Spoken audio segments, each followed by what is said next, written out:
On behalf of the Department of Communication, University of Hyderabad, and the SPARC team, I warmly welcome all of you to the SPARC Seminar, Marginalized Voices, Indigenous Knowledge Systems, and Community Media, a multidisciplinary approach organized in honor of Professor Vinod Pavrala. Thank you all for being with us today. We now begin the inaugural session, Community Media Participation and the Decolonization of Knowledge Systems, Revisiting the SPARC Project. To start the session, I invite Professor M.S. Shivaraju, Dean, Essen School, University of Hyderabad, to deliver the welcome address. On behalf of Essen School of Arts and Communication, it's my great pleasure to extend a warm welcome to all of you to the SPARC Seminar organized by the Department of Communication on the theme Marginalized Voices, Indigenous Knowledge Systems and Community Media, a multidisciplinary approach. This seminar is particularly special as it is in honor of Professor Vinod Pavrala on the occasion of his retirement from the University of Hyderabad. Professor Pavrala's distinguished academic career, his pioneering contributions to community media, and his sustained engagement with marginalized voices and indigenous knowledge systems have profoundly influenced media studies, policy, and grassroots communication practices in India and beyond. Today's theme is a fitting tribute to his lifelong commitment to socially relevant scholarship and inclusive communication. We are honored by the presence of eminent scholars, practitioners, researchers, and students from diverse disciplines. Your participation reflects the truly multidisciplinary spirit of this seminar and reinforces the relevance of dialogue across media studies, cultural studies, development communication, and indigenous epistemologies. Professor Vinod Pavrala served as Dean of the School and Communication on 3 occasions. During his tenure, he made outstanding and sustained contributions to the growth and academic strengthening of the school. His visionary leadership played a crucial role in nurturing all departments, enhancing academic programs, research culture, and institutional development.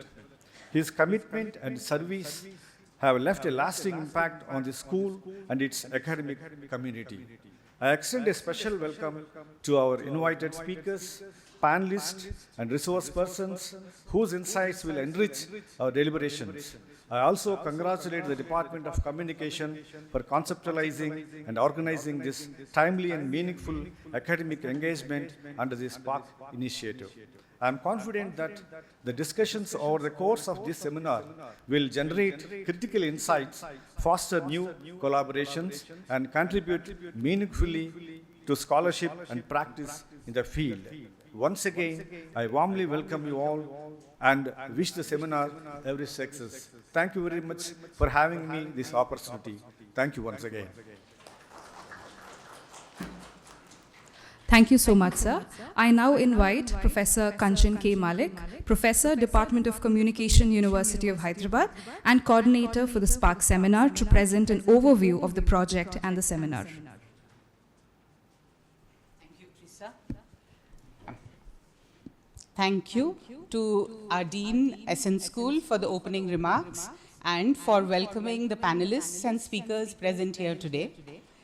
I'll now introduce the seminar theme, its context and concerns, and outline the structure of the sessions over the next 2 days. It is especially fitting that we begin these deliberations to honor Professor Vinod Pavrala, whose scholarship and collaborative work have shaped many of the questions we will be discussing over the next 2 days. The SPARC Seminar, titled Marginalized Voices, Indigenous Knowledge Systems and Community Media, a multidisciplinary approach, is rooted in the intellectual and field-based concerns of our SPARC project, Community Media Participation and Decolonization of Knowledge Systems. The seminar is conceived as a space for collective reflection on questions of marginality, participation, voice, and knowledge production, and how they intersect within the community media practices, particularly in the contexts that are marked by deep social, cultural, and structural inequalities. At the core of the SPARC project is a commitment to understanding community media as a lived practice, rooted in the local contexts and shaped by indigenous knowledge systems. Community media are not merely alternative channels, but also sites where knowledge is produced, negotiated, and legitimized. Our field engagements, particularly with long-standing community-based organizations, some of whom are represented here, have foregrounded the organic and situated ways in which participation is imagined, enacted, and sustained. This intellectual orientation resonates deeply with the scholarly journey of Professor Vinod Pavrala across teaching, research, collaboration, and policy advocacy. His emphasis has consistently been on bridging empirical engagement with analytical rigor and on keeping theory accountable to the field. Through this seminar, we endeavor to revisit participation and knowledge production in media and communication research by recognizing community-based practices as sites of theory building in their own right. Thus, we start with the inaugural session chaired by Professor Pavrala himself, which will revisit the SPARC project theme to set the conceptual frame for the seminar. It will foreground how we think about participation as a context-specific and political process that places the questions of decolonizing knowledge systems at the center of communication research. The second session, which will be chaired by Dr. Rajesh Tandon here on indigenous languages, orality, and media as knowledge practices, extends this concern by focusing on language, orality, and embodied forms of knowledge. Professor Pavrala's work has engaged with how community media creates spaces where oral traditions, local idioms, and non-textual forms of expression are sustained and transformed through media practices. This session asks how such forms, challenging dominant assumptions about literacy, authorship, and discursive practices in media media scholarship, are researched. The post-lunch session on media, marginality, and politics of voice turns attention to the conditions under which voice is enabled, constrained, or rendered invisible. This is chaired by Professor Jyotka. Rather than assuming that access to media automatically produces empowerment, this session interrogates the institutional, social, and political structures that shape whose voices travel, whose are mediated, and whose voices remain unheard. As part of the SPARC project, we have sought to interrogate media structures and social hierarchies as central to questions of democracy, publicness, and alternative publics. We also have a felicitation session at the end of day one, which provides an opportunity to reflect on Professor Pavrala's institutional and mentoring roles.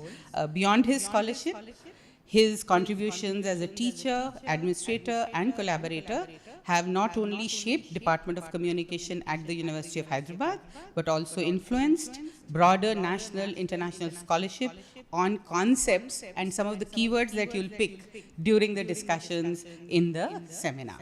I move on to day two, which will begin with communication for social change and vulnerable communities, a session that will address vulnerability, democracy, and citizenship.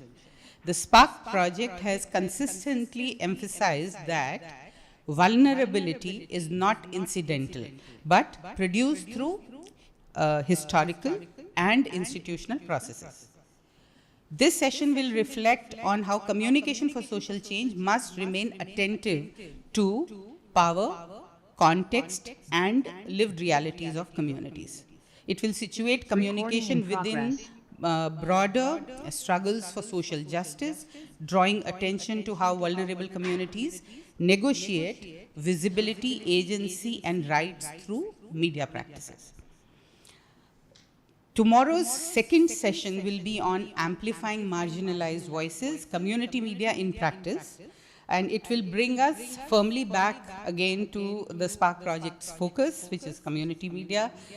Through the UNESCO Chair on community media, our collective engagements have sustained a methodological commitment to grounding research in long-term engagement with practitioners and communities. This session foregrounds practice as theory in action. We have our guests from community media joining us for this session, and it will highlight how community media practitioners navigate constraints, innovate formats, and sustain the participatory processes. The final academic session, Marginalized Voices and Alternative Publics, some emerging directions, looks ahead to new questions and trajectories. It reflects the evolving terrains of community media and alternative publics while remaining anchored in the foundational concerns that have defined SPARC project and the research scholars who have worked with Professor Pavrala. In this session, the younger generation of academics dwell on new methods, directions and alliances without losing sight of the foundational concerns of voice, participation and marginality. Taken together, the seminar is not simply a reflection of a set of academic themes related to the SPARC project. It is a collective acknowledgement of a body of work that has consistently challenged to rethink how knowledge is produced, whose knowledge counts, and how communication can contribute meaningfully to social change. In convening this seminar, we honor Professor Vinod Pavrala not by looking back alone, but by engaging critically with the questions he helped us pose, and that combine to demand our attention here. With that, I once again welcome you all, and I hope the discussions over the next 2 days will be engaging, reflective, and meaningful for all of us. Thank you so much. Thank you, ma'am. To chair this inaugural session, may I invite Professor Vinod Pavrala, Senior Professor at the Department of Communication and UNESCO Chair on Community Media at the University of Hyderabad. He has been a visiting faculty at several institutions in India and abroad, including Princeton University, Duke University, Loughborough University, University of Queensland, and Ashoka University. At the University of Hyderabad, he has previously served as the head of the Department of Communication and Dean of Essence School.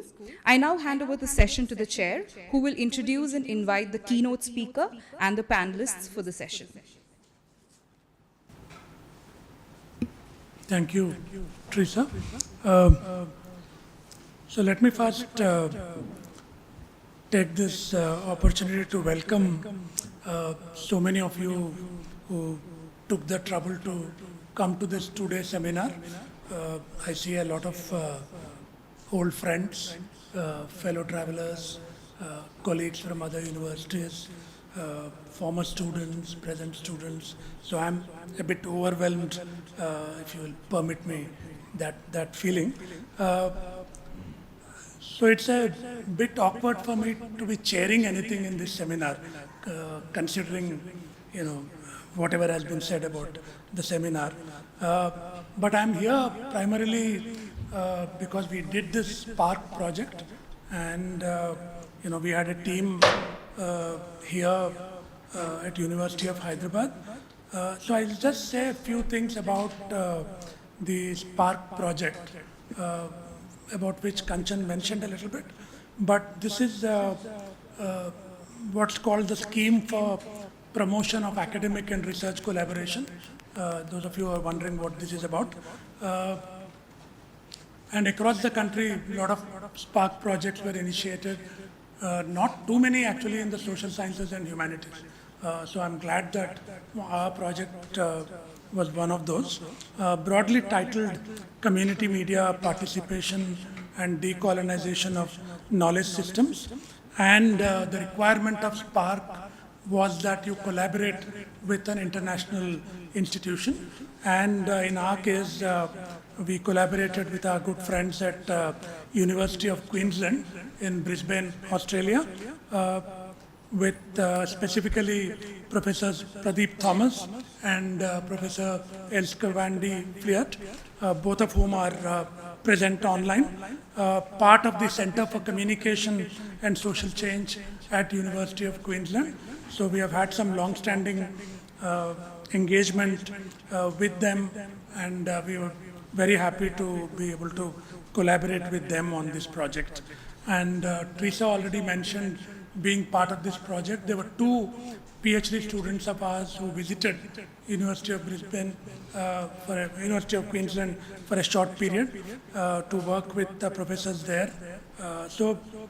We have had both professors from University of Queensland spending time with us over different stints, and also doing some field work along with our team. So I'm sure they'll say a little more about this.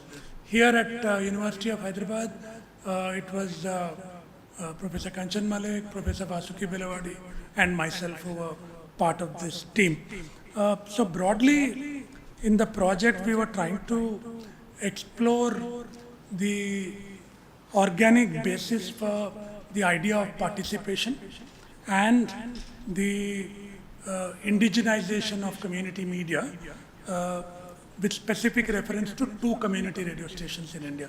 Hopefully we'll hear a little more about these stations. And these stations had the goal of working with and amplifying the voices of marginalized communities. So for a variety of reasons, we chose these two. And we are hoping our study, which is now, we have reached the end of the study, and we are working on some publications and so on. Broadly, we are hoping this study will contribute to an understanding of indigenous knowledge systems, and the persistence or otherwise of inherited knowledge systems, and the extent to which community media sector has incorporated an indigenous ethic in their operations. At the level of content, at the level of community engagement, organization and management. So Kanchan has already flagged ideas around the decolonization of knowledge systems, whether it is through movements on such issues as the rights of indigenous communities, food sovereignty, and an autonomous people's media are important precisely because of the way in which they tend to validate local knowledge systems, local traditions, local epistemologies that are key to the sustenance of everyday lives of people in these areas. So that's what broadly the project was about. I'll not take too much time. We are already running a bit late. I'm really delighted to have our colleague, Professor Susan Ford from Griffith University in Brisbane, a good friend, and the principal editor of the Journal of Alternative and Community Media. It's fitting that Susan is here to deliver the keynote for this conference. As I mentioned, she's a professor of journalism at Griffith University in Brisbane. She is a researcher who specializes in community, grassroots, indigenous, and alternative media and journalism in Australia primarily. Her teaching and research interests include communication for social change, community radio, community media, participatory communication for development. We are indeed honored to have you join us, Susan. Please take it from here. Thank you, Vinod. Thank you very much for having me here today. It's an honour to be speaking at this seminar. As is our custom here in Australia, before I begin anything, I'll firstly acknowledge the traditional owners of the land that I'm delivering this talk from today. the Yagara peoples of the land south of the Brisbane River, where I am, in Queensland, Australia. The Yagara have cared for country and survived the invasion and occupation of their lands for the past 200 years. Their battle to retain and regain culture, language, and their community's survival is ongoing. I honour their elders of the past who fought for their homelands in the face of colonial invasion, and I honour their present elders who work to continue culture, nurture families, and fight for recognition. This is sovereign land, never ceded, and always was and always will be Aboriginal land. So I acknowledge the traditional owners, which is appropriate given our topic today as well. I also acknowledge Professor Vinod Pavarala, who's the focus of this two-day seminar, and whose lifelong work in community media offers the opportunity for us all to think about past, current, and new directions in community media research, especially community radio. I'm conscious also that the work coming from the community media scholars at the University of Hyderabad has more recently focused on Indigenous media in India, and indeed this is a big part of the SPARC project.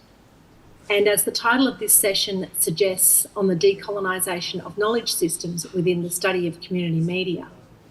This is an incredibly important current and future agenda for media research, and I welcome the opportunity to talk about that from the perspective of our own research here in Australia.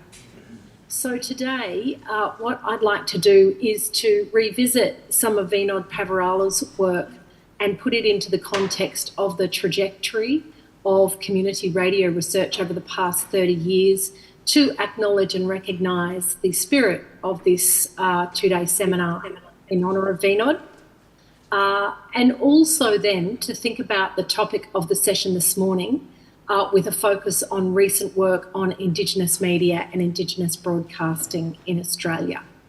So again, my deep and warm thanks to the team at the University of Hyderabad for your invitation here today. In preparing for this, I was interested to reflect on the fact that some of Vinod Pavarala's earliest work focused on corruption and the various sectors of politics and society that were most vulnerable to and most open to corruption.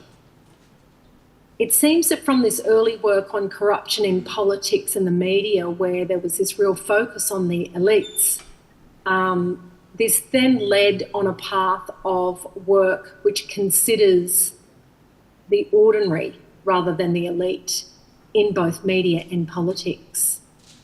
So some of the early work that Vinod engaged with and that some of the early team members from the University of Hyderabad looked at in media and comms switched the focus to the ordinary people of media, the villagers, disempowered women, ethnic minorities, the impoverished, who most need media to access, represent and empower.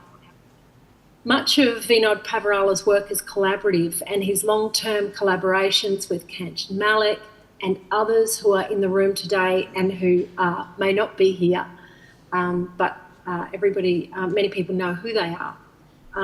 These collaborations are testament to Vinod's role as both a leading thinker and mentor in the international research community, but particularly in the community media research community.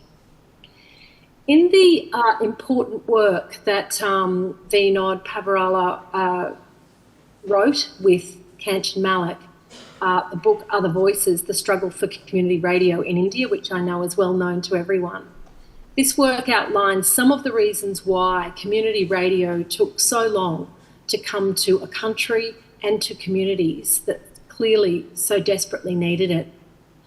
John Downing's review of this book for the top journal Discourse and Communication identifies the work's importance in enunciating the crucial role of community radio in India as a, quote, long-term support to participatory forms of development activity, rather than as any type of quick technological fix to current social and media inequality. The voices of villagers resonate in this work and provide something of a template for the discussion of the role of community media around the world. our own work on the Australian community broadcasting sector, which we began 25 years ago, was prompted by the unexpected recognition that there was almost no research on community radio in Australia, despite the fact that it was the largest growing area of the Australian media sector at the time, and also that the democratic role of the sector was little understood. What we further realised was that any evaluation or assessment of the community radio sector, am I getting an echo there now, colleagues back in the room, or is it okay?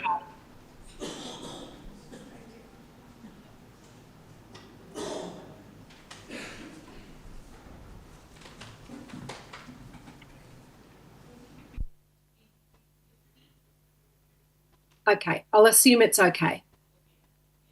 All right.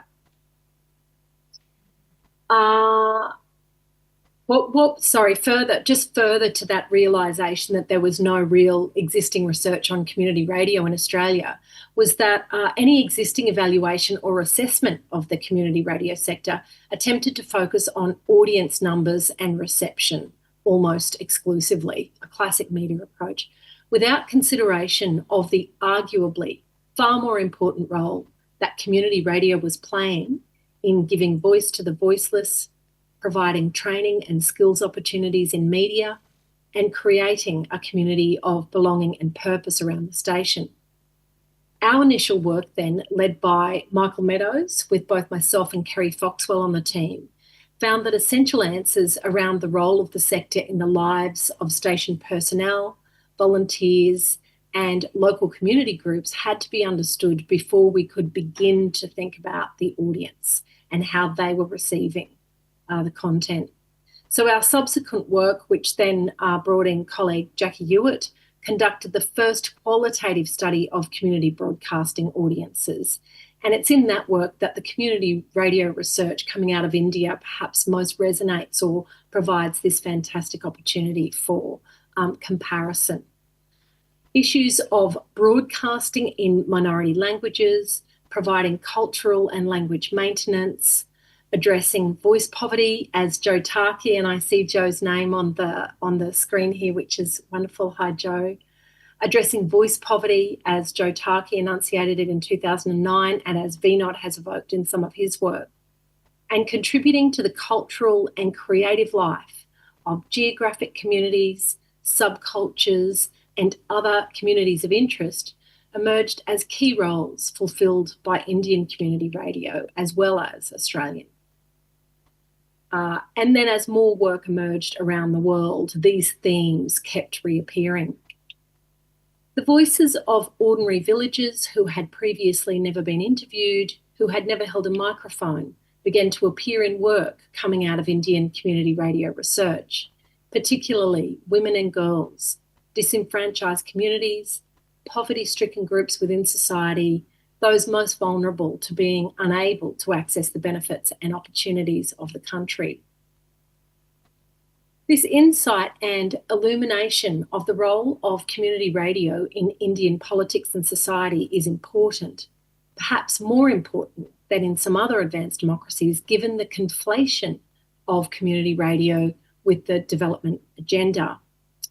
Pavarala, and noting some of this work as collaborative also, has made this a theme of his work to note the tension that's created between the development agenda of the nation, constituting a top-down form of media that tells citizens what they need to know and how the nation is building, with a participatory form of communication that community radio relies upon, and that in fact we as the research community have identified as its key process, I guess, and contribution.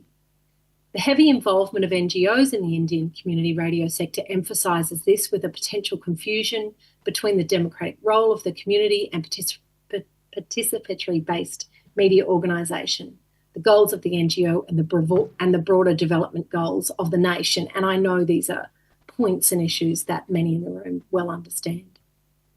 So as VNOT has previously written, moving beyond the development paradigm to one of communication rights is paramount. This research contributes significantly to the field's understanding of the landscape of the community media sector internationally, being able to identify the commonalities of community media and especially community radio, while also understanding the national complexities and unique environments that exist. There's little doubt that the work coming out of India about community media has been relentlessly international in its outlook, and that Vinod Pavarala and his colleagues, many of them now notable and important scholars in their own right, have embraced the opportunities to build the profile of Indian community media research on the global stage over and over again. We are all richer for those interactions now and into the future. I think another key purpose of some of this seminal work on Indian community radio was to come to some sort of policy structure, which was first passed in 2002 in India, of course, and revised in 2006. And it's been another preoccupation of Vinod's work to analyse the policy path of Indian community radio with a close eye on international developments. Indeed, Pavarala notes in a piece for Economic and Policy Weekly a decade ago that the Indian community radio sector constituted something of a paused revolution that needed a substantial rethink in order to meet its original promise. While about 200 radio stations existed at that time, this was a disappointing result for a country that apparently initially expected 4,000 to 5,000 stations to exist when the policy structures were first established. In addition, many radio stations had come to be seen by policymakers as important transmitters of government information and messages, and the important participatory access and voice drivers of community radio needed to be regained, according to Pavarala's arguments. Beyond India, the work coming out of the University of Hyderabad has shown admirable leadership in the South Asian region specifically. Much of the work lines up the media sectors in India with Bangladesh, Nepal, and Sri Lanka and other South Asian nations, and as part of the so-called Global South, is dedicated to acknowledging and heightening the profile of community media policy, practice, and scholarship in Latin America, Africa, and other parts of Asia. To my mind, Vinod Pavarala was the perfect intellectual and research leader to hold the role of UNESCO Chair on Community Media, working from a context in which community media is crucial to so many impoverished and vulnerable communities, and with the capacity to build strong networks and collaborations across the global space of community, alternative, participatory, grassroots media forms. As UNESCO Chair, he's acted as one of the world's most important advocates for the crucial existence of community media everywhere, and has developed tools and guidelines to enable and facilitate the sustainability of community media and the ongoing assessment of community media's success and worth within the communities they're deigned to serve. This was an important aspect of our own work in Australia as well, was to come up with these guidelines and tools for evaluating and assessing the role, function, contribution of community media, and particularly community radio. The sustainability of community media speaks to agendas that have dominated the world of community and alternative media forms for as long as the sector has existed. This is both an industry and a research agenda that will continue to need attention. Another space that I'd like to canvass before finishing today, and very much in the spirit of the title of this session, is Indigenous media, and the ways in which community media are and might further contribute to decolonising media processes and content.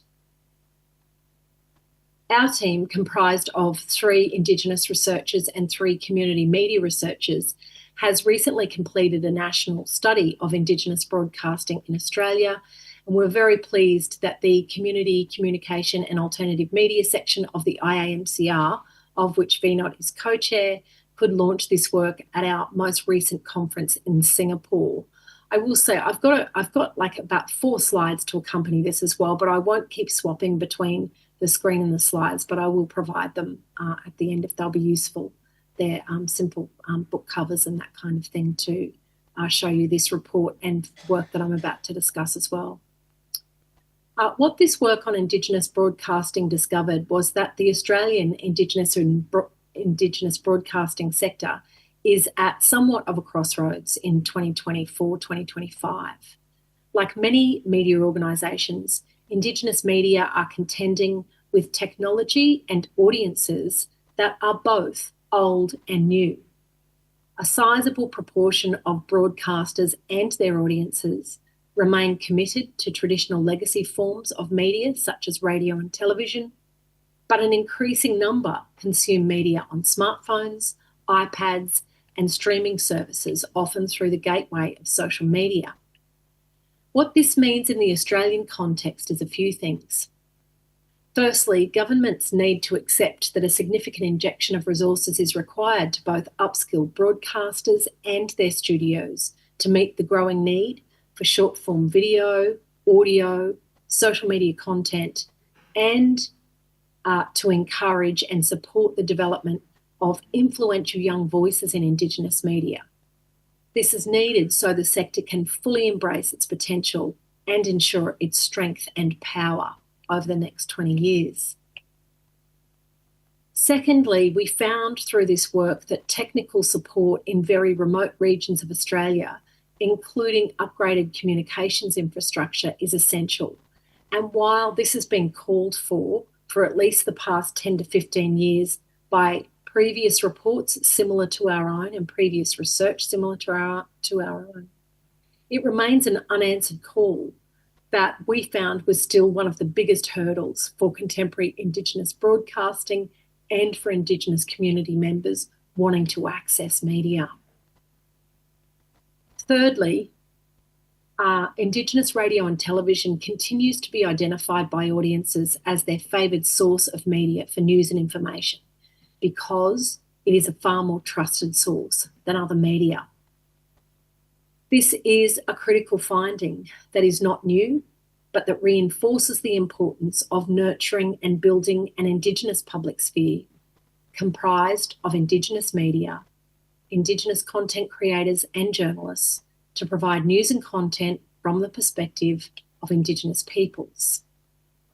Further, these findings suggest that the targeted recruitment and engagement of Indigenous people in more mainstream media outlets, such as public service broadcasters and commercial media, should be a priority.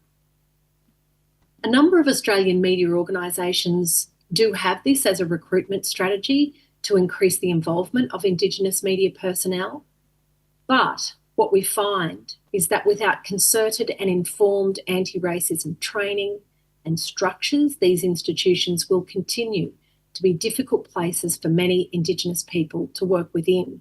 We had a very prominent example here in Australia of one of our most famous and well-known and respected Indigenous journalist, Stan Grant, resigning from the ABC, our public broadcaster, because the organisation was simply not fit for him and because of the racism he experienced, both within the ABC and from the public, without the protection of the media organisation that he was representing. So while Indigenous media is just one part of the broader community media sector, it's a unique part of the industry that holds a special place in the nations in which it exists. But a decolonising perspective on the reason for Indigenous media helps build a deeper understanding of its importance. I'll touch on that for a moment. Aileen Moreton-Robinson is one of the foremost thinkers on race and indigeneity in Australia. A Gurrumpul woman from Hyderabad, Stradbroke Island, she has made significant contributions to the understanding of race in Australia.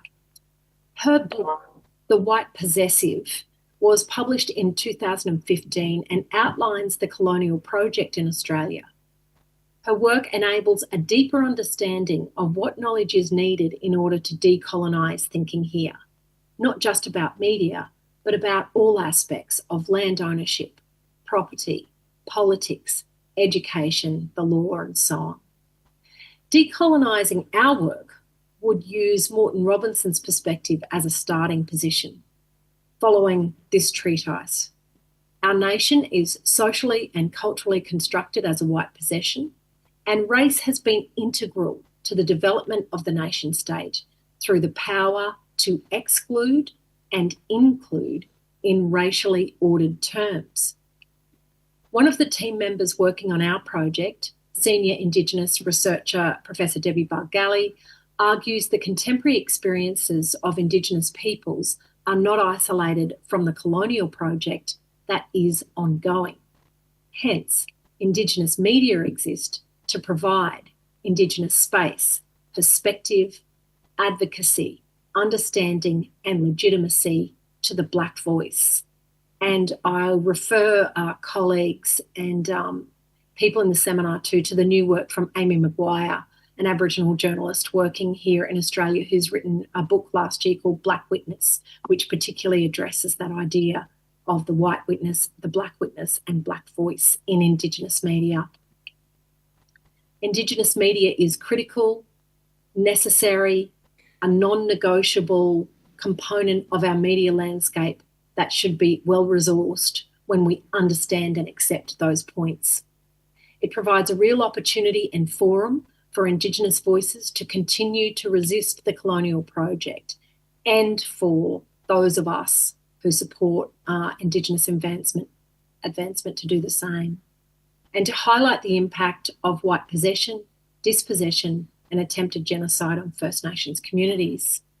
I think this is at the heart of decolonising our thinking and our research, using those understandings as a starting point for the work that we do, accepting that work about and for Indigenous peoples must have the advancement of Indigenous peoples at its core, and crucially, it must involve and where possible be led by Indigenous peoples.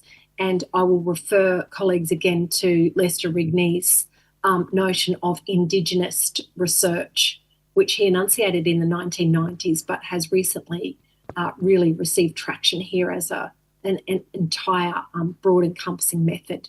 And I've got some references to that.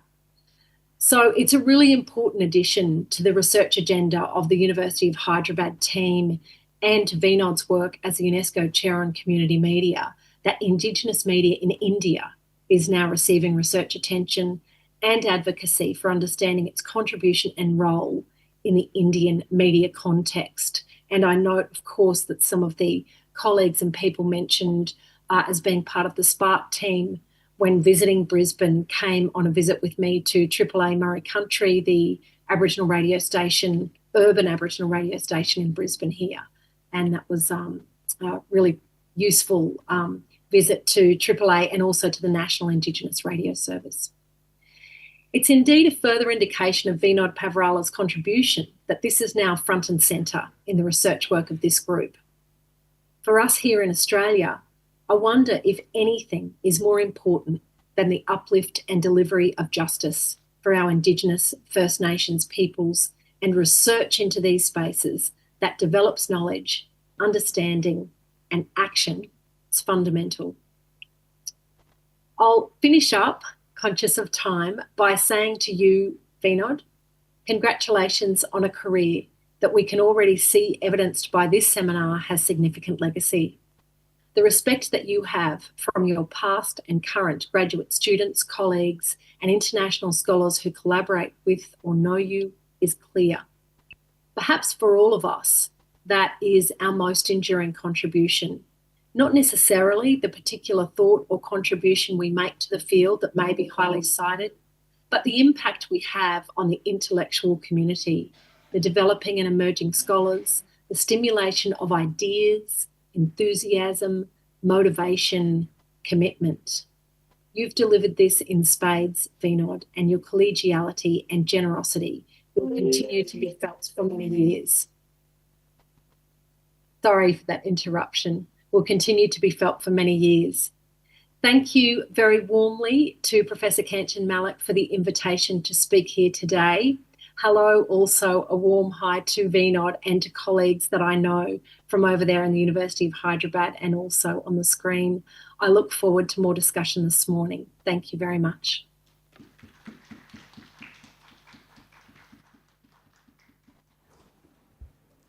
Thank you so much, Susan, for doing that close reading of some of the work that we have been doing here in India with your own very valuable perspective on community media, indigenous broadcasting, especially in the Australian context. And of course, it goes without saying that I'm very grateful for our collaboration and friendship over the years. And thanks for all your warm words. And I'm sure we'll continue to work together, Susan, for a while. Yeah. So I'll now like to move on to Pradeep and Elska, our partners in crime in SPARC, starting with Pradeep. And Pradeep, as I mentioned, is at the School of Communication and Arts, University of Queensland, and so is Elska there. And Pradeep is quite familiar to a lot of people in this audience. Visits India regularly, has been lecturing and doing research here. In fact, Pradeep's work on communication for social change, communication rights over the years has influenced a lot of our work. And lately, Pradeep has been researching the political economy of data centers in India. There is a book forthcoming on that subject. Over to you, Pradeep. Pradeep, can you hear me? No? I can hear you. I can hear you. Can you hear me? Okay, yeah. Pradeep, I don't know if you heard me introduce you. But, I did. I did. Thank you so much. Thank you. Over to you. Yeah. Okay. Thanks. Yeah. Before I begin, a big thank you to the team with Vinod, Vasuki, Kanchan, Teresa, and Vamsi, and of course Elska as well. We've had over the last 2 years, we've had some very interesting times working on this project. And the project itself, was we had applied for this pre-COVID, I think, and then there was a long silence, and suddenly 2 years ago, I got a call from Vinod saying, "Hey, the monies are with us. We've got to work on this and stuff like that." So there's been long delays, but we're glad that we've reached the end of it. I want to begin by really thanking Vinod. I know this is a kind of bittersweet moment for him and for all of us. I think Vinod has left a very important intellectual legacy at the University of Hyderabad, and I think Kanchan and Vasuki now have inherited some of this and will be challenged to mold and build on this in the years to come. And so I wish you all a lot of luck. So, what is this legacy that Vinod has left behind? I think for a lot of us, Vinod has been the kind of intellectual face of community radio in South Asia. But I think for all of us, we also acknowledge the fact that knowing and understanding is located within a clear appreciation of the gaps between the principles and practices of community radio in South Asia. It's shaping by a politics that is at times deaf to, even opposed to community radio as a tool in the invention and reinvention of grassroots democracy. In the context of a turn towards intellectual mediocrity and essentialist posturing, Vinod had steadfastly stood by the need for democracy from below in the context of using community radio, for a learning from those for whom democracy really is a practice of everyday life. Vinod is a kind of antithesis of the argumentative Indian, but one who is in his always quiet, self-effacing manner has been able to bring people along and make them part of the vision that he has for the healing, restorative power of community radio and participatory communications. And this is significant. So I'll miss him as a dear friend and always generous colleague at the University of Hyderabad, although I look forward to continuing this relationship in his new place at Mahindras. I'm going to be brief because we've already heard a lot about the SPARC project. India is going through interesting times intellectually, with new ways of thinking and prioritizing, jostling with old ideas that still have some spark. We all know of Indian knowledge systems, although we are aware of the fact that Indian knowledge systems do not have the same cachet as indigenous knowledge systems, although the former certainly has the backing of the powers that be. These two knowledge systems are mutually exclusive. While the former is an attempt to make the case for the wealth and superiority of ideas from dominant, kind of Hindu culture. The latter is an attempt to appreciate and value the extraordinary diversity of knowledge systems that exist within India's First Nations communities. Now, that term itself is not used in India because the question of who was the First Nation in India remains hugely divisive. This then is the background to the project that the University of Hyderabad and UQ have been involved in. The key question that we explored through this project was the role played by community radio in India in providing the space for indigenous knowledge systems and local knowledges. So, to go back to what I've already said, terms such as First Nations and Indigenous are contested in India. Although in the rest of the world, there is an acknowledgement of people whose historical lineage precedes any settled culture or civilization. So in the case of Australia, and as Susan Ford and others have mentioned, its First Nations people have been around for 50,000 years plus. While the official recognition of Aboriginal and Torres Strait Islander communities remains fraught in Australia and is caught up in the identity wars that are raging across every corner of the world, the Australian government has provided very specific communication support to these communities. And I think at the moment, there are 120 plus community radio stations that are specifically Indigenous. This support is by no means guaranteed, although it has continued despite internal politics and funding pressures.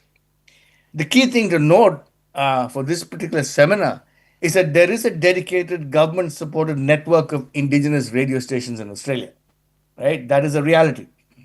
It is fascinating that even in indigenous strong nations such as Guatemala, there is as yet no dedicated community radio network. So even if there is a dominant indigenous community in whichever part of the world, it doesn't have to be the case that there's a dedicated radio network, indigenous radio network. So it is a fact that in Australia, there is a recognition of the fundamentally important role that some of these stations play in maintaining a safe place and contributing to cultural cohesiveness. Best illustrated in the 2005 documentary Green Bush that depicts a night in the life of a community radio station in the Northern Territory. India does not have a dedicated network of separate support for, and support for such a network. In fact, in India, there are few indigenous-run community radio stations, except in states where indigenous people are the majority, such as perhaps in Jharkhand. In most other states, NGOs, as per the ownership rules, have licenses. And in some cases, there are NGOs that are who specifically showcase Adivasi heritage, indigenous heritage, language, culture, and engage with issues that are of concern to local indigenous communities, right?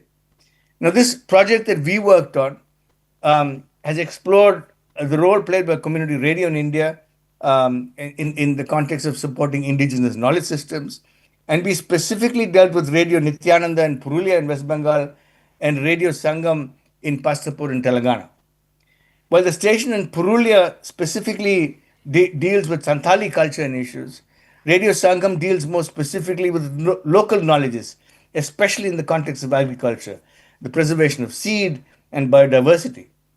In a real sense, local knowledges too are under threat from the pressures to adopt one-size-fits-all solutions related to livelihood. The key thing that we recognize that was vital to the preservation of local knowledges was the preservation of local dialects. The preservation of languages and dialects are key to the preservation of biodiversity, precisely because languages name the world for every given community. When languages disappear, so does our knowledge of biodiversity, right? And it's good that you have a separate session on the issue of language. It is difficult to come up with categorical statements on the relationship between indigenous knowledge and community radio in India. Since licenses are not given to any given community but to an NGO, how indigenous issues are framed and dealt with are bound to vary and will depend on the NGO's specific take on indigenous matters. I deal with indigenous issues in Chiapas, Mexico, in a course that I take on community informatics, where Mayan Indians categorically state that community radio and community connectivity exist to provide support for their own plans to achieve autonomies in governance, in the ownership of land and resources, in their uses and management of technology, and in their desire to be independent from both the state and private capital. That's pretty clear. I recognize that this stated aspiration is quite radical, and that it, in the context of the centralized Indian state, will be considered anti-national, subversive, even Maoist. Nevertheless, in the context of framing a typology of indigenous radio and empowerment, the example from Chiapas could be placed on one end of the empowerment spectrum. The question then for us was to understand the nature of empowerment in the context of the two stations in Purulia and Pastapo. While others from the team will dwell on this, suffice to say that empowerment in Pastapo is on a different league from the empowerment in Purulia, precisely because the NGO intermediary in Pastapo is so tied up with the local women involved in community communications, community awareness, and the strengthening of community knowledge systems. While the radio station in Purulia is involved in supporting Santali culture and thus provide a space for the airing of Santali views and values, it is the case that the majority of Santalis are favored over and above other tribal communities who live in this Adivasi-rich area in West Bengal. Their indigenous radio programs are tied up with government and other programs that arguably serve the purpose of modernizing the Santali, while also at the same time giving them a radio milieu that recognizes and reinforces their identity as a distinct community. This approach, that in some ways can be considered mainstreaming, is probably the approach taken by the majority of community radio stations involved in facilitating indigenous knowledge in India. I say probably because I do not have precise information on whether there are variations in the mainstreaming of indigenous knowledges across community radio stations in India. I suspect that most radio stations involved in this space are involved in what I would call functional empowerment at the expense of substantive empowerment, the latter based on local communities involved in decision making at a variety of levels. Now, let me conclude by highlighting some issues and I think raising some questions related to the issue of indigenous knowledge and empowerment. Okay? In my way of thinking, there is a need for a dedicated network of indigenous community radio stations in India. This would enable contextual, systematic, language and culture-based and rights-based approaches and allow for the incorporation of indigenous knowledge systems. And there could be, of course, opportunities to learn from one another, help in the sharing of resources, and strengthen communication rights. So I can only leave you now with a couple of questions that we've raised, but that are still, I think, important as we deal with this whole issue of indigenous knowledge systems. One is, and dealing with India in particular, to what extent are community radio stations invested in indigenous and local knowledge systems based on a clear vision of why they're doing what they're doing? What are the objectives related to social change? There needs to be clarity around that. And then, to what extent does community radio systematically privilege indigenous and local knowledge systems against other scientific knowledge? To what extent do local indigenous people participate in the making of such programs, right, related to local knowledges? How are elders and local knowledge specialists involved in program making? Again, a big issue. What evidence is there of functional empowerment at the expense of substantive empowerment, right? To what extent are such programs standalone or linked to language and cultural revitalization? What kind of measures have been taken to document, preserve, transmit such knowledge? And the last question, what evidence points to a revitalization of traditions, cultures as a direct or indirect result of such programs? So at the end of the day, I think we've got a lot more questions. It was great working on the project, but I think India is a large country. We've only dealt with a couple of radio stations. There are a lot more radio stations that we need to deal with. But I think it's important that we've dealt with this in the context of the specificity of indigeneity in India, right? Which is actually quite complex, right? And it's different from situations in other parts of the world.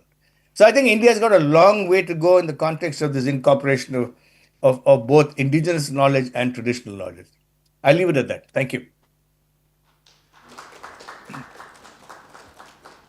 Thank you, Pradeep, for sharing some of the preliminary analysis from our research and also raising those important questions at the end. I mean, we may be able to address some of those questions from our own research, but it is also kind of an agenda for other researchers to take up on indigenous broadcasting in India. Thanks, Pradeep. And over to Elska now, and who is Pradeep's colleague. I mean, actually turning out to be an Australian panel with Susan starting off.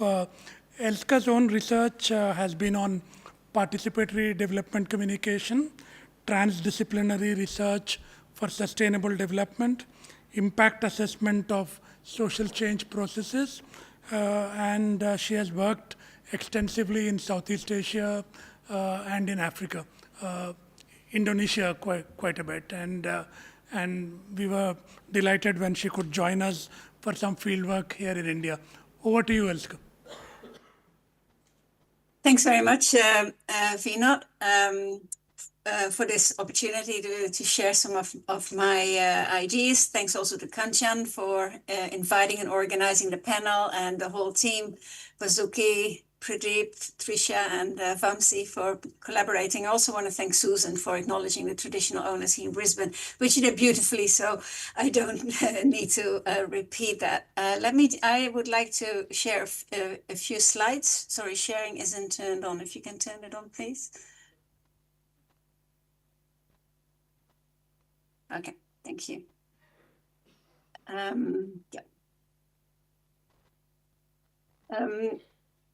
Because I'm neither actually a community media expert nor have a lot of experience in India, I also actually have a lot more questions than answers after this project. I was really thrilled to be involved and apply whatever I do, and that's why I call this presentation a participatory development communication perspective.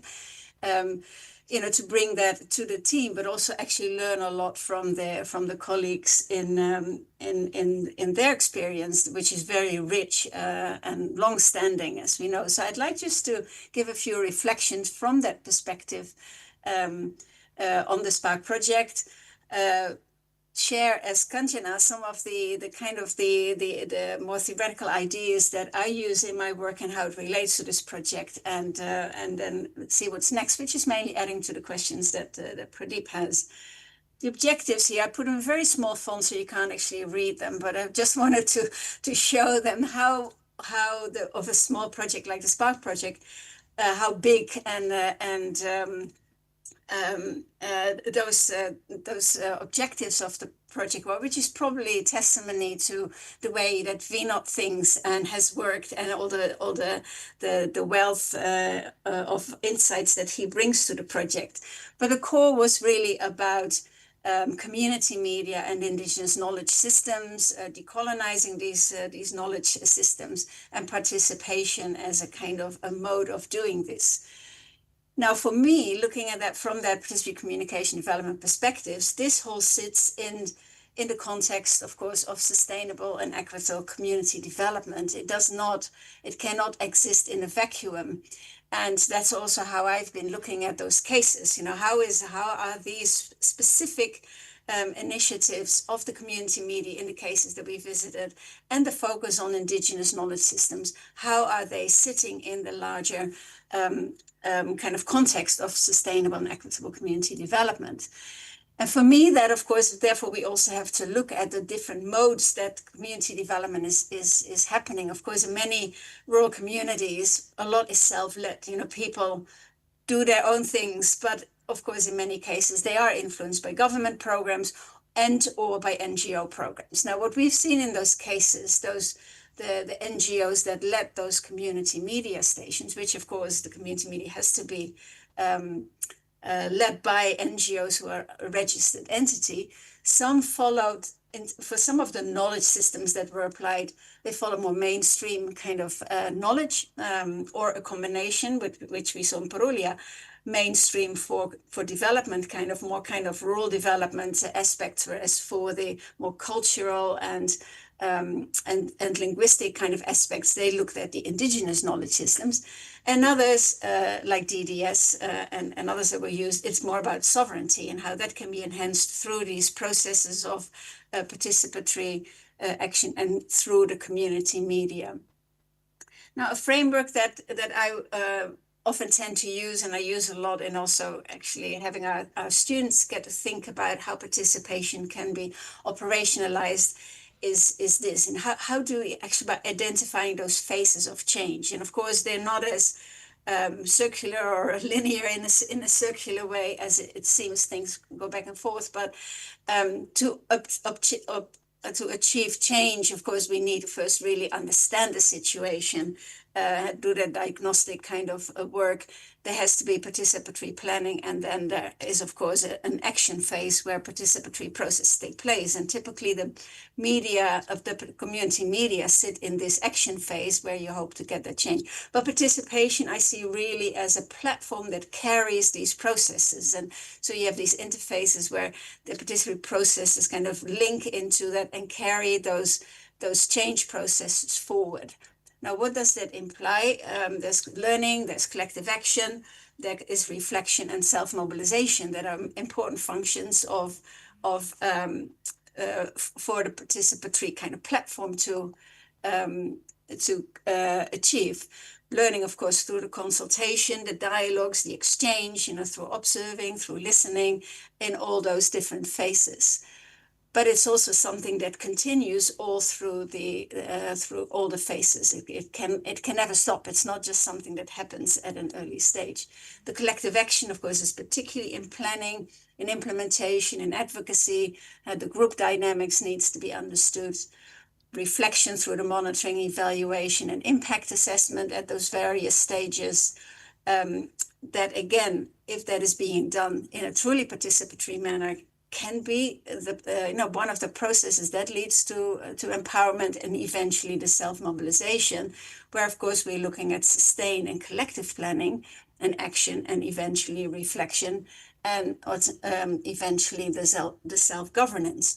So those processes, if we're kind of really serious about that requires all those stakeholders that are in action in this community development to be, in one way or another, to be aligned, or at least to be in dialogue, which is, of course, not always the case. And that's why I put these two pictures now next to each other.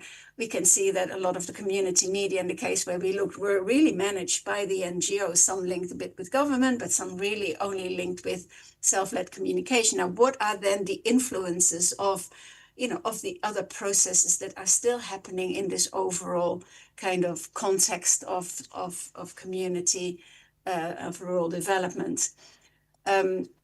So my questions then are multiple, are probably more after I've learned a little bit and scratched the surface of those fascinating processes that we observed in these different cases, and on the dialogues that we have, is, what kind of synergies and tensions are there actually between those indigenous versus the mainstream knowledges? We, for instance, identified agricultural knowledge systems, where the NGO brought in the typical kind of, government messages, but also try to look at, what does the community want to do? Can they be sustained? Can they be matched? Can they be integrated? Some can, some cannot. Who is managing that? Who is tossing up, what is actually going to be working for those communities?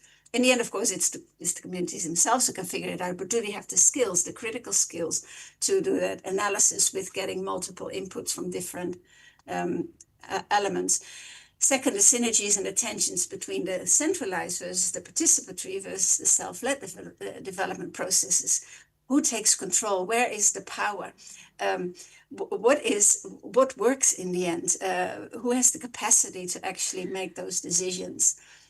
And then last, what does it take to operationalize those the participatory action in any of these contexts, both as a means and as an end. As a means, we've seen that some of the organizations mainly use it as a means to be able to get things done, whereas the goal, of course, for sustainable equitable development is participation as an end, where we look at empowerment. But can that really be achieved? What does it take for these institutions to work together on achieving that, and for these communities? So again, a lot of questions, and I think again, emphasizing also what Pradeep said, that and what Vinod said also in the importance of power, of context, and how are those different stakeholders in dialogue, and how are they involved in all those elements of analyzing the situation, doing good planning, implementing, and eventually the reflective processes. So I hope there will be some sort of follow-up at some stage, so we can actually get those answers, or not necessarily by us, but by anyone, so we get those questions also answered. Thank you.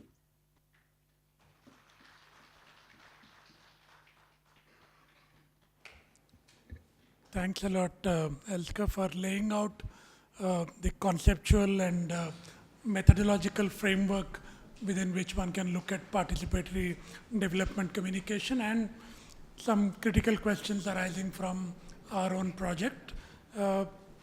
So that's, those of you who heard the last two speakers and Kanchan, you have some idea of the work that we try to do in the SPARC project and the kind of questions we were asking.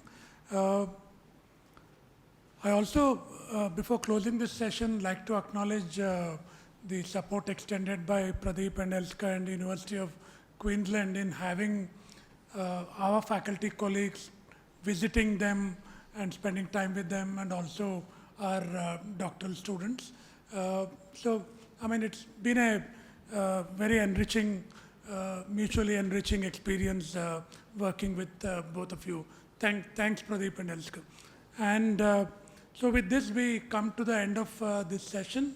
We are already a bit late. I apologize to our Australian friends for starting late.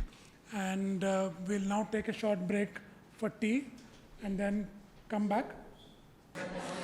We now begin the next session. The session is called Indigenous Languages, Orality and Media as Knowledge Practices. To chair this session, may I invite Dr. Rajesh Tandon, who is an internationally acclaimed leader and practitioner of participatory research and development. He is founder, president of Participatory Research in India, PRIA, a global center for participatory research and training. He is also a co-chair of the UNESCO Chair in Community-Based Research and Social Responsibility in Higher Education since 2012. May I also invite the panelists for the session, Professor Saumya Dechama and Dr. Aniruddha Jena, to take their seats. Dr. Bridget Backhouse and Professor Heather Anderson have already joined us online for the session.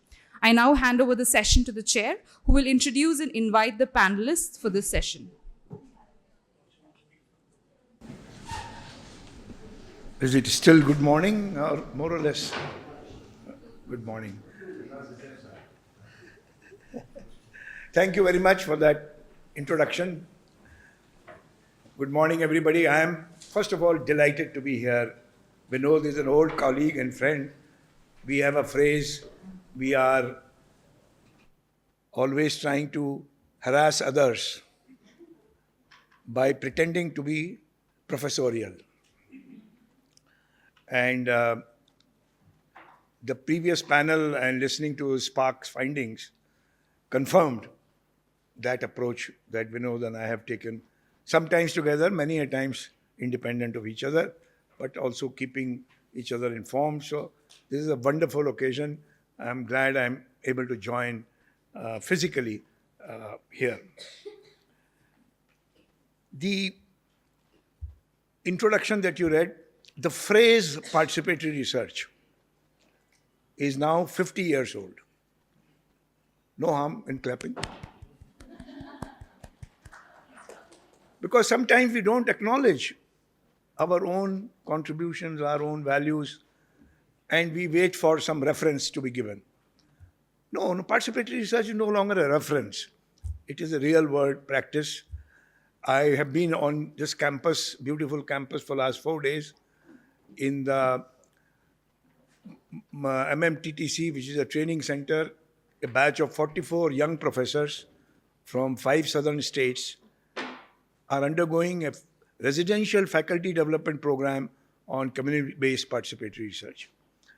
So the essence of participatory research is knowledge resides in communities, in everyday life, and lived experience is the starting point of making knowledge work. The knowledge derived from lived experience is all the knowledge that exists. Just as it does not mean that knowledge derived from the books or from academic discourses is the only knowledge that exists. So increasingly, we have been working on what we call ecologies of knowledge. And once you get a hat of UNESCO Chair, then in big halls and auditoriums of professorial excellence, one gets an entry. So our UNESCO Chair began in 2012, and in our current phase, we are doing something which is trying to answer a set of questions that SPARC project has raised, particularly the comments that Professor Thomas made earlier.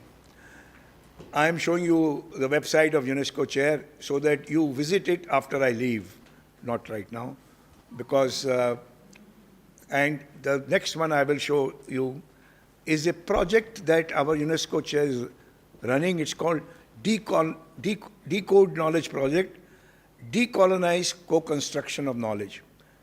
The project is gathering evidence from 10 different sites where indigenous and community-led research has had an impact on climate. This website also contains a way of presenting that knowledge through story maps, both in English and in local community languages, in Acholi.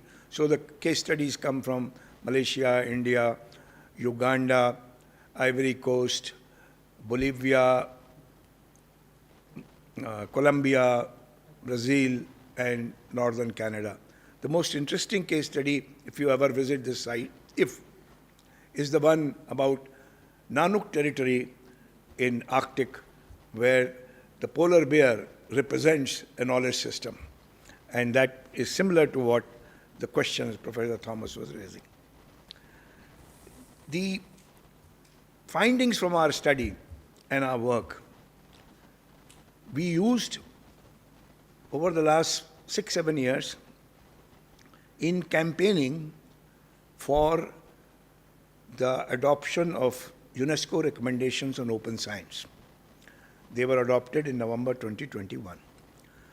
And when in gatherings of scientists, I mention open science, they quickly say, open access to data and open scientific infrastructure. This is only partially true. These are the first two publicly known pillars of open science. The two which are hidden are far more revolutionary. The third pillar is openness to public engagement of all diverse social actors as part of open science.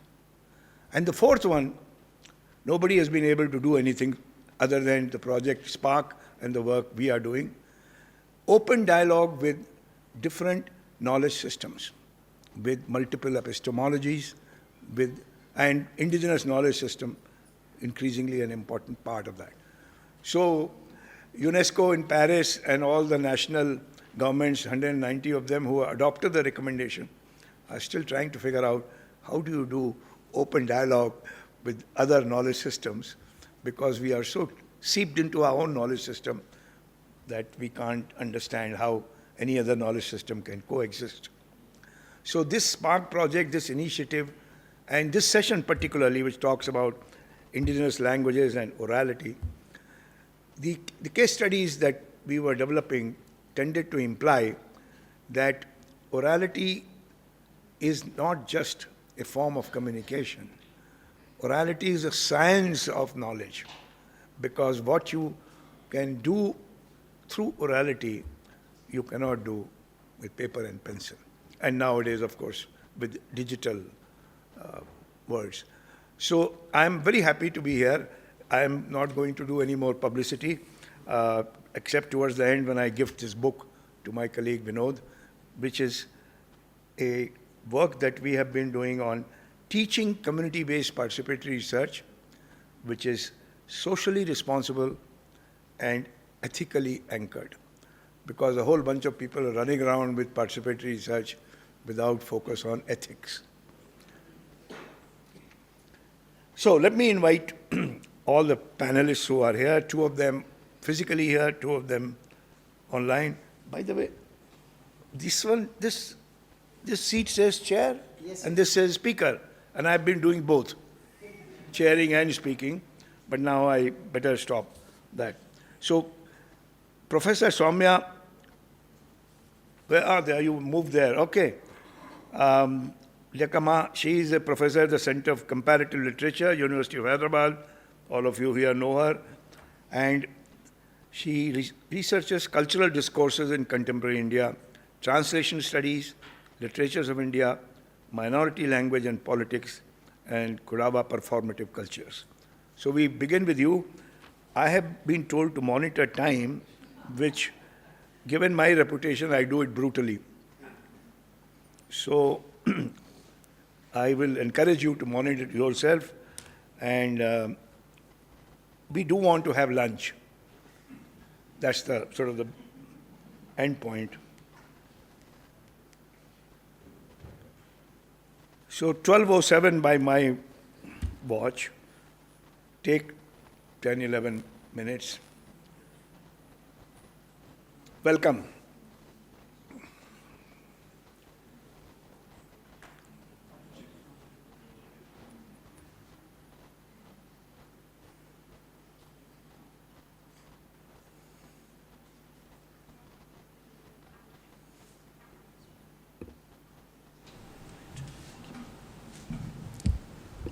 Thank you, Professor Tandon. What's the time now?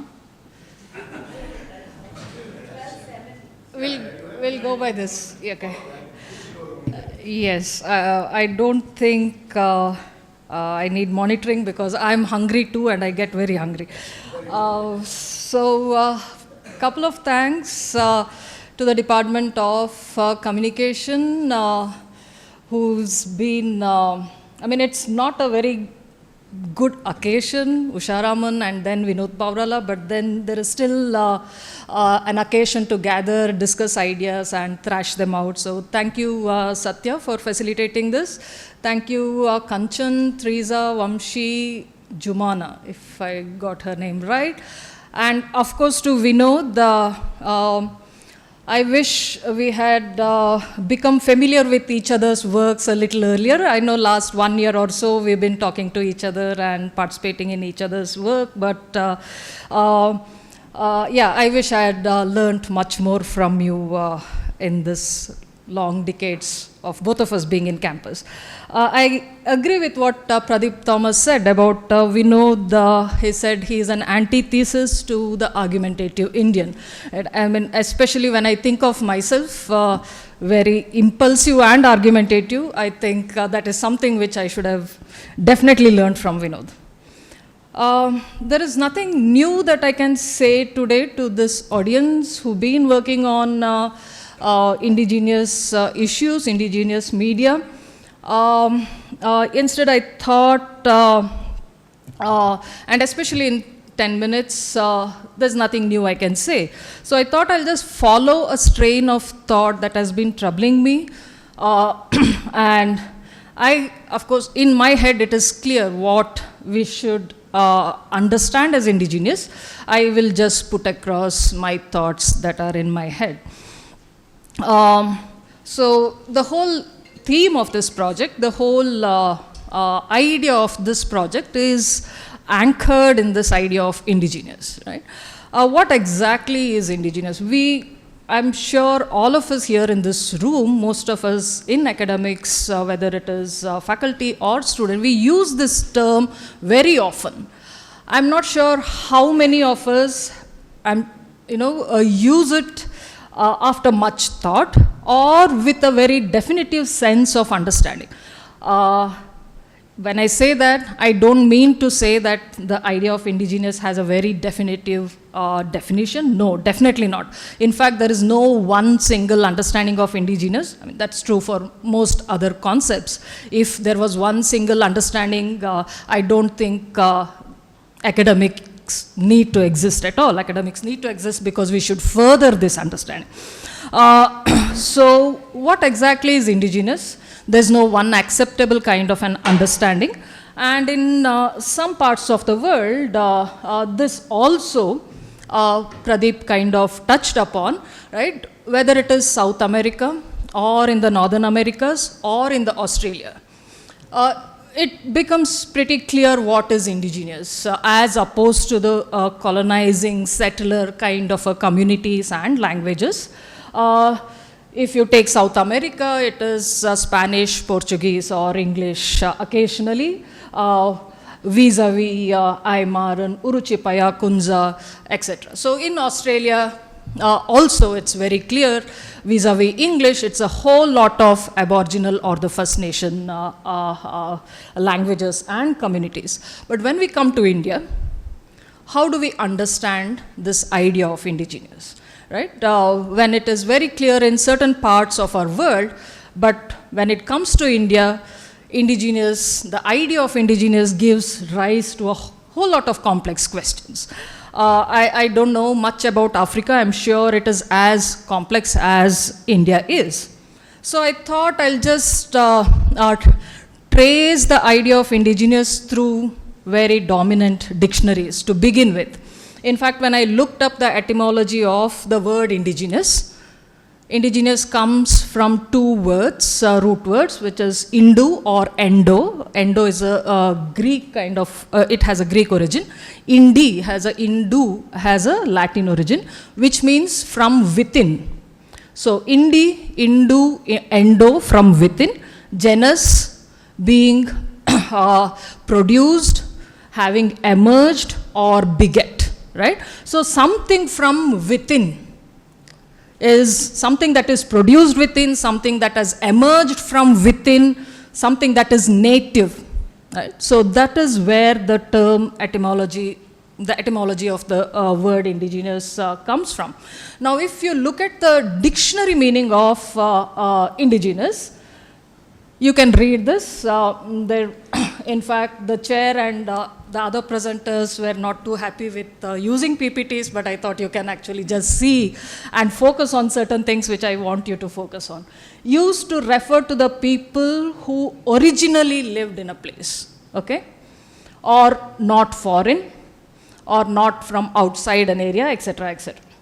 Now, Oxford Dictionary tells you, coming from a particular place and have been living there, or they have lived there for a long time before other people came there. Now that sets some kind of a complexity in place. Now there is a group, or there are groups of people in one place, and then after a while there are other groups of people who have come and settled there. Now there are two claimants as original to a particular place. Now, from the Cambridge kind of a definition, you see a little more complexity in the Oxford kind of a definition of what is indigenous. Now, again, UNESCO, it refers to the original inhabitants of a region, particularly those who maintain cultural, social, historical ties to their ancestral lands. Now, the term original, as you can notice, keeps recurring in all these definitions.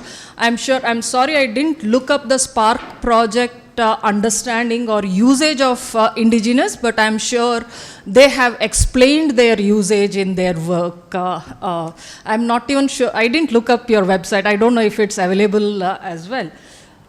This is something from, there's this organization called Cultural Survival, which largely operates from South America, Latin context.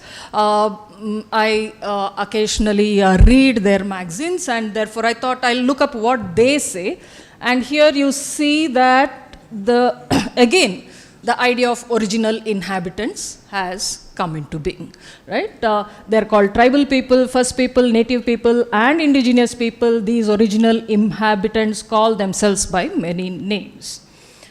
Okay, now, what's the problem for me? And I'm sure all of you are thinking. The first problem, like I pointed out, is now who can have a claim on being original to one particular place, especially in a context like India?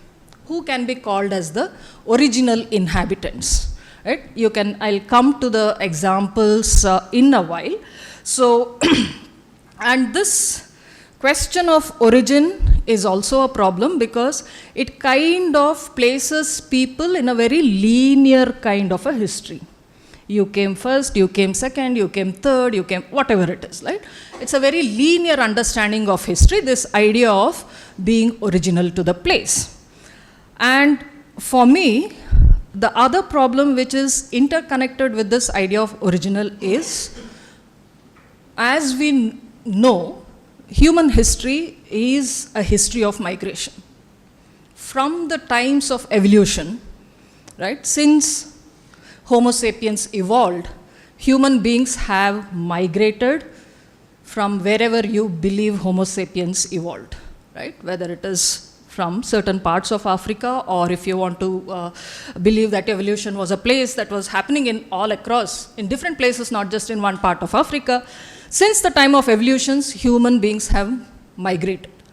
So, what is our origin?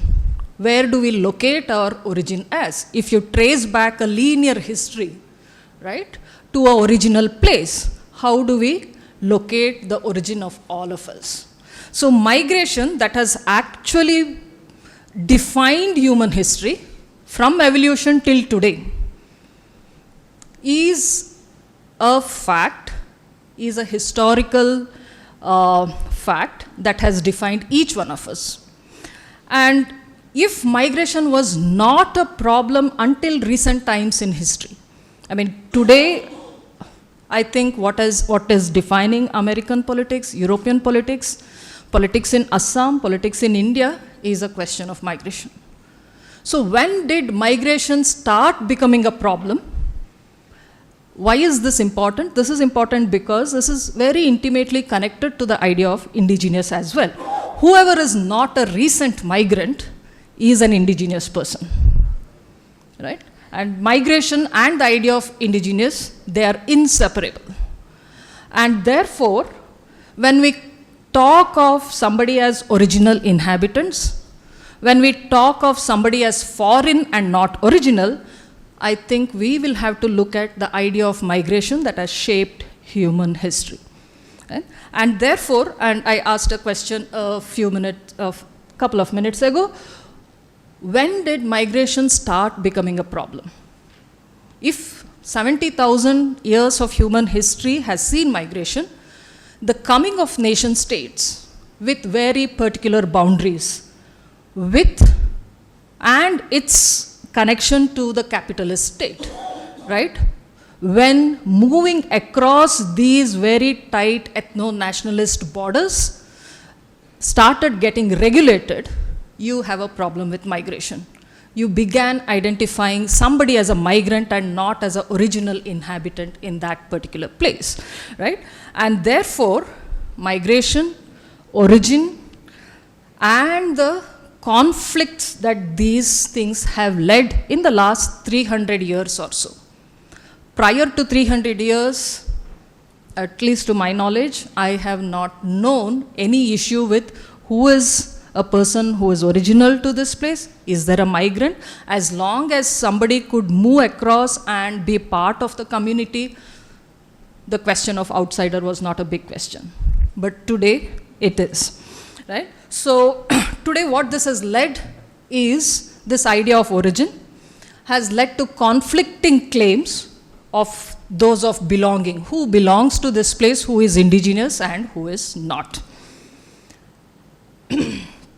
This is again from Cultural Survival. In fact, I won't read this, but if you go through all these things, in fact, let me just just as an example, read the point which is last but one.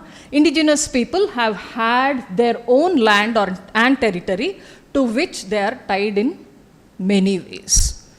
Now, in Telangana, can you give me an example of indigenous people? They own land, they own territory, they are tied to this land in very many ways. Going by this definition, who can be indigenous in Telangana or in India? Now you see that you can't actually very surely pinpoint who is indigenous if you go by this kind of a definition, with largely UNESCO or here it is cultural survival, etc., etc. Most organizations would follow this kind of an understanding, right? So, in fact, therefore,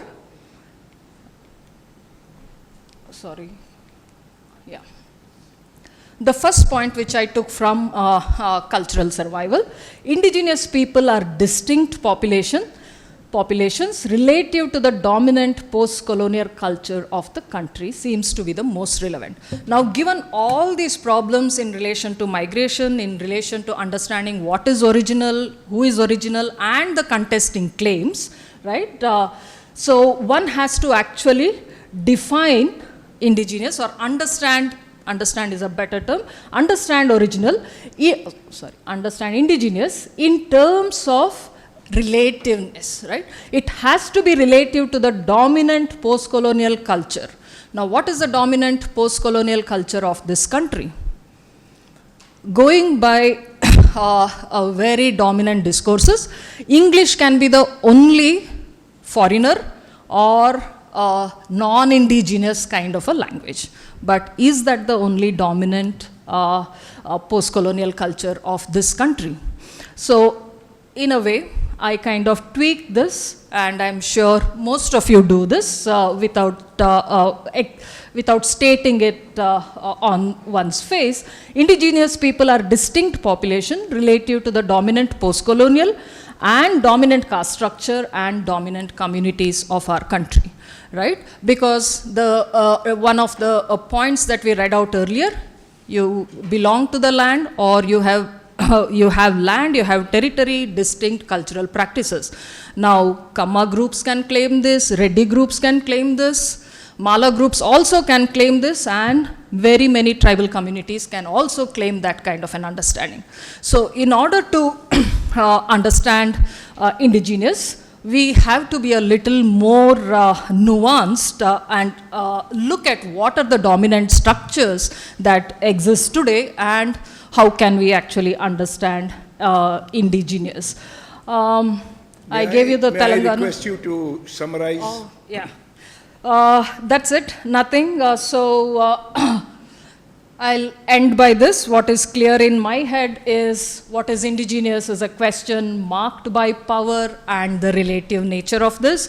And if you look at the example of Assam, it becomes very clear because Assamese claim that Assamese Hindu is the indigenous, whereas Bangla Hindu can be accepted a little, but Bangla Muslim is not indigenous. And what about the Bodo? Bodos are a pretty dominant tribal community, they are okay, but then how indigenous are Raba or Missing or others. So it's a very relative kind of a community a marker, and I think we'll have to be very conscious of how we understand indigenous in relation to the power that is very, very contextual to one single place. Thank you very much. Thank you very much. You have provoked us, which is, I think, what your initial purpose was. It's a very important question. Thank you. Thank you very much. Now we go to our two presenters who are online. You are going to get your chance after that. We have Dr. Bridget Backhaus and Professor Heather Anderson from Griffith University, Australia. Are you both there? Yeah, there you're both there. And are you presenting together or separately? We're presenting together. Together, because then I will introduce you together. Thank you. Dr. Bridget is a senior lecturer at Griffith Centre for Social and Cultural Research, Nathan Campus, Australia. Her research interest includes the role of community and alternative media in social and environmental change and the intersections of voice, listening, identity, and participation within community media. Professor Heather Anderson is an associate professor at the School of Humanities and Social Science, Languages and Social Science, Nathan Campus, Australia. She researches media representation, media diversity, specializes in alternative community media studies, including prisoner radio and alternative journalism. She has been a community radio practitioner, since the early 1990s, and currently volunteers at 4ZZZ radio station, Brisbane. Thank you. Please join. You have officially 15 minutes because you are both presenting together, but stretch a few minutes if you need.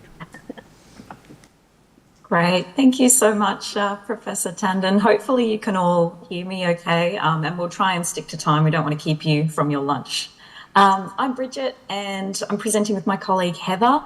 Before we start, I do want to thank our hosts for inviting us to participate. It's a huge honour to be here and to be a part of this seminar and to be able to celebrate Professor Pavarala on this sad but happy occasion. Professor Pavarala has been so influential to so many people, myself included.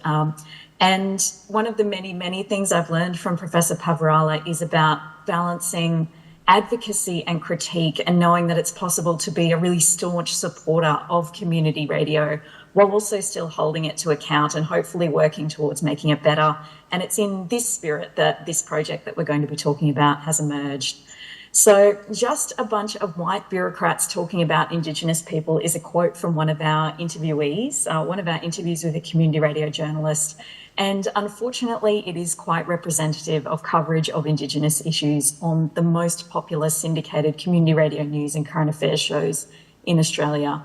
And this will be the main focus of our presentation for reasons that we'll explain shortly. Okay, so before we begin, so I'm just trying to get my slide, there we go. We'd just like to pay our respects to the Yagara and Turrbal people whose lands we work and live on. It was very interesting to hear different perspectives of what it means to be Indigenous in different areas of the world.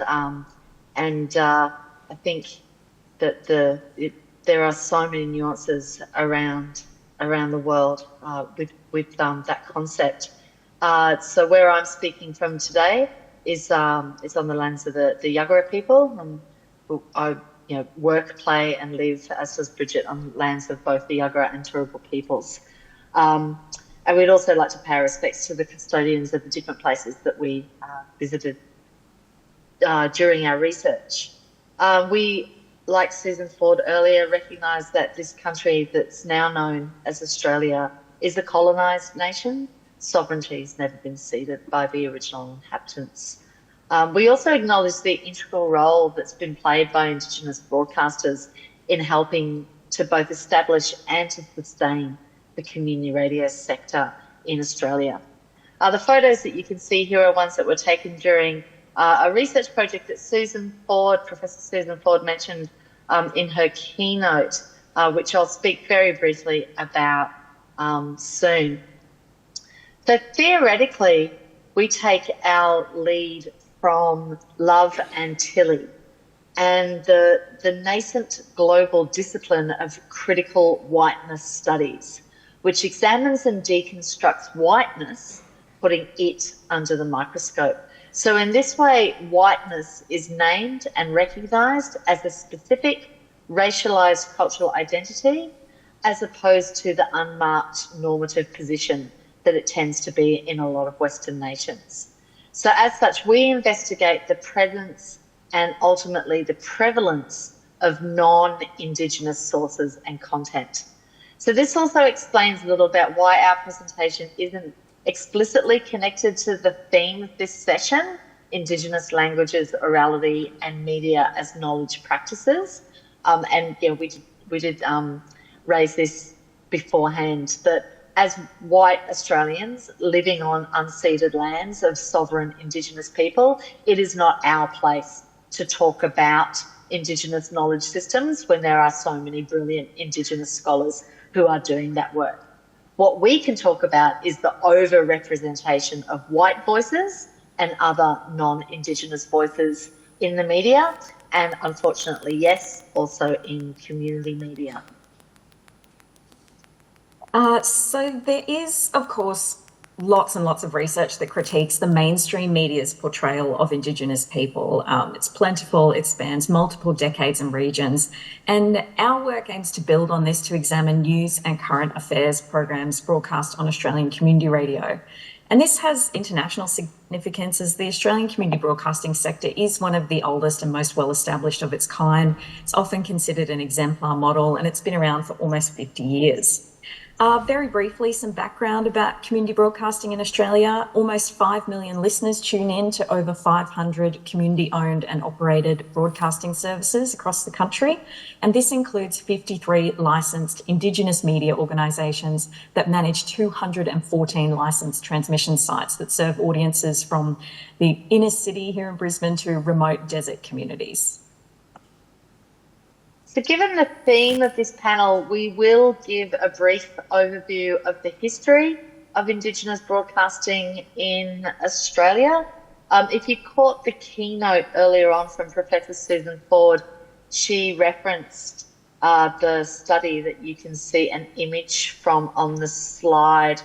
So if you'd like to learn more about the health of the Indigenous media sector in Australia at the moment, then this report, Radio, Television and Digital Media in 21st Century Indigenous Broadcasting, is available online. It was written by a team from Griffith University, 3 Indigenous scholars, Professor Debbie Bargelli, Professor Troy Meston and Dr. Harry Van Issum, and 2 non-Indigenous scholars, myself and Professor Susan Ford that you heard from before.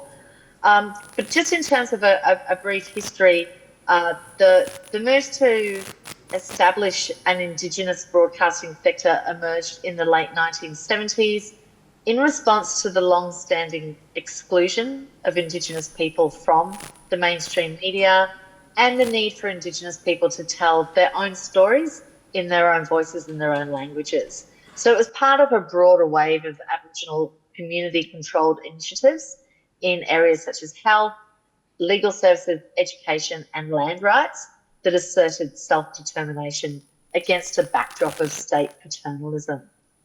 So the Central Australian Aboriginal Media Association, or CAMA, which are based in the centre of the country in a quite large regional but very remote town called Alice Springs, they received the first official Indigenous broadcasting licence in 1984. Around that same time, Indigenous activists in capital cities across the country were starting their own programs on community radio stations, as well as establishing their own radio stations. In 1987, the Australian federal government launched Broadcasting for Remote Aboriginal Communities Scheme, or BRACS, which involved funding for small-scale radio and television facilities in remote Indigenous communities. And then throughout the 1990s and 2000s, the sector matured into a national network of community-controlled Indigenous media organisations that Professor Thomas referred to a little earlier on. Now, Indigenous broadcasting, the sector is supported primarily through the Indigenous Broadcasting and Media Program that's administered by the National Indigenous Australian Agency. So you can see there are a lot of organisations and a lot of acronyms there, all managing this particular sector. But for now, we'll focus on the research that Bridget and I have done on the overrepresentation of non-Indigenous voices on community radio. So all community radio in Australia, including Indigenous broadcasting, is bound by the Community Radio Broadcasting Codes of Practice. And this was sort of the lens that we sort of filtered our study through. And these codes set out the operational standards and guiding principles and policies for programming on community radio stations around the country. And Code 7, as you can see, refers specifically to First Nations engagement and programming, First Nations being an alternate phrase for Indigenous. Community broadcasters are required to demonstrate respect and cultural sensitivity, including First Nations people in the planning and production of content about First Nations people, and crucially for this work, prioritise First Nations voices when talking about First Nations issues. And it's worth noting that this is the latest version of the codes, which came into effect in July of last year. Our earlier analysis early in the project was based on the 2008 version of these codes, where the code relating specifically to Indigenous programming was much less detailed. So there's an improvement there already. So with our research, there's lots of different ways that we can look at the data. We've chosen to focus on the sources, on those people who get to speak. We approach sources through a lens of media power, believing that news sources exert an effective control over the flow of information that enters the public sphere. So I guess, what does this mean for community radio? Well, if the codes of practice are being enacted, then we should hear underrepresented voices. We should hear voices that reflect the diversity of Australian communities, as well as respectful, responsible coverage of issues that affect Indigenous people. To save a bit of time, I won't go into a huge amount of detail on our methods. This is an ongoing project that was meant to be a one-year project that we're still working on 4 years later. But we've got a few publications out from this research that do go into detail on the methods.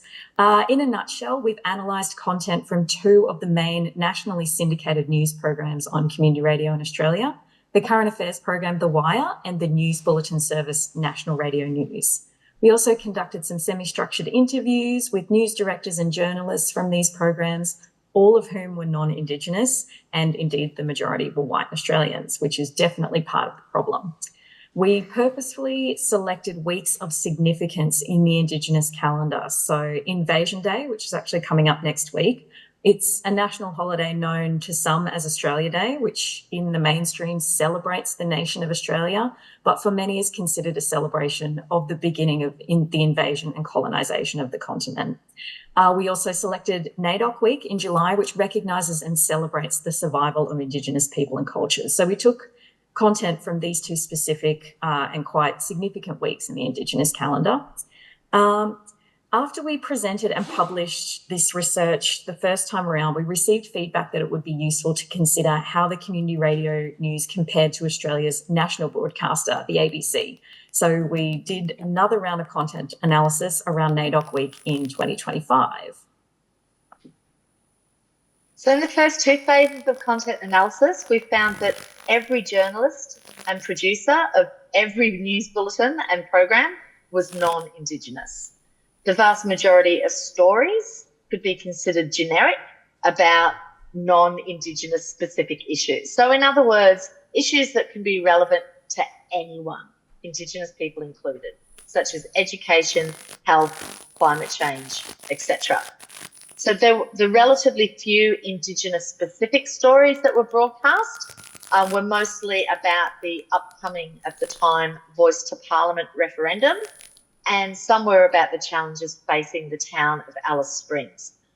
Both of those topics very strongly motivated by conflict.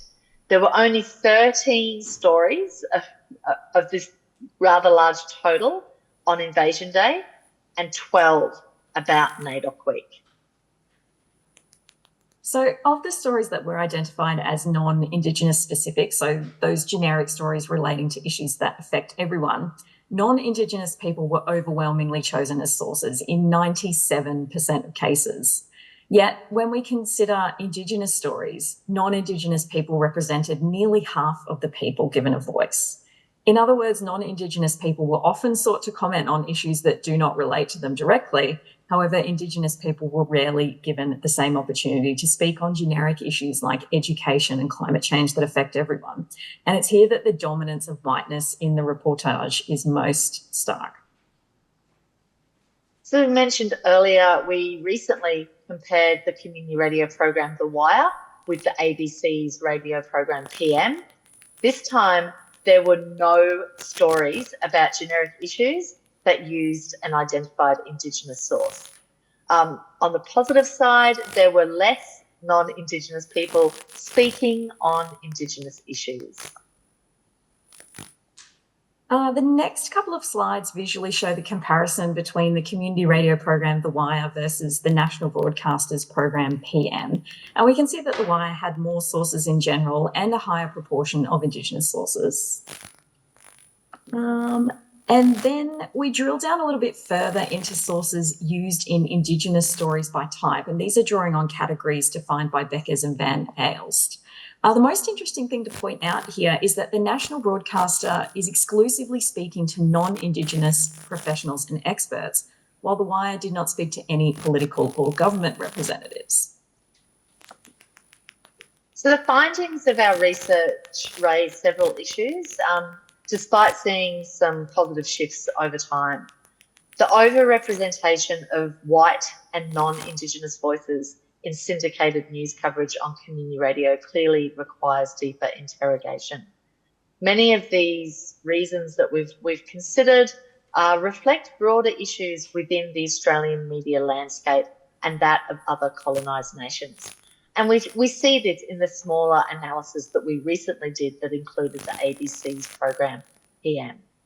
However, given the obligations and the positioning of the community broadcasting sector as both a platform for underrepresented voices and as committed to highlighting Indigenous stories, it's important to highlight these issues. And a thought that I had listening to the keynotes as well is that Indigenous knowledge is being missed when we exclude those voices. Absolutely. So to conclude, media diversity has a strong deliberative effect on public discourse that promotes healthy democratic processes by exposing audiences to a broad range of voices and opinions. And the implications for such overwhelming whiteness on community radio are serious. If community radio is genuine about its commitment to fostering the voices of Indigenous people, their voices need to be heard in its flagship nationally syndicated programming. When this doesn't happen, Indigenous knowledge and perspectives are neglected, and the whole of this country, now known as Australia, suffers as a consequence. So there's definitely much more research to be done in this space, but for now we'll leave it there. Thank you so much for having us. Thank you. Thank you. Thank you very much to both of you. Well managed. Now we move to the next in-person presenter, Dr. Anirudh Jena, Assistant Professor in the Communication area at Indian Institute of Management, Kashipur. His research focuses on communication for development, social change, alternative and communication media studies, political economy of communication media, and media and the margins. Your turn. Now, those of you who have a camera will have to figure out how to look at him. You may come here if you like. Yeah, that's why it is kept.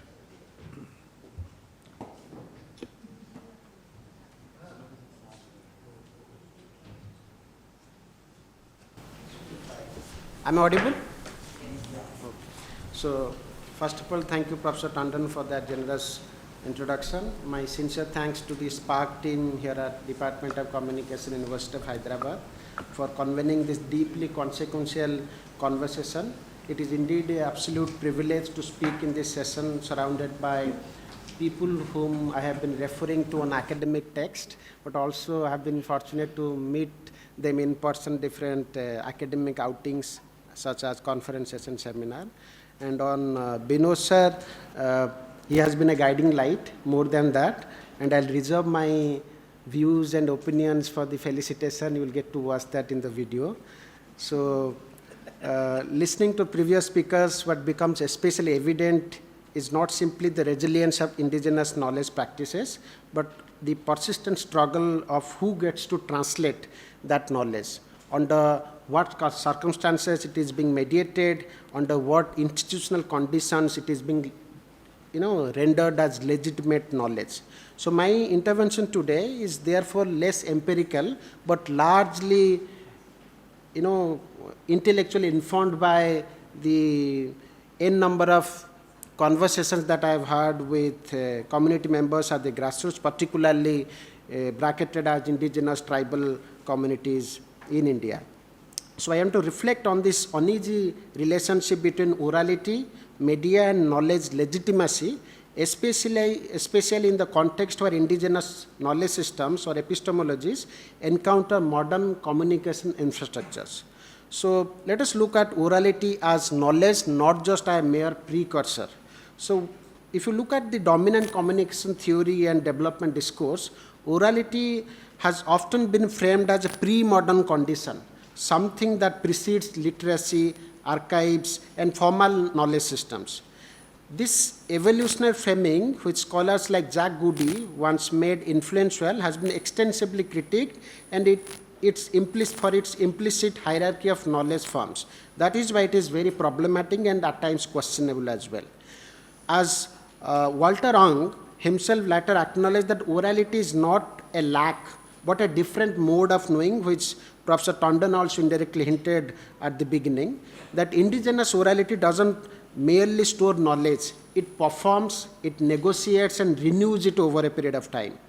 Therefore, meaning emerges through repetition, rhythm, embodiment and collective listening. Therefore, knowledge is not abstracted from life, it is embedded in social relations, ecological rhythms and moral worlds.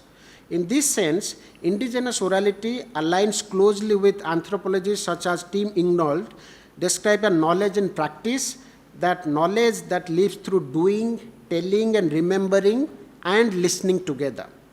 So when media systems approach orality merely as content to be recorded, to be translated or broadcast, they risk committing what Gayatri Spivak and others would call a second-order epistemic violence, preserving the voice while erasing the conditions under which these voices become meaningful. Now, if you look at community media, particularly in indigenous context, therefore must be understood not as neutral platforms, but as sites of translation.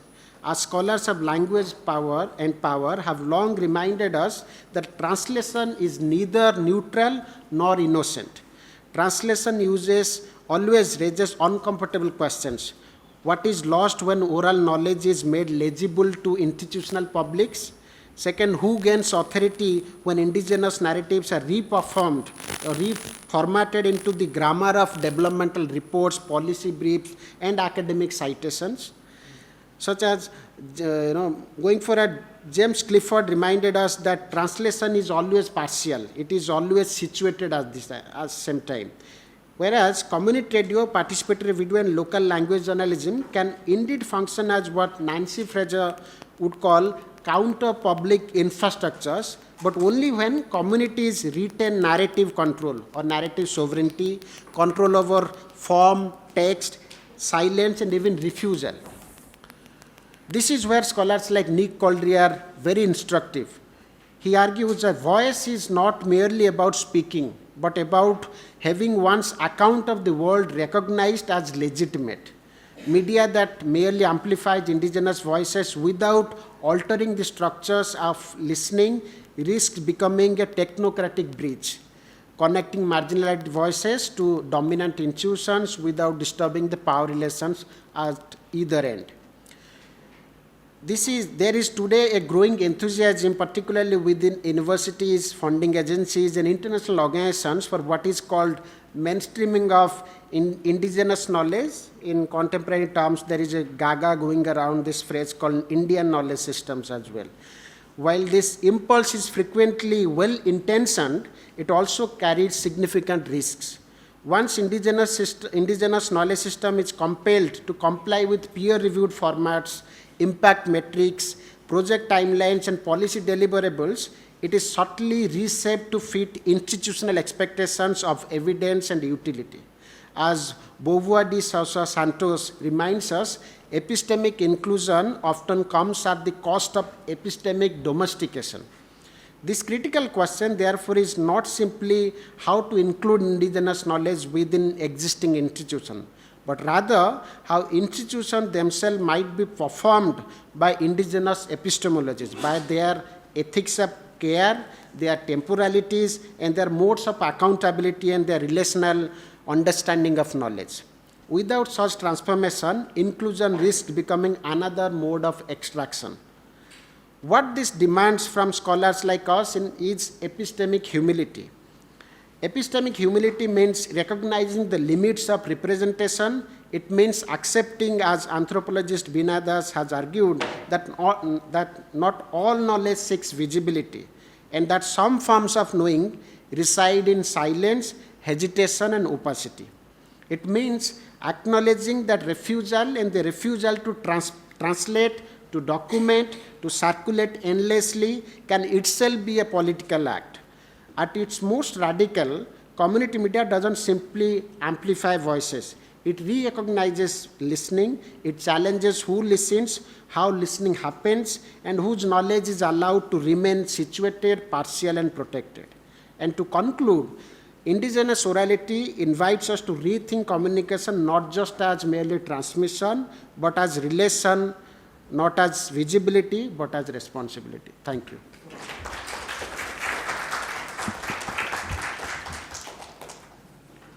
Excellent. Thank you. You have maintained time as well.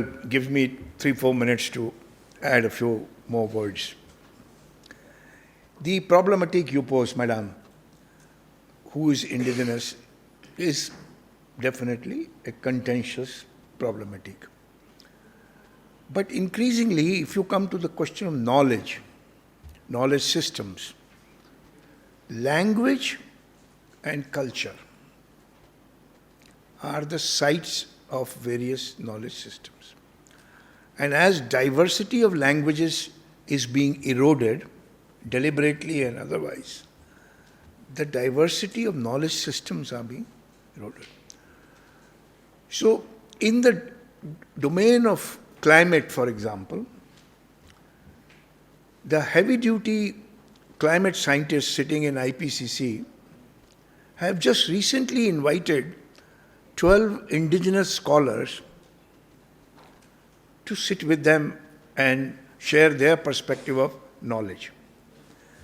However, these indigenous scholars who were invited, and 2 of them I know personally, one from New Zealand and one from Colombia, the 2 indigenous scholars, or all the 12 indigenous scholars who are invited on the basis of their publication in mainstream journals and books, which is in itself a problematic, because that industry is making life difficult for all of you, I'm sure, here, publish or perish, and in the process excluding.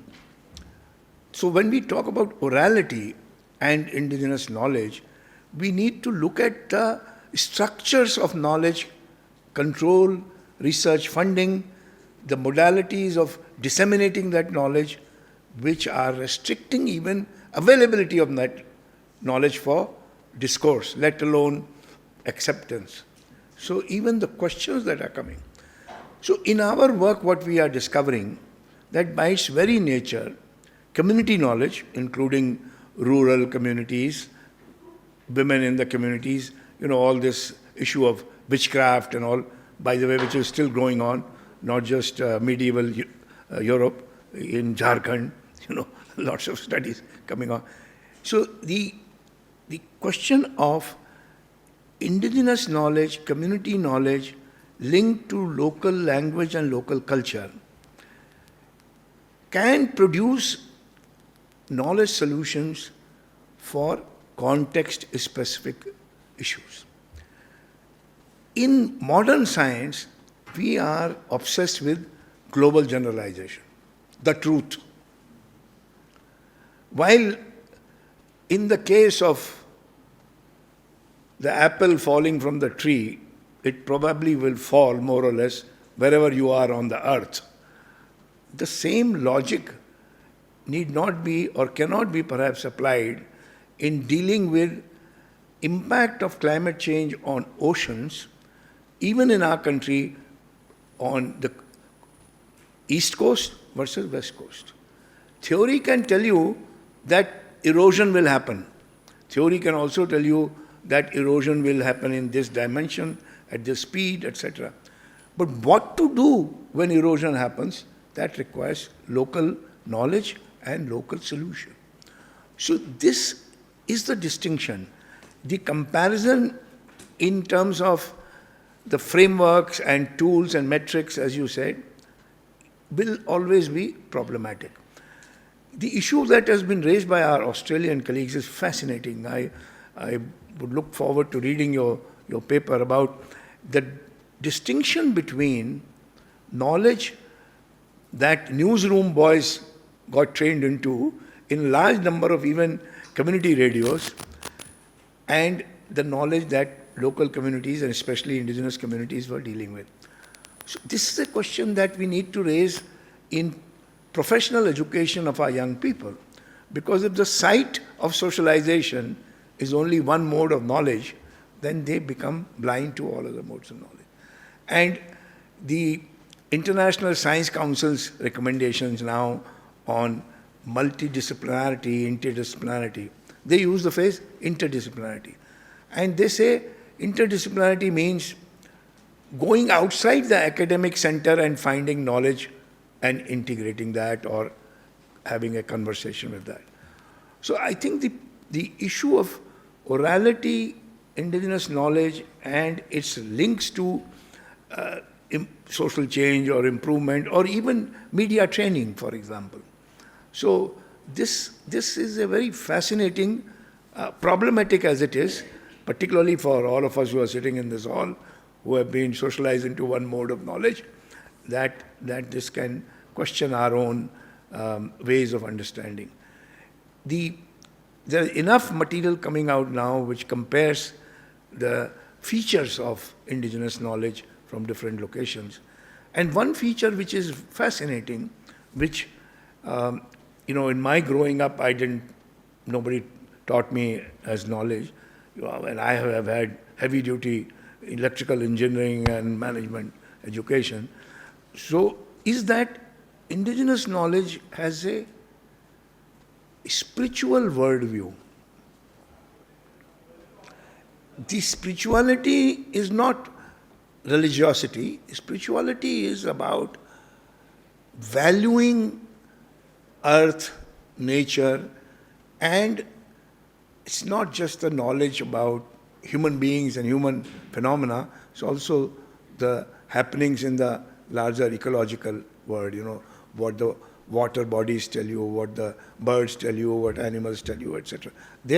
This dimension of worldview is normally discarded in the socialization of young researchers because we are told to be objective. But this is the challenge that we are facing, and I think these community radios provide a very interesting opportunity to create possibility for indigenous knowledge to be shared.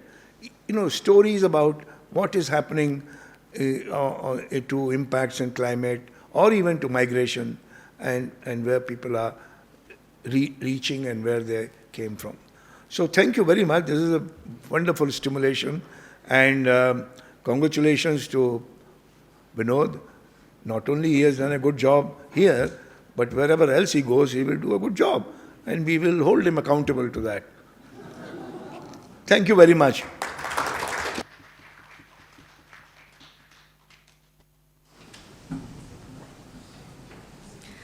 Thank you, Dr. Rajesh Tandon, Professor Soumya Dechamma, Dr. Bridget Backhouse, Professor Heather Anderson, and Dr. Aniruddha Jena. We will now break for lunch. Lunch has been arranged at the first floor dining hall. Please carry your food coupons, which you can give to our team members upstairs. Anyone who is not yet registered, please register and collect your food coupons. Kindly note that the next session begins at 2. Thank you. We now move to the next session, Media, Marginality and the Politics of Voice. To chair this session, may I invite Professor Surinder S. Jodhka, renowned professor of sociology at the Jawaharlal Nehru University, New Delhi. The empirical focus of his work has been the dynamics of caste, agrarian social change, and contemporary rural India, and the political sociology of community identities. May I also invite the panelists for this session, Dr. Kulveen Trehan and Professor Archana Kumar, to take their seats. Professor Thomas Tufte, Professor Joe Taki, and Professor Jessica would have already joined us online for the session. I now hand over the session to the chair, who will introduce and invite the keynote speaker and the panelists of this session. Thank you. Yeah, I'm a bit of an intruder because I don't belong to the communication community. It's such a pleasure to be here. I remember Kanchan called me 2 weeks back and she mentioned that she's planning to organize this conference to celebrate Vinod Pavrala's scholarship. And Vinod had, before taking final decision, also consulted me that is it a good decision? And I said, of course, you should go ahead. I don't know if that's a good thing to share with this crowd or not.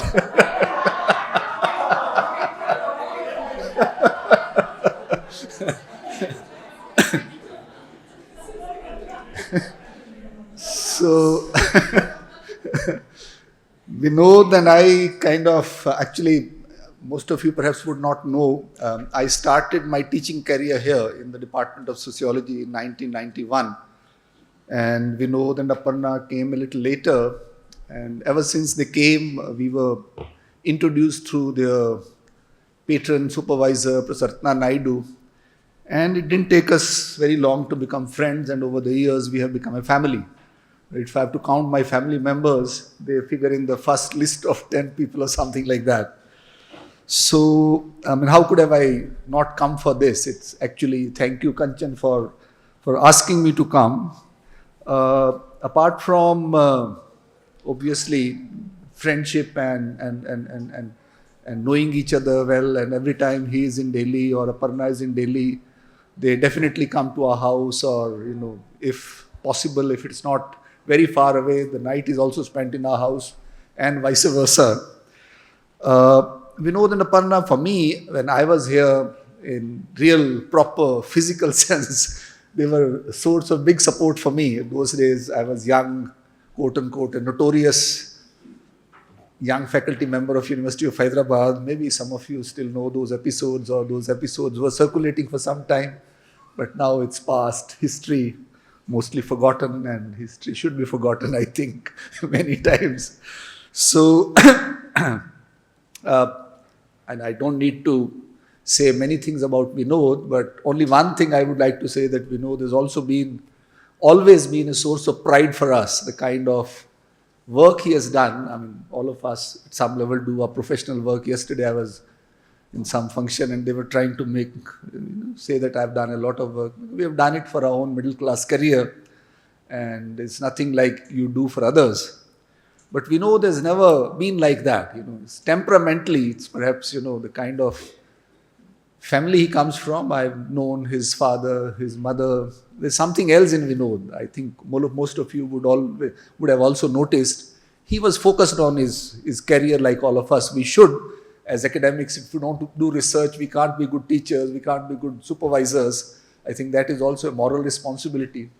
But I think Vinod has been kind of the manner in which he has contributed to the larger developmental work. It's not been like, you know, trying to show off, you know, trying to do something which is superior than what others do. In a very subtle way, he kind of integrated his scholarship and his larger social political concern so nicely that he never stood out as politically left-wing on the campus of Hyderabad University when he thought it was required.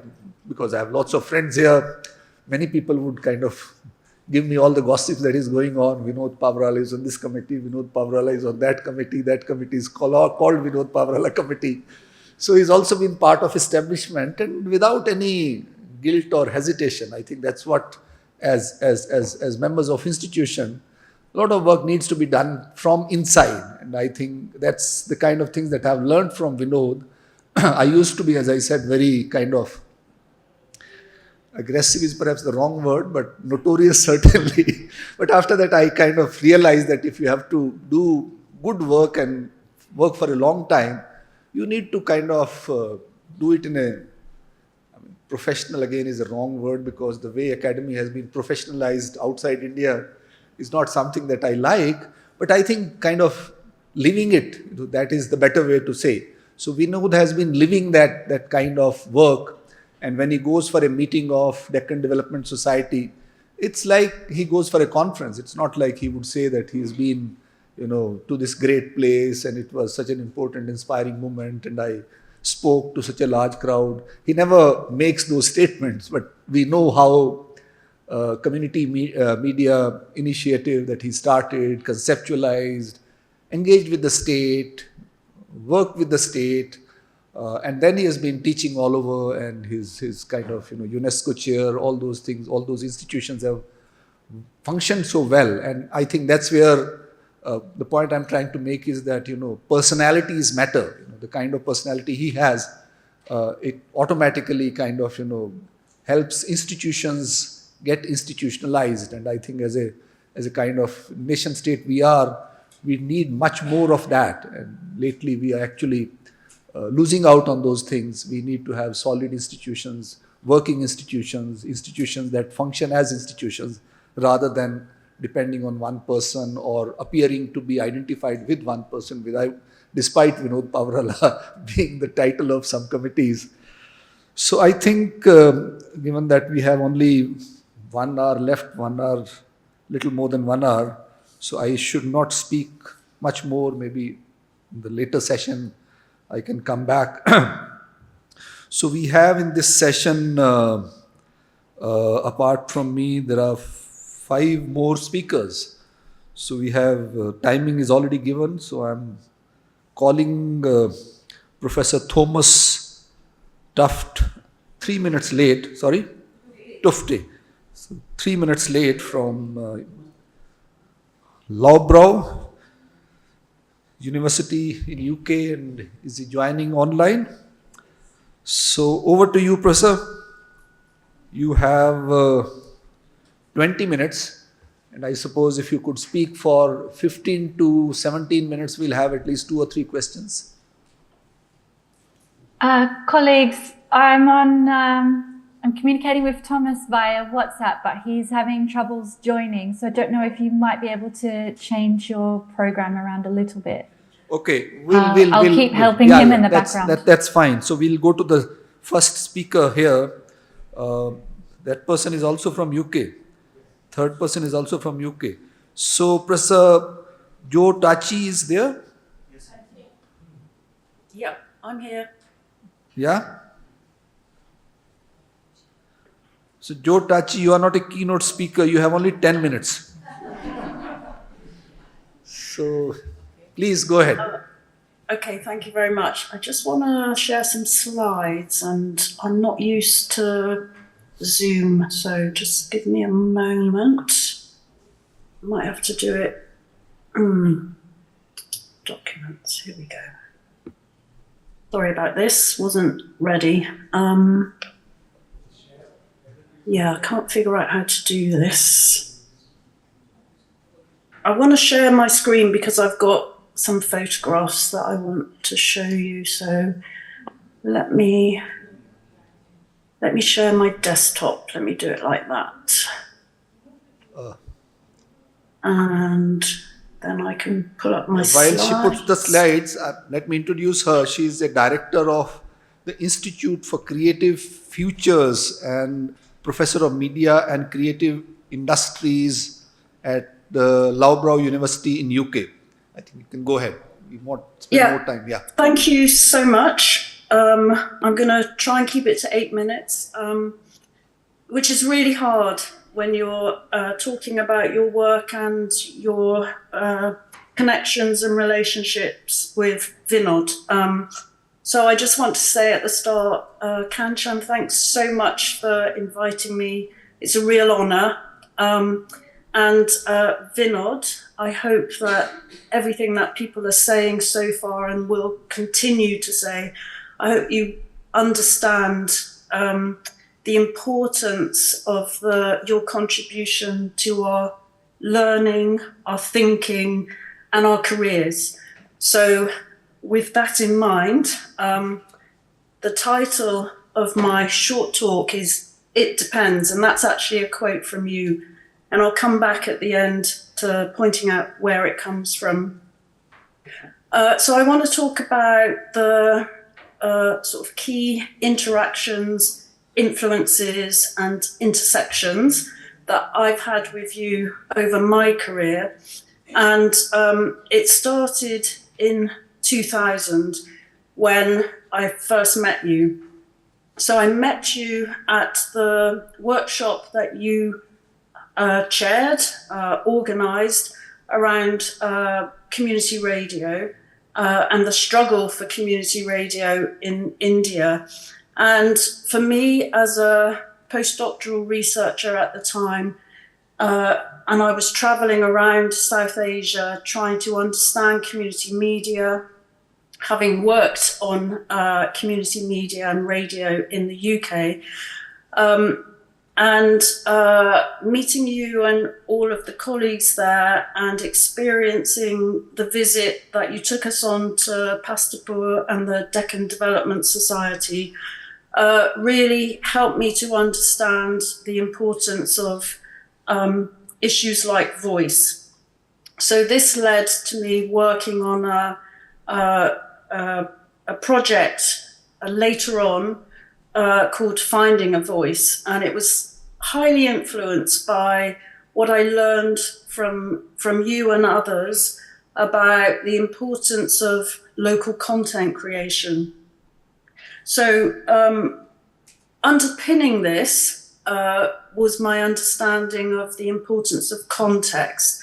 And that was very much influenced by that first meeting and that visit to Pastapur and the other community media initiatives that I visited in South Asia back then in the year 2000, so long ago. This notion of communicative ecologies emerged from that research that I did early on and the interactions that I had with people like you, Vinod, and learning about the work that you were doing on community radio and community media.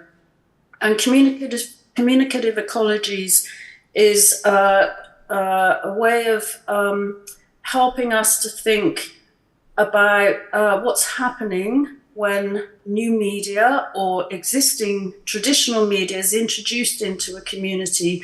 And rather than understanding by just focusing on that bit of technology, thinking about the broader context, the whole structure of communication and information in a people's way of life. So it draws attention to the things I learned from you and others about the importance of context, relationships, interrelationships, channels and flows of information. This led me to work on issues of content and voice, very much again influenced by the community radio movement in India and the work you were doing to try and get it legalized. So the early work that I'd done around multimedia centres in South Asia, particularly in Sri Lanka, was really interesting. But a lot of the content that was coming from new media in multimedia centres was sort of information from elsewhere. So I was very inspired by the work you were doing around community radio, which was trying to help people to create their own content. And this led to projects and work that I did around in a project called Finding a Voice that I worked on with UNESCO and UNDP, and thinking about participation through creative engagement. This then led on to thinking about how to evaluate the impact, if you like, of communication, especially in sort of the kinds of development initiatives that national and international agencies were funding and supporting. So I worked with June Lenny on a book called Evaluating Communication for Development, a Framework for Social Change, based on years of research that we had done, and obviously influenced by you, Vinod, and others working in the field. And this was a response to the way that the dominant way of evaluating the impact of communication initiatives was based on, or still is based on, logical frameworks, measurements, indicators, predefined goals, a positivistic approach to evaluation that simplifies and changes the registers of experience and knowledges. And the idea behind this was to show the rigor of other ways of understanding how communication contributes to social change, based on taking a participatory, holistic, critical, realistic, learning-based, emergent, and complex approach. And we worked together on a project called Evaluating Communication for Development that was about applying that framework to the work of UNICEF in various places. So this photograph was taken during a workshop in Vietnam, but we worked also in India and in Africa. So I'm running out of time quickly. I could say so much more about it, but I just want to draw to a conclusion by coming back to the title of this short presentation, which was It Depends. And I got this from your work, Vinod, as it sort of sums up, hopefully, everything I've said till now, even though I'm doing it really quickly. You wrote a chapter in a book that Thomas and I edited called Communicating for Change, Concepts to Think With. You wrote a short, very compelling piece about your concept, which is called intangible outcomes. And this is about how it's about the failure to account for intangible outcomes and how it arises out of not only political indifference to democratic participation and social justice, but also to epistemological disregard for marginalised knowledge. So I'm quoting you here. And what strikes me about that piece was a very succinct way of summing up everything that I've talked about and everything that I think your work stands for, which is about understanding things in context, taking a critical approach, and so on. There's a piece in this chapter that you talk about when you ask about the impact of a communication initiative, what impact it might have on a community or members of a community or groups in a community. You said, and again I'm quoting you, the answer, as any self-respecting scholar of communication and social change would give, is it depends. Thank you.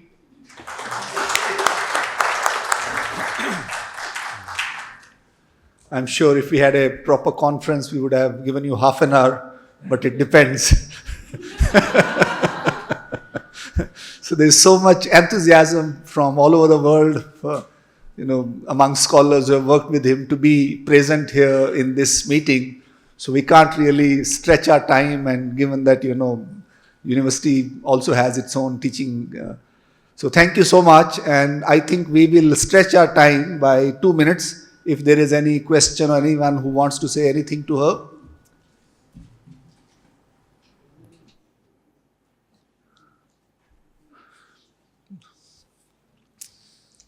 Okay, then, I would love to talk about the politics of it depends. When does it depend, when should it depend, and when should it not depend?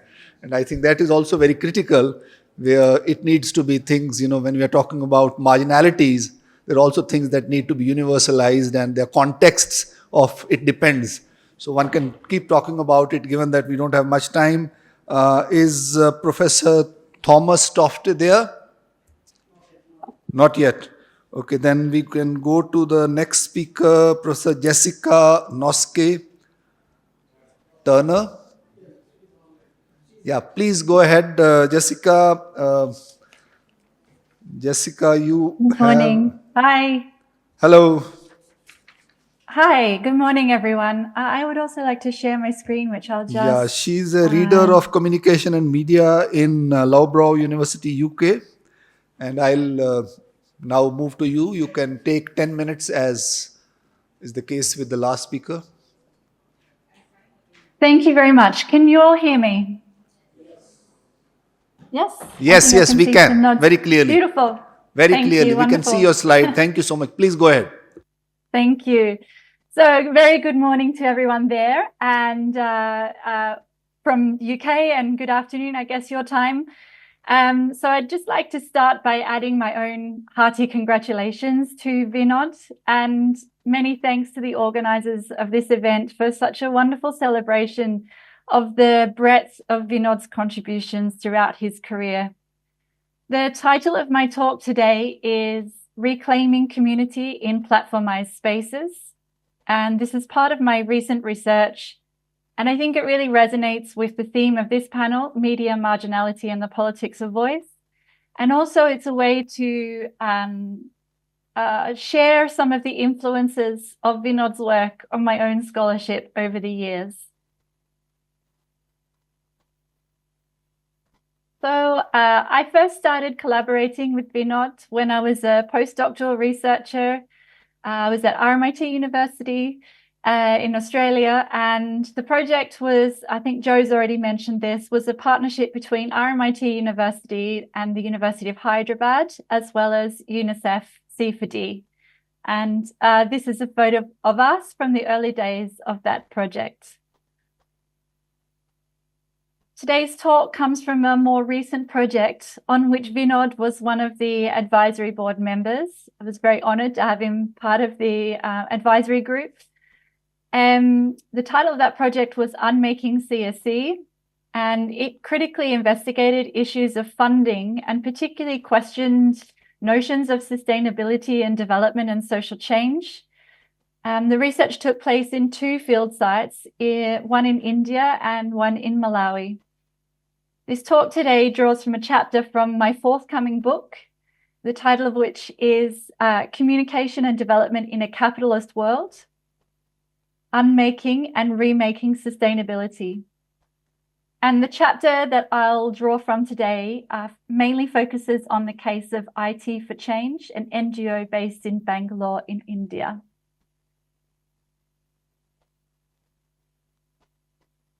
One dimension that I explore in this book is digital and communicative capitalism, and the risks that that poses for what I call platformization of social change. So as we sit here today, wondering what new chaos Trump might cause in the world today, it's worth remembering this iconic image from Trump's inauguration. In the seats that are normally reserved for the president's family sat Mark Zuckerberg and his wife Priscilla Chan, Jeff Bezos of Amazon and his wife, Sundar Pichai of Google, and Elon Musk of X, formerly known as Twitter. So if you're looking for a visual representation of the proximity of platforms to power, I think there's no better than this, or no more accurate than this. Platforms are the architectures that enable the commodification of everyday communicative acts, and the platform's algorithms are designed to encourage interactions that are most profitable for the platforms.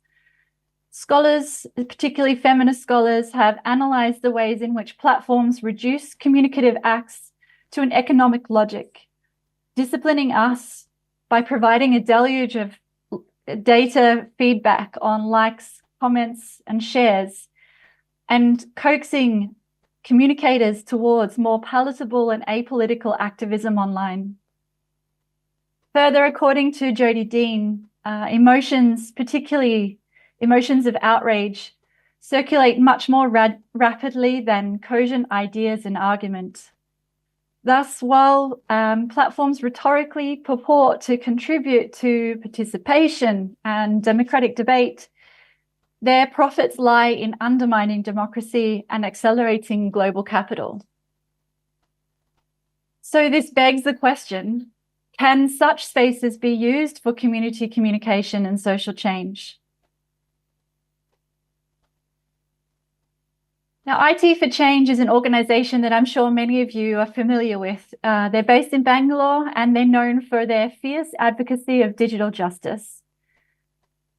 In addition to the things you may have heard about, you may not know that they've also been experimenting with using Instagram as part of a kind of communication and social change project to create an online hangout space or ADA for adolescent girls as part of a project focused on digital skills, gender equity, and sexual and reproductive health.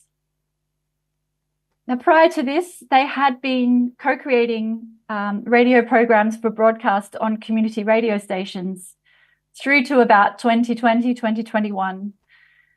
But the pandemic saw a massive shift in the practices of adolescent girls who'd had, to that time, limited access to internet spaces. But as schools were moving online, as education was moving online, they were also gaining more access to internet. And so IT for Change felt they needed to switch to Instagram, not only to be where the girls are, where these adolescent girls are, but also to help them to remain safe as they moved into being on platforms. And I argue in this chapter that a key way that IT for Change have managed to resist platformized social change as they've made this transition from community media, community radio to social media is by holding on to their community media practice. So I'll just make a very quick note on the methods used in this research project. So in this project, I lent really strongly into participatory and creative methods, including what I referred to as material metaphors, which is essentially about making 3D models of metaphors that describe or analyze concepts and practices within their work. So the metaphors that they create are part reality, part fiction, and they help to both analyze existing practices, but also to envision alternative futures. So this first metaphor directly links their community media practice with social media practices. So they talk about the glittery bead being the social media. So those are the things that are constantly changing, that are exciting, that are new and fun. But they also say they need to hold on to the terracotta. So they say, so we use the glitter of social media grounded in principles of social justice and equity, and the terracotta will always be beneath the glitter. The glitter doesn't overpower that. Apologies. If I had more time, we could dig into this more deeply. This is another really powerful metaphor that they created. They said, community media is like a mirror. It is a mirror that reflects what's happening in the grassroots. It's reflecting a collective experience through the media. This gets taken and given back to the community to understand, realize, empower, and to mobilize. So these and other metaphors help us to understand how community communication, social change could possibly survive on platforms. A key tactic here is to make peace with echo chambers. So where silos and echo chambers are often derided as representing everything that's wrong with social media, what if we reclaim these concepts for community media? In fact, Jodie Dean describes echo chambers as a necessary mass adaptive response to the ceaseless waves of outrage, spaces where it's possible to find shared meaning amongst like-minded people. So in this way, and guided by IT for Change's metaphor of the mirror, we can think of all forms of community media as inherently echoey spaces, adders, spaces where people are empowered and strengthened and mobilized by hearing the reflected echoes of each other. So to close, I would just like to wish and express my gratitude to Vinod for his mentorship, scholarship and friendship over the years, and wish you all the very best on the next exciting chapter. Thank you very much. Thank you so much, Jessica. I have several questions to ask. I also want some clarifications when we talk about community and when you talk about platforms. What are the new things that are being conceptualized by communication scholars? The obvious thing that comes to my mind is the new WhatsApp communities, which are kind of transnational. And they're also kind of platforms where families meet, but also political opinions meet. And they also are creating all kinds of dynamics in our political system, in democracies, in economies, in consumption cultures. But given that we don't have much time, would you like to react to it for a minute or two? Yeah. So I can imagine this is quite startling. We are still uncomfortable with echo chambers, particularly echo chambers that are algorithmically driven, that drive around outrage. And the platforms, I agree, I'm not trying to undercut the kind of important critique of the ways that platforms are undermining democracy. But I think I'm trying to trace a lineage, a connection between what we've known of community media as being a space to hear each other. And for that, as the metaphor talked about, bringing content that is by the community, reflecting the community and hearing each other, to be empowered by that, having those voices reflected back. And to suggest that if we're to use social media for our progressive social change purposes, it's to think in those terms about not necessarily followers and massive growth in so-called communities of followers, but the porous kind of spaces from that are beyond platforms, that are also real life connections, to think about the same kinds of online media and non-mediated connections for community in community media, and so that tracing the lineage of practices through to social media spaces. Thank you so much. A long time back, when I was about to leave from Hyderabad University in, I think, 1997, we had organized a conference on the idea of community. The very idea of community is also a very contested category. It's also mobilized, it's also constructed, it's also political. It's also, in some sense, open to all kinds of possibilities. So I think, but we won't go on with discussion. So we'll perhaps go ahead with these questions and we can perhaps come back to them later on toward the end if we have time. So now I would like to invite Dr. Kulveen Trehan from New Delhi. Is Kulveen here? You are Kulveen. Great. Somebody. So you also have only 10 minutes, unfortunately. Right. So at the outset, thank you, Kanchan, for this special occasion. So to begin with confessions, I come from the other side. I come from campaign creation, development, advocacy advertising, my journey from advocacy advertising in the media industry to creating, understanding or reimagining participation for social change has happened through several projects.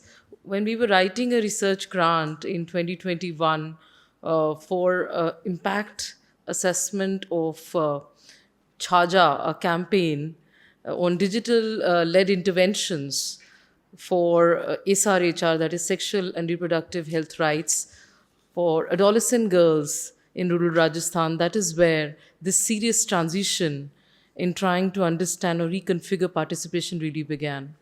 Because I come from a hardcore post-positivistic understanding of campaign planning, assessment, outcomes, and from there to then see whether Chaja or impact assessment or monitoring of that particular campaign could lead me to creating a better understanding of co-creation, of lived and shared experiences with those girls, with the adolescent girls, by the way, who are the most difficult or the hardest to be with for various reasons. There's a lot of silence of culture.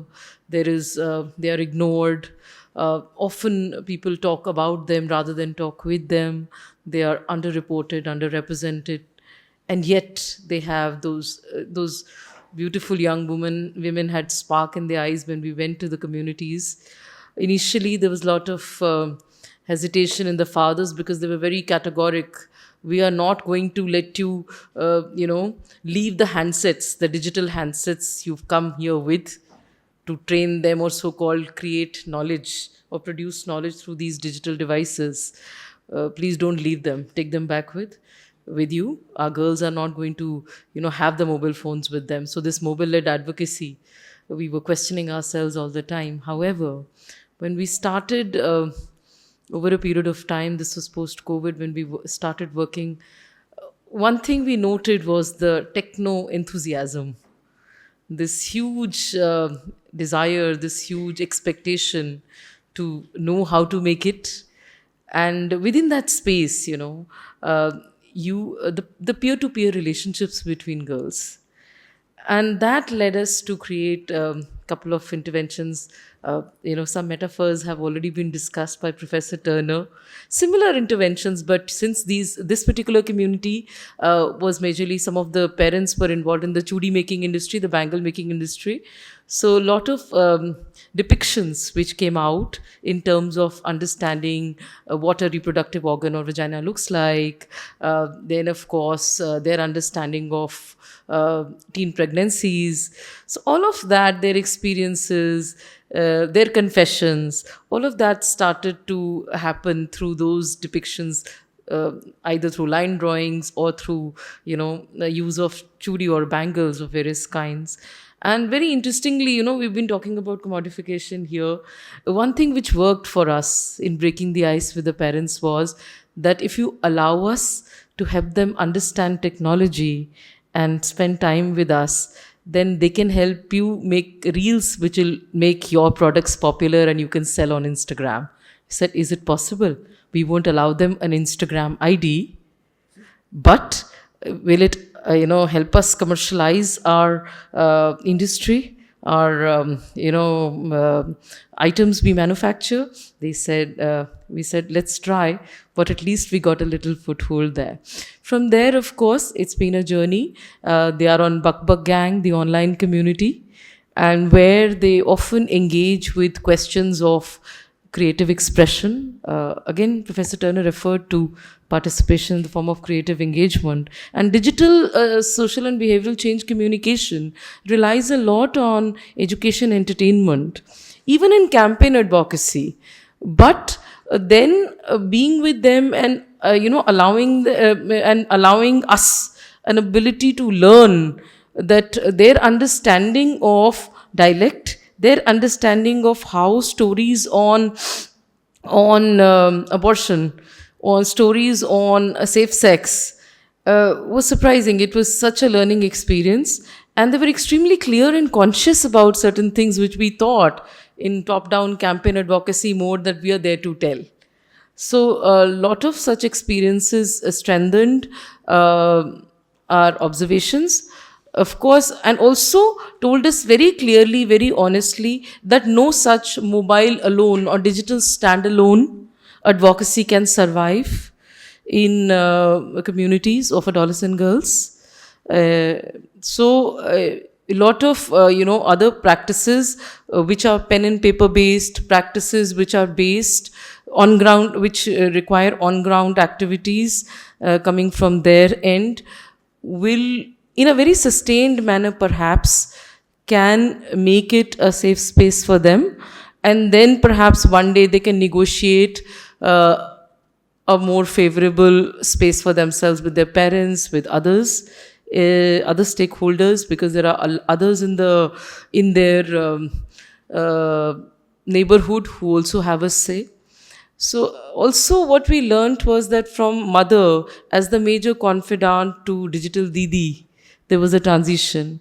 So they were very comfortable being in that safe spot with the chatbot. So how to create a chatbot was another enthusiastic leap they took with us.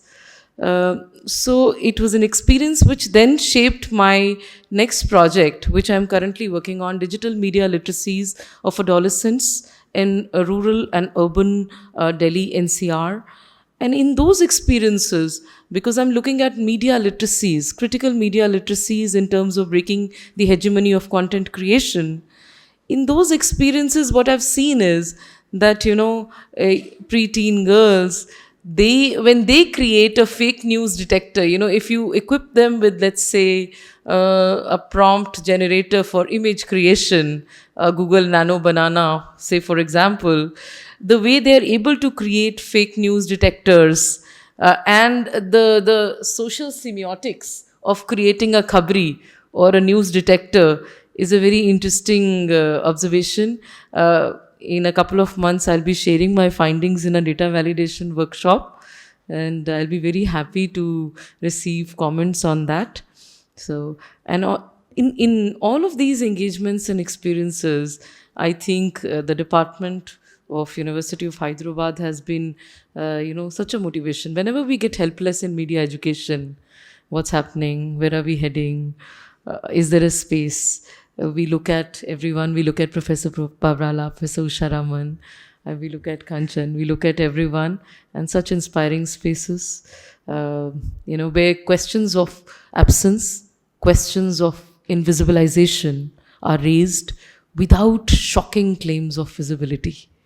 So those are important lessons for all of us. Thank you, Professor Pavrala, for being part of our lives. And personally, in the last 2-3 years, I've had long conversations with him as well. And it's always worked for me. Thank you so much. Still have 2 minutes. Or you can.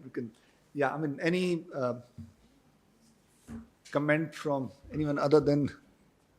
I was just... to continue the discussion for another 2 minutes.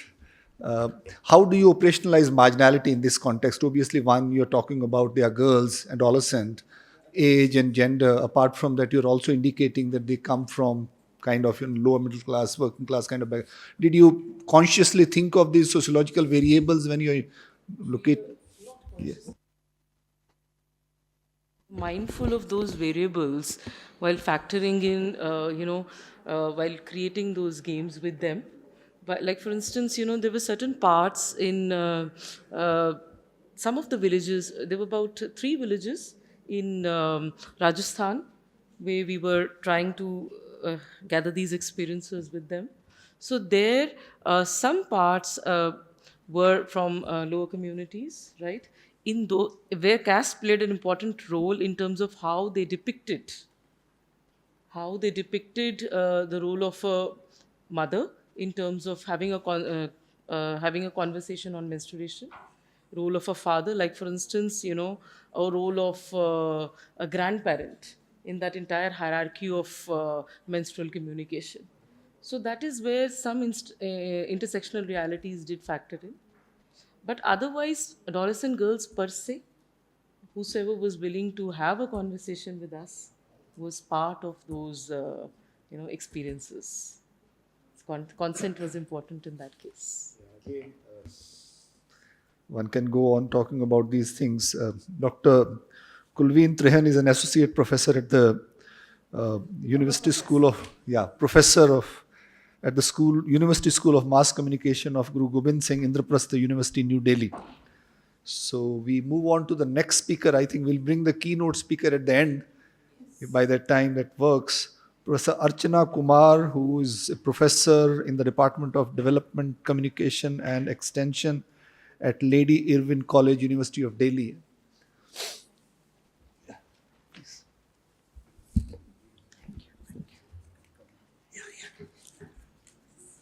Thank you. So good afternoon, and thank you, Kanchan, for inviting me today for this seminar. And a my very warm wishes to Professor Pavarala. I just want to say I don't want to use this at all, because I just totally want to talk very differently today. I had planned something, but I don't think I'm going to go that way. So I just want to say that I'm not from a journalism and communication background. I come from the extension community development space. And today I find myself sitting here and talking to everybody. And I would like to perhaps talk about, we talk about the strength of weak ties, and some of you might know that particular theory. I think it's a very powerful theory. And I think our relationship with Dr. Pavarala has been exactly that. Our relationship was not a very strong one. We were not interacting. But I think his mentorship through the work he was doing and whatever touch points and interactions we had substantially influenced us and the kind of work we do. We communicated off and on, but I think today I would like to share the extent of what all we were able to do because of your influence and your writings on the department, and especially on the kind of work I've been doing. In the year 2006, Lady Irwin saw massive changes in curriculum, and we changed our nomenclature, and we became development communication and extension. So we went on to a side that we were not exactly very fully aware of what we were getting into, but something that we did bring to the table was the understanding of participation, women, voice. These were issues, but we were not using the language of communication to talk about these terms. And it was also at that same time, your book came out with Kanchan's work and other voices, and we read that. And we also started hearing about what is community radio, and there was a lot of buzz that was happening. I remember attending the community radio forum meetings, trying to understand and explore what are we talking about when we say community radio. That is, on one hand, we are talking about community, and on the other, we are talking about a radio, which was, in our notion, totally a mass communication medium. And that is where our journey began. And we started exploring and interacting with radio stations in the northern belt, Hindi speaking, because accessibility was easy. And we started our work with them. And it was in one of those trainings where Rajinder Negri of Hevalmani Community Radio said something very powerful, which I've always held on to. He says, हम काफी दिन से काम कर रहे हैं, मगर our impact is like sand coming out of our hands, and I cannot capture it. I cannot say. So I asked him, what do you mean? He says, I know this. Because of the radio station, girls are going to school. I know this because of the radio station functioning, पर्यावरण में बदलाव आया है.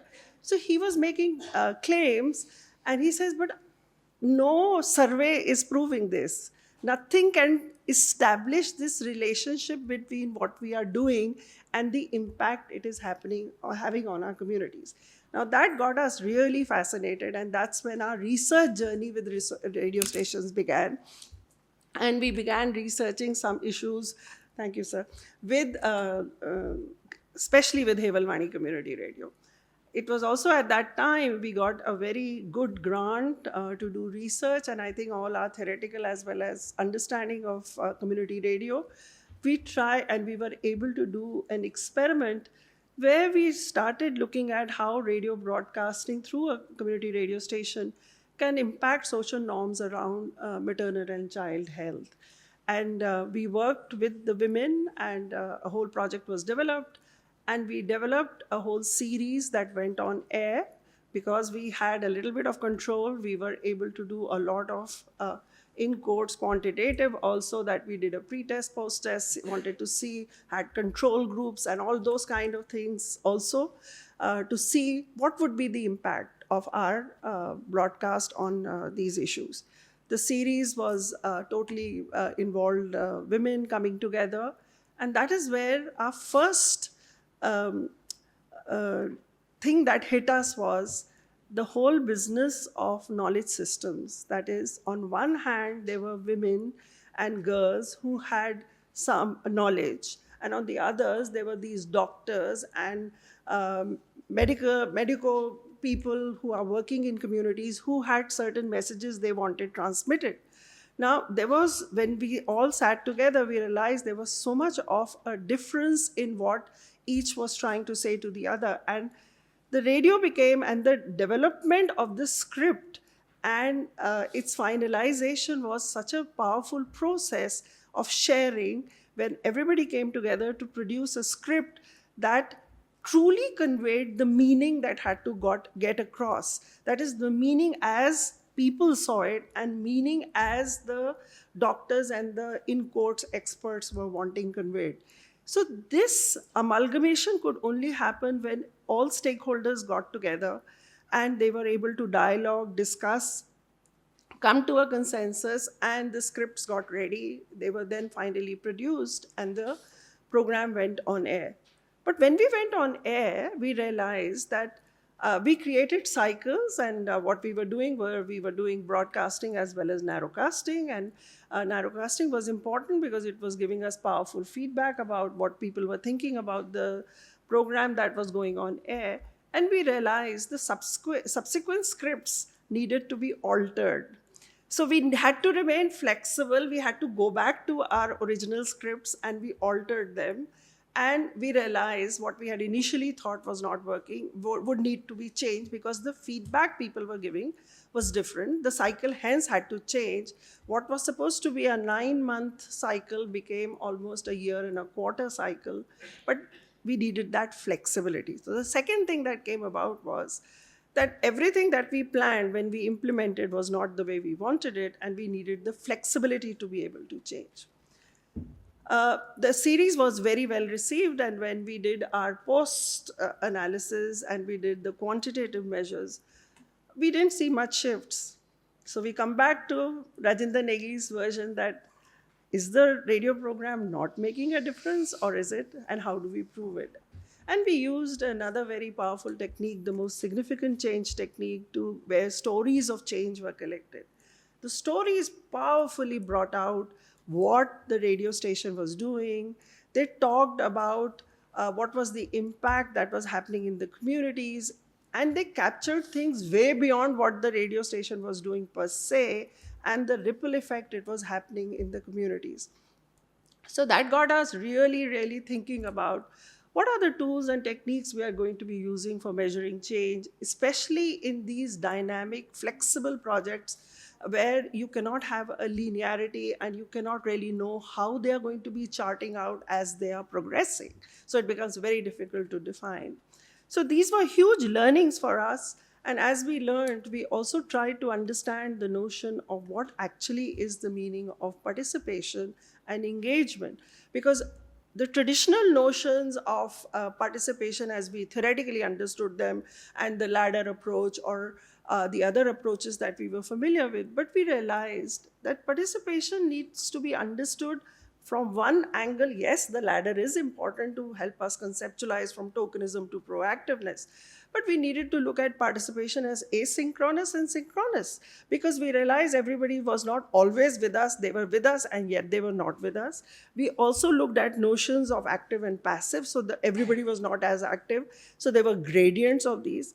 And hence we landed up looking at the notion of participation in a multi-dimensional perspective. And I've called it the sense-making wheel, which I'm not going to talk about, which I initially thought I'll present. But I just want to say is that we were able to arrive at this primarily because that when we need to make sense of what is happening, So on one hand, not only is it important to us to understand the tools and the methods and the techniques, but we need the flexibility and the openness to be able to listen to everybody's voices, to make sense of the diverse things that they are trying to capture, and make sense as to what are they trying to say through this. So the sense-making process, so many a times, and rather most of the times, what they were saying was not directly related, but were the indirect impacts. And that's exactly what Dr. Pavarala says, that the intangibles are very, very powerful. And I think more than the tangibles, it's the intangibles that we need to capture. So I could go on, and I think I thank you, sir, for your scholarship and the focus you have brought in your own way. Finally, you were able to come to the department. It was a pleasure to have you, but we hope to have you more. Your scholarship has been very powerful in influencing us. I also want to say one more area that has deeply influenced us is your whole work in curriculum development in the area of communication for social change. The modules that were developed here at Hyderabad University have been critical. So when we talk of voice, I was talking about one kind of voice. The second voice is the voice of within the teaching fraternity to bring about change in curriculum. I must say, those modules have been a very powerful tool and instruments that have helped us advocate for change and for the kind of change we would want in our teaching fraternity. So I thank you so much for everything that you do. We hope to have more interactions in the future. Maybe the weak ties become strong ties in the future. Thank you, sir.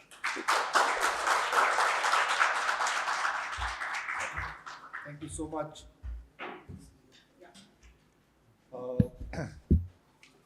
We should give another chance to our keynote speaker. So Thomas, is it there? Yes, great. So yeah, I think that's fine. We can hear me? Yes, we can hear you. We can hear you. Yes. Okay. Yeah, please go ahead. We have already introduced you. We are waiting to hear from you. We can also see your face. So okay. You have 20 minutes. You are a special speaker. Thanks a lot for the invitation. And a few minutes for discussion, that will be good. That'd be good as well, yes. Well, thank you very much for your invitation for me to speak today. And I'm sorry about the technical hiccups in the beginning, but I managed to download the app on my phone. So I just caught the last speaker, which was very inspiring to hear. I have a few slides I would like to share today, and Jessica will help me move them along. But I'd like to reflect a little bit upon the field. I called my presentation Unlearning and Relearning Communication for Social Change, because, it speaks to my ongoing reflection around the state of the field of research in this space of communication for social change. A space I know I share a lot with Professor Vinod Pavarala, a dear colleague and friend of the last 10 years. And so that's what I'm going to say a little bit about. Next slide, please. And look, I've been looking at the field, how it's been developing in recent years. And I think there's a lot going on in our field. I think one of the most important elements to flag here is that in times of international development cooperation being challenged a lot, and in fundamental transition, we've also experienced the field of communication for social change moving beyond, both empirically, but also moving beyond in terms of theory and dominant paradigms. I think one of the elements that speak to that is the resurgence of a lot of citizen agency, social movements, and other forms of popular participation that challenges our course of development. But the other is also some of the technological innovations we've seen that's also facilitating new ways of participation. So what we've seen is an abundance of critique of the dominant conceptual focus, the dominant paradigms. This has been ongoing for a couple of decades, I would say. The post-war theories have been subject to a lot of critique these last couple of decades. So these are the grand narrative I'm addressing, you might say. And in that process, we've seen calls for other views, other voices, and other positionalities. Next slide, please. This has been a reflection, a critique that Vinod has been very much part of. So I call it a collective journey in that sense, and just flagging a few. I know two of my colleagues have spoken on this panel, Jessica and Joe. But in my case, my collaboration with Vinod has been around everything from hacking concepts together, which I believe Joe spoke to, around Vinod's concept of intangible outcomes and the book that we produced together, to also examining each other's PhD students. I think maybe some are present, I'm not quite sure, in the room or online, but we've done that as well. And then I'd also like to use this opportunity to thank Vinod for, over the years, having been very active on the international advisory board we have for our programs in international development and in communication for social change at Loughborough University, where Vinod has sat now for a number of years on that advisory board, advising us and sharing some of his experience. And finally, and I'll end my presentation in a moment, in a few minutes, speaking a bit about the new project that we're embarking on.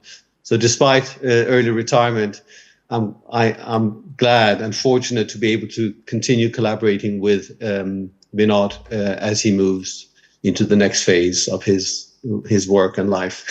Next slide, please. So, one thing I just want to, I don't have time to go into an actual review of 2 decades of critique, which I've written about in a recent paper. But there's been a lot of issues that have emerged around, let's say, the persistence of inequalities, the persistence of a lot of socioeconomic challenges, but also in the way we practice and do communication for social change. Critiques of the narrow behavior change focus, institutions not listening to people, basically to subjects of development, critiques of evaluation practices, marginalization of the subaltern in some of these contexts, and so on and so forth. So there've been a kaleidoscope of areas where our field, both as the way it's been conceptualized, but also the way we do and practice communication for social change, has been under scrutiny. Of course, it speaks to also a fundamental critique of development and of these persistent inequalities and injustices that we see in our societies. But it also speaks to, and I think it gives occasion to a little bit of introspective reflection on how we've understood our field in the past and how we should look at it as we move forward. Next slide, please. So I think that speaks to a rethinking of the role of communication and also complexifying our understanding of what communication is, can do, and how our different subjects in society make use of the communicative opportunities they have. So I think, and this is not novel in any sense, but I think we're reaching a point, I think maybe a point of no return in terms of critiquing the dominant paradigms, you might say. And I think at the center of this are these deeper questions of the epistemological foundations of our science, the foundations upon which we then develop theories and methodologies and practice. And I think that navigates in this space also where power relations, culture, agency, and communication come together. And at the heart of this, I think we're also reaching a point of maturity in our field, in the sense that as a science, as a discipline, well, I'm speaking both about communication research and science, but of course then we have our particularities, don't we, around communication for social change, as we might call it, a subdiscipline or a key discipline, subdiscipline within the field. I believe its foundation is increasingly interdisciplinary. Again, I know Joe's an anthropologist, I'm a cultural sociologist, Jess is a media scholar, and so on and so forth. We come from many different disciplines, but I think we need anthropology, we need sociology, we need political science, cultural geography, public health, and so on and so forth in the configuration of our field to be able to offer both a proper analysis, but also in terms of offering proper proposals of how then to understand and do communication in practice, you might say. Next slide, please. So I think it comes to both unlearning and relearning the field, and I'm working on these pedagogical propositions. It's also about the role of the universities. It's about the role of of how to interact and how to do communication in practice. But again, central to this is this epistemological disobedience that Walter Mignolo proposed years ago, and the struggle for epistemic justice that Fricker has spoken about. And in that space of critique and disobedience and calls for epistemic justice and epistemic freedom, as a Southern African colleague has spoken about, I think we are formulating other pathways, both for theorization, but also for practice. Next slide, please. And this draws on a breadth of worldviews, and these are just some of them on this slide around feminism, indigenous cosmovisions. The previous speaker spoke about through practice. Connecting to understanding other knowledge systems. I think that's central.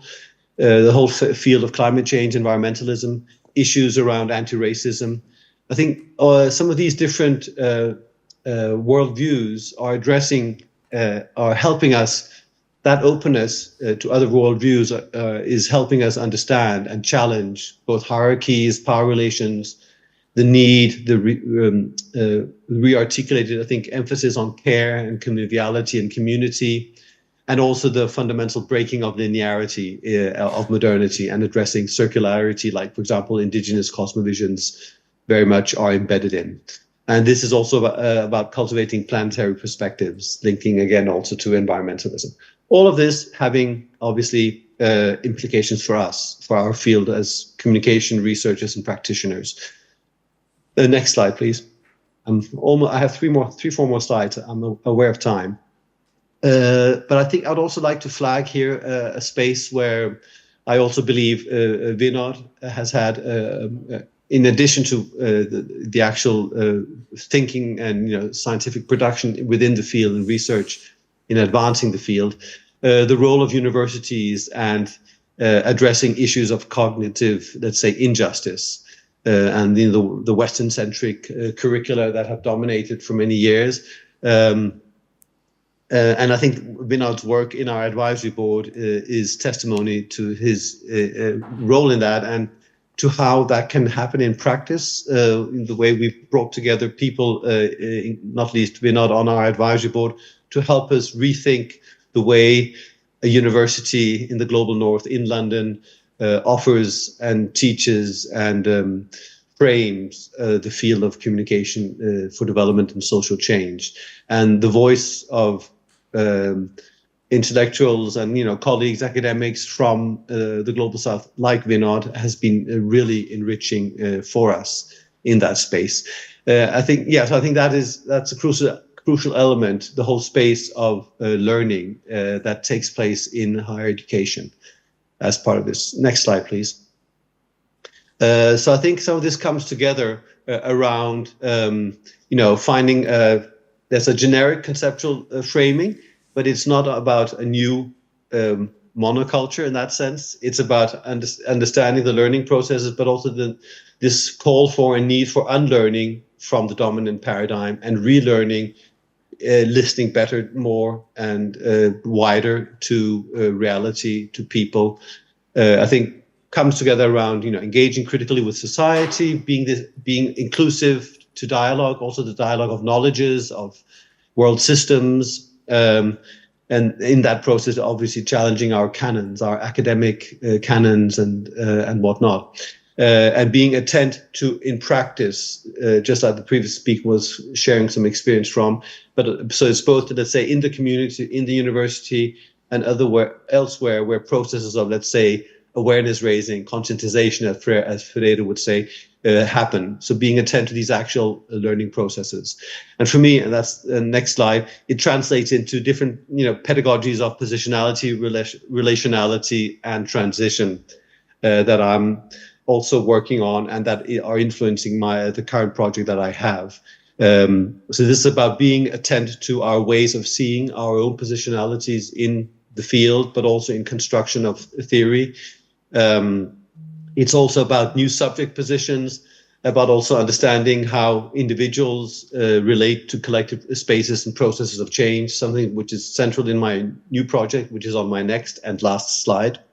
And then also how we design new design processes, being attentive to the pluriversality of knowledge production and knowledge systems, but also issues around being attentive to commoning and reworlding as ways and key concepts to conceptualize and actually do communication and design. Finally, and that's where I'll end. In my next slide, please. I'm happy to say that I'm going to continue collaborating with Vinod in the next 5 years in a new research grant that I got earlier last year, which involves people in 5 countries in the global south, which is about reimagining activism, communication, and trajectories of participation amongst young people in cities. Hyderabad, Durban, and 3 Latin American cities. But looking into these spaces and experiences where awareness raising or conscientization develops, and also looking at the relationship between the individual and collective change processes. So I'm delighted that Vinod is part of that coming journey. So I'd also end on a note of gratitude to the collaborations we've had in the past, Vinod. That's been very enriching. I've learned a lot, and thank you. I'll stop there.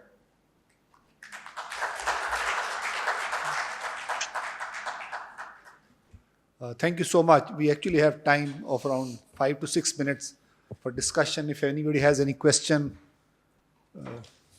Sure. Anything specific?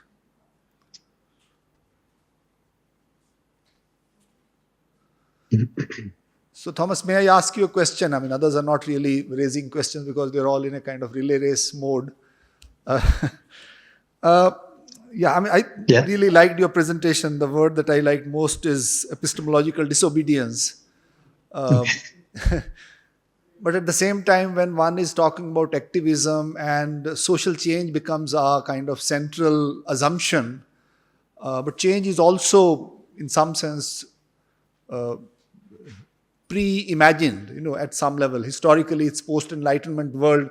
Change is to be able to become like the West at some level, both in terms of our self-identities, imaginations, visions, democracy is very good word, but at the end of the day, it also means capitalism and, whatever kind of democracies we have in the world today, at some level, it is again coming from the West itself, right?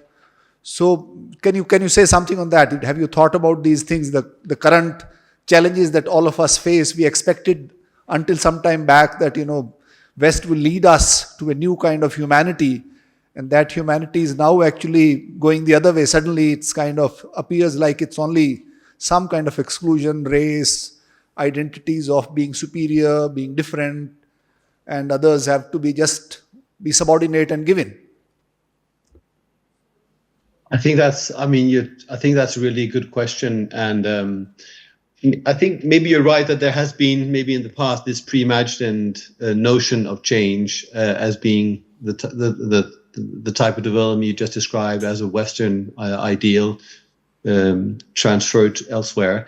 But I would also like to disagree a little bit in the sense that I believe that we've seen we are seeing a lot of resurgence, I think, of and claims for other cosmovisions, as some indigenous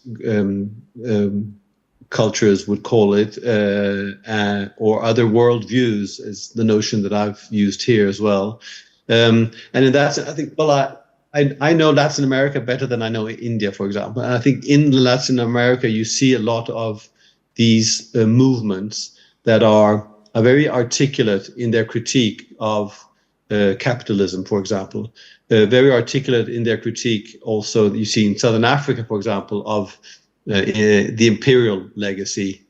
And I think some of that critique, which we've been reading about and seeing and are experiencing currently, I think leads to also this opening of space of other philosophies, Ubuntu in Southern Africa, or some of the Latin American ones, the Buen Vivir of the Andean region, some of the indigenous groups in the Amazon. We had a visitor in October from an Amazon, from an indigenous community in Ecuador, in the Ecuadorian Amazon, speaking about what's it called? I forget it now. The Sarayaku community's indigenous philosophy. And I think some of these, we also need that inspiration, I believe, in the West. So I think we're seeing this complexification, if that word exists, or this increased level of complexity in understanding what are perhaps even the universal values we share, but also what are the different epistemologies and knowledge systems that are maybe have been suppressed or ignored or marginalized for a long time, but which are gaining, I think, visibility and space and clout and power of negotiation, I believe. So I think your question is interesting, and I like as well epistemological disobedience. I think it's got some energy. It's what I think we need to do in terms of shaking up some of these Western imaginations of how the good life should be. So I think it's a discussion to be continued. This tradition of epistemological disobedience has been in this part of the world for a very long time, at least for last 6 or 7 centuries, when people like Farid were kind of, Sufis are well known to be epistemologically very disobedient.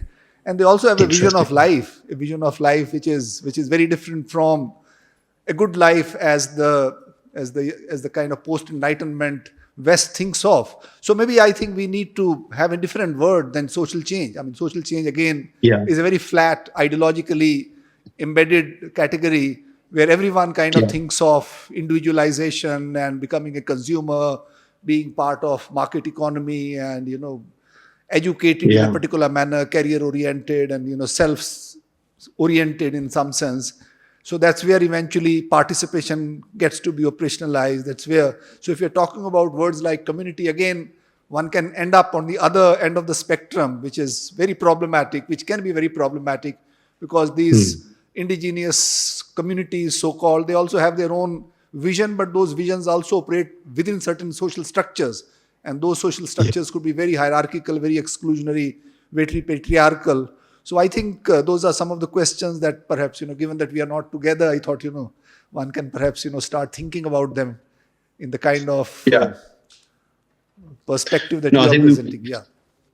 I mean, just to end, I know we're running out of time, but I think that your challenge of the notion of social change is very valid. I think it's been part of that history, hasn't it? With different concepts kind of replacing each other or different notions. And I think the most critical one, the concept of development.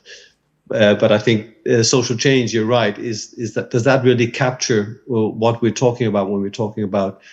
I kind of like the notion of the good life that comes out of some of these Andean notions of buen vivir or philosophies of the good living. Obviously, that then needs to be, be deconstructed and understood better, depending on who we are and where we are. But yeah, to be continued. But thanks for your comments. Thank you so much. Thank you very much. So, Kanchan, I think we have done well in terms of time. There is Kanchan, yeah. So, thank you so much. Just kind of to conclude, I think this was a session on marginalities and their voices. Again, marginality is not a similar category. There are kind of context-specific marginalities, and again, the word context has come in here. Categories like community, again, something which needs to be contested and thought about much more, but also in the keynote presentation, we already have discussions of questions like power, inequality, and how, in some sense, in the communication process, these things also become very critical. People have voices, but there also need to be ears that would have the ability to listen, or that would have the patience to listen. So I think it's not only voice, but also listening that matters. Likewise, we have had questions of participation. Also, when we are talking about working in the field and what impact they have. So I think this session has covered quite a lot of ground around the questions of marginalities and their voices and the kind of social, cultural, political, and also now national and global context in which we think of them. But as we are realizing, all these categories that we thought were very kind of settled areas of agreement have now been opened up, and there's no kind of consensus whether it is Davos or University of Hyderabad. I think we need to kind of re-envision our position in the world, and the way world is behaving is very, very kind of unnerving. Thank you so much, and thank you for asking me to be part of this session.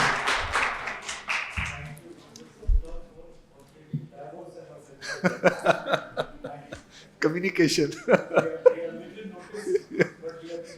Yes, of course. We are more significant, that's why that was happening. Thank you, Professor Surinder S. Jodhka, Professor Thomas Tufte, Professor Jotaki, Professor Jessica, Dr. Kulveen Trehan, and Professor Archana Kumar. We will now break for tea and coffee. Kindly note that the felicitation session in honor of Professor Vinod Pavrala begins at 3:45. We are about to start the next session. This session will be facilitated by Professor Usha Raman, former Professor, Department of Communication, University of Hyderabad, and Dr. Sumana Kasturi, former PhD Scholar, Department of Communication, University of Hyderabad. The session will be supported by Vamshi Krishna P. and Dr. Aniruddha Jena. I now invite the facilitators to kindly take over the session. Thank you. Is this on? Now it's on. Yes, thank you. So we have like a virtual bouquet of things. So Vinod, please place your face where you would like to. And assume a stoic expression. Yes, yes. So we're all going to be looking at you, not at the screen, but you have to look at the screen. Yes, so we have recorded tributes. We have some people who are going to join us live on Zoom. And we have one or two people who will be speaking here in person because they cannot be here tomorrow. So we're starting actually in a way that's going to take everybody through the whole trajectory of your academic life because we have teachers, we have students, we have alumni from a long time ago, we have colleagues from a long time ago, and we have collaborators from various aspects of your life. Yeah. So we're going to start with the teachers, and if Vamshi can begin the first recording. Greetings to all who are here today to felicitate Professor Pavarala with this seminar. Vinod came to us at the University of Hyderabad, Department of Sociology, from Osmania University's Department of Communications, which at that time was led by eminent figures in that field. He was a topper in both MA class, both in Osmania University and the University of Hyderabad. So it was that when he applied for a PhD program in the US, he was straight away offered the prestigious Mellon Fellowship at the University of Pittsburgh, enabling him to comfortably and quickly complete his publishable thesis.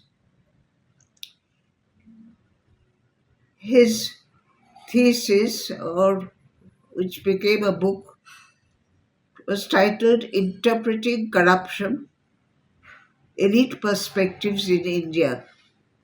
This was published by Sage in 1996.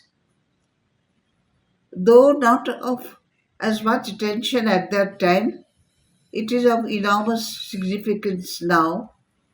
For this book, he had interviewed 5 elite groups, namely bureaucrats, judges, politicians, industrialists, and journalists. Besides this, he accessed newspaper accounts, legal documents, manifestos of political parties, and official records of anti-corruption agencies. Vinod's maturity distinguished him even in the early years in our MA class. He had an independent personality and a vision for the things he was interested in, things which could make a difference, such as his basic interest in community radio. Add to these personality traits, and even temperament and people skills enabled him to enjoy career advances. When Vinod came back to India with a PhD from abroad, the Center for Humanities in IIT Bombay offered him a faculty position and tried to retain him there in Mumbai. But when a permanent faculty position was advertised in the Department of Communication in University of Hyderabad, he applied simply because Hyderabad is, after all, his hometown. Both Vinod and the Department of Communication in HCU never looked back. Both went from strength to strength, illustrated by being the home to India's only center and endowed chair for communication media of UNESCO for more than a decade now. My good wishes for the success of this seminar. Retirement, oh my, and I still remember you and Aparna as PhD candidates, already mature scholars from whom I learned so much. I'm guessing you'll find retirement a time of activity, not stasis, but hopefully with a little more choice about time allocation. As your once upon a time advisor, but really colleague, I feel I should offer some bit of advice, but struggle to come up with any at this formal culmination of your remarkable career.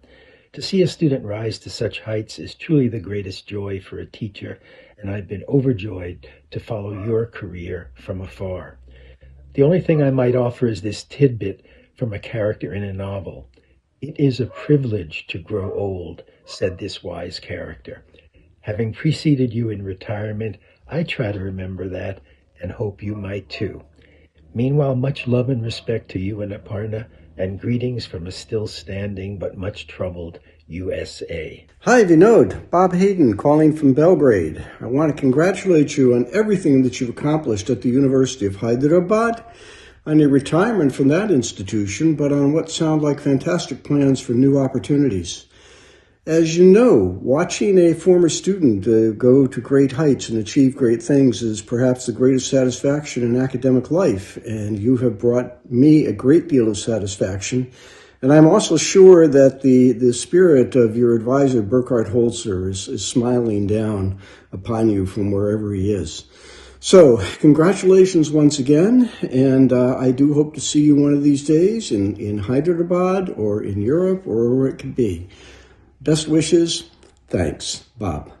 It was my good fortune to serve on the doctoral dissertation committee of Vinod Pavarala at the University of Pittsburgh more than 3 decades ago. His highly innovative research on how people thought about political corruption, the basis for a splendid book, marked him as one of those students from whom I, his professor, learned a great deal. It was an important work on an important issue for democracy and as timely today as it was when Professor Pavarala wrote it. This was but the beginning of a splendid career with many contributions towards improving the functioning of democratic society and especially grassroots civic engagement. I'm proud to join you in celebrating his achievements. Hello everyone. I'm sure I've known Vinod far longer than most other people in this room. I saw the promise in him when he was my student at Osmania University way back in the early 1980s. That promise has been more than fulfilled in countless ways in his distinguished career to date, as seen in his achievements and in the achievements of his students. Dedicated teachers like Vinod are heavily invested in the future of their students. And I, as his teacher to teacher, commend him for his dedication in carrying this tradition forward. I'm sure, although Vinod is retiring today, he is not done yet. He will win many more laurels, and I wish him the very best for that. Hello everyone, and especially you, Vinod. It gives me great pleasure to issue this small message. I've seen you as a student, fresh-eyed, when you came into my classroom, and I have seen you grow and mature to be a scholar with a lot of empathy for those around you and for those less fortunate than you. I think it's important for us to recognize that as you proceed on a new journey after you retire from the University of Hyderabad, that as we discussed when we met in Hyderabad last October, we make choices, and these choices determine the way in which we grow and proceed. And you've made the right choices. You've made the right contributions, both to society and to scholarship. And I think you have a great way to go. All the best in the future.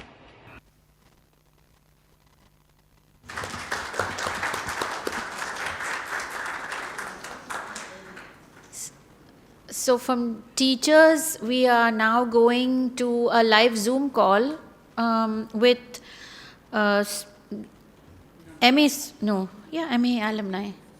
Which? Yeah. Oh, okay. Sorry. We are next going to alumni, MA students who have been taught by Vinod, and I feel that's the reason I'm sitting here, because I was not just his PhD student, but also an MA student before he became Professor Pavarala. So yeah, we'll start with MA alumni from the early days. Hello everyone who have assembled here to wish Dr. Pavarala the very best. May I join all of you in having my best wishes, congratulations, and deep and sincere gratitude for the scores of students who have benefited from his teaching, his advice, his conversations, and for helping us chart our own paths. I have something to show you, Dr. Pavarala. This is my development diary from 24 years ago. I still have it with me. It is marked with my attempts at trying to synthesize the news of the day, of the month, into 2 or 3 articles each. and your comments and your gentle prodding, your recommendations, and your encouragement. This is the first time I think that I try to attempt putting my thoughts together like this, and I can't tell you how grateful I am for all that you taught us. Your lesson plans are still with me from your culture and communications course. I must admit that I have lapsed now, but there was a time when I would go back once every 2-3 years to go through your notes and to go through your chapter selections. I don't know if I can say more. It's been 24 years and I still value and sincerely appreciate and I'm grateful for all that you taught us. I'm sure wherever you go, you will be a beacon of light, of knowledge, of this sense of what we now call a Renaissance man, somebody who understands, who inquires, and then who passes on that knowledge to all those who are ready to listen to him. So thank you for everything. All the very best for the future. Hello, Pavrala sir. How are you doing? Hope you're having fun there. This is Smita from 2002 batch. I'm just trying to give you the year to remind you of the year that I passed out. I'm really, really glad and fortunate to have been your student. I think that's the first thing that I want you to know. In fact, it was a lot of unlearning for me to have been part of the communication department. We traveled together to Pastapur. All your ideals and all your academic excellence that you brought in to us for us to learn and understand, be it development communication, be it with how we interact with people across cultures. I think these are some of the learnings that I've had from you. I also wanted to mention the way you would challenge us to think more deeply. In fact, that has stayed with me, and I value all those moments. I cherish all those moments that we've had with you in the department. We work together even after that as well, and I really look forward to be associating with you. I know you've retired now, but first of all, congratulations for the retirement. I will definitely be in touch, and I hope we get to connect again. All the very best. Please have a blast and enjoy your time ahead now. Thank you so much. Hi everybody, this is Vishy. I think I'm one of the earlier students who have undergone academic training with Dr. Vinod. I think we are one of few batches who had this exposure to Dr. Vinod, bringing his all academic research experience from United States and giving us the perspective required, to understand community struggles. Those days there is a lot of discussion and debate on economic reforms. It actually helped a lot in building our own perspective, and I must say that it really helped in my career, when actually I start shooting documentaries and making development films. And I take this opportunity to congratulate Dr. Vinod for his tremendous journey as an academic, researcher, and as a mentor. All the best, Vinod. Hi all, I am Lakshmikant. When I think of Vinod sir, I remember him as a wonderful person, a disciplined, and also as a thinker. So the way he introduced development communication to our batch helped me a lot. Later in corporate, I became CSR head at Hyundai R&D, and I took a lot of learnings from there. So I also discussed with sir about various initiatives, and it really helped me in bringing a change in our company. And for me personally, I always took his blessings whenever I ventured into new things. Even when I got married, I took the blessings of Vinod sir. And when my children were there, so I took his blessings and Aparna ma'am blessings. So for me, he is more than a sir. He is like a family member, and I wish him all the best. Thank you. Hello, Professor Pavrala. Congratulations on a great career where you mentored so many of us I fondly remember your assignments, which pushed us to pause and reflect on all the things happening around us. Wishing you a great retirement and wishing you the very best for all that's coming next. Thank you. Have a great day.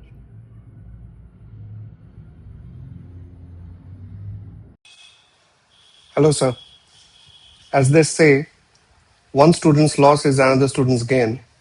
While a new university will be immensely fortunate to have you, for many of us, Essence School will never feel quite the same again. After late Professor C.V.S. Sharma and departures of Professor B.P. Sanjay, Professor Usha Raman, and now you, an era truly comes to a close. The Essence School we knew and cherished will always remain special because of teachers like you who shaped not just classrooms but lives. I carry with me many fond memories, but my first interaction with you will always stand out. When I walked into GT for admission, you mistook me for a dictionary salesman. Only after I convinced you that I was in fact a student did you graciously point me towards the ECU campus for the admission process. That moment, light-hearted as it was, marked the beginning of a journey of learning, admiration, and respect. Over the years, I have unconsciously borrowed a habit of yours that I still practice whenever I step onto a podium, removing my wristwatch and placing it on the dais facing me.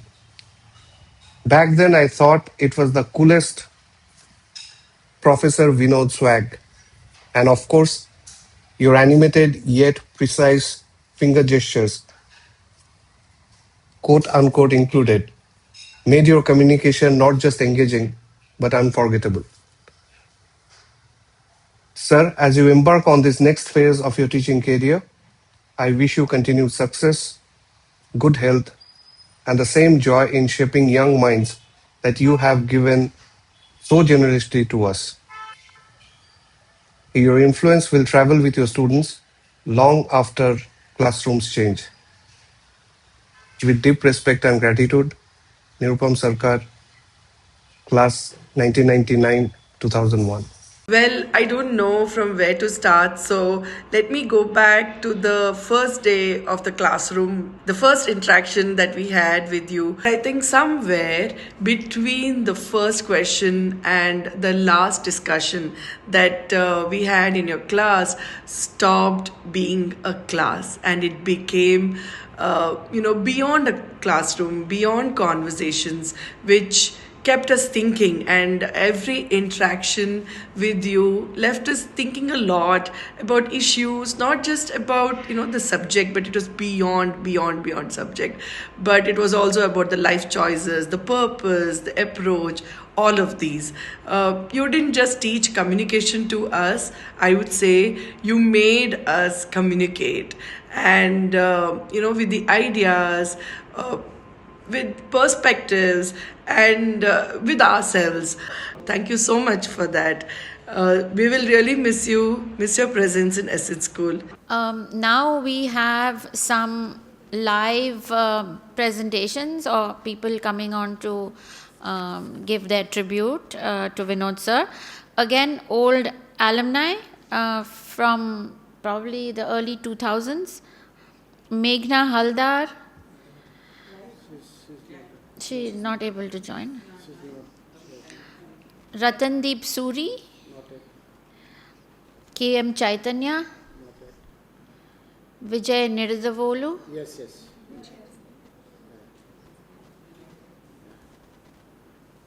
Spotlight. Oh, Vijaya. Can everyone hear me? Yes. Yes, we can hear you, Vijaya. Just do tell the year that you were a student. Yes. Well, it's a great honor to be here. I'm from the 1996 batch, so that's one of the earliest batches that taught.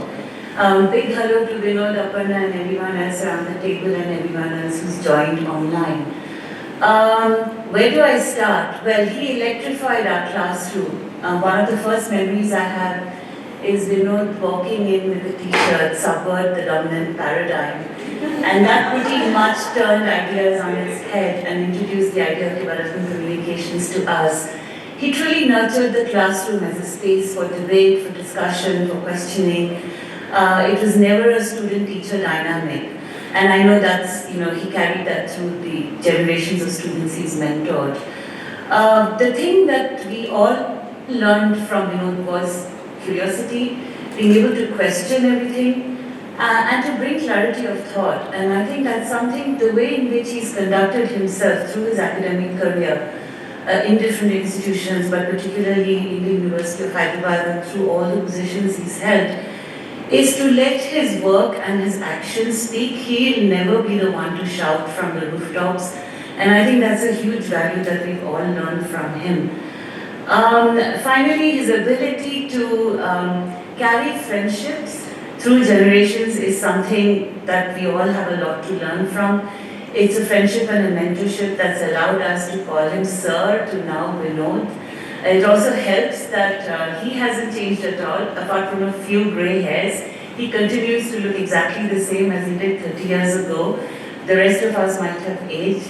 I really look forward to my visits to Hyderabad to spend time with him and Aparna. And Vinod, I wish you all the best as you step into the next chapter. I'm sure you'll continue to enlighten classrooms and mentor students. I wish you all the very best on behalf of not just me, but my entire batch. I can never forget when you really kind of recharged the atmosphere in the classroom for us. All the very best.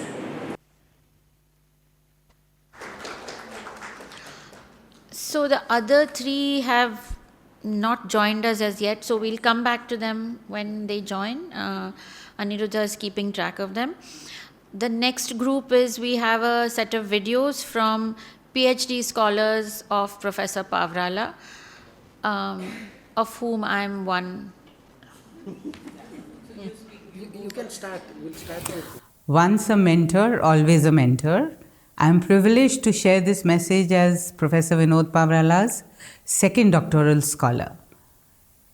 Vinod Pavrala sir introduced me to community radio, and that has remained my core and collaborative research domain with him for over 25 years.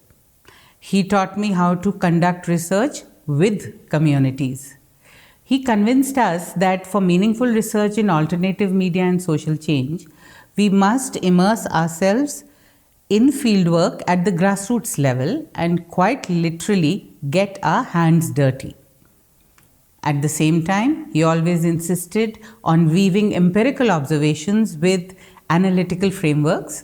So from concepts like hegemony, intangible benefits, media democracy, and now epistemic justice, to problematizing phenomenon like civil society, public sphere, subaltern counterpublics, voice poverty, and empowerment, my theoretical grounding comes from his intellectual repository.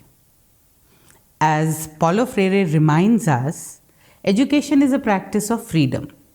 And Vinod sir has lived that idea quietly, consistently, and without spectacle. It was Vinod sir who instilled in us the belief that in teaching also, we must move away from the dominant banking paradigm towards flexibility and conscientization. For me, every interaction with Vinod sir is a learning moment, even when it is about an exciting cricket match or a classical music concert happening next door. For us, his PhD scholars, there is no retirement for Professor Pavrala.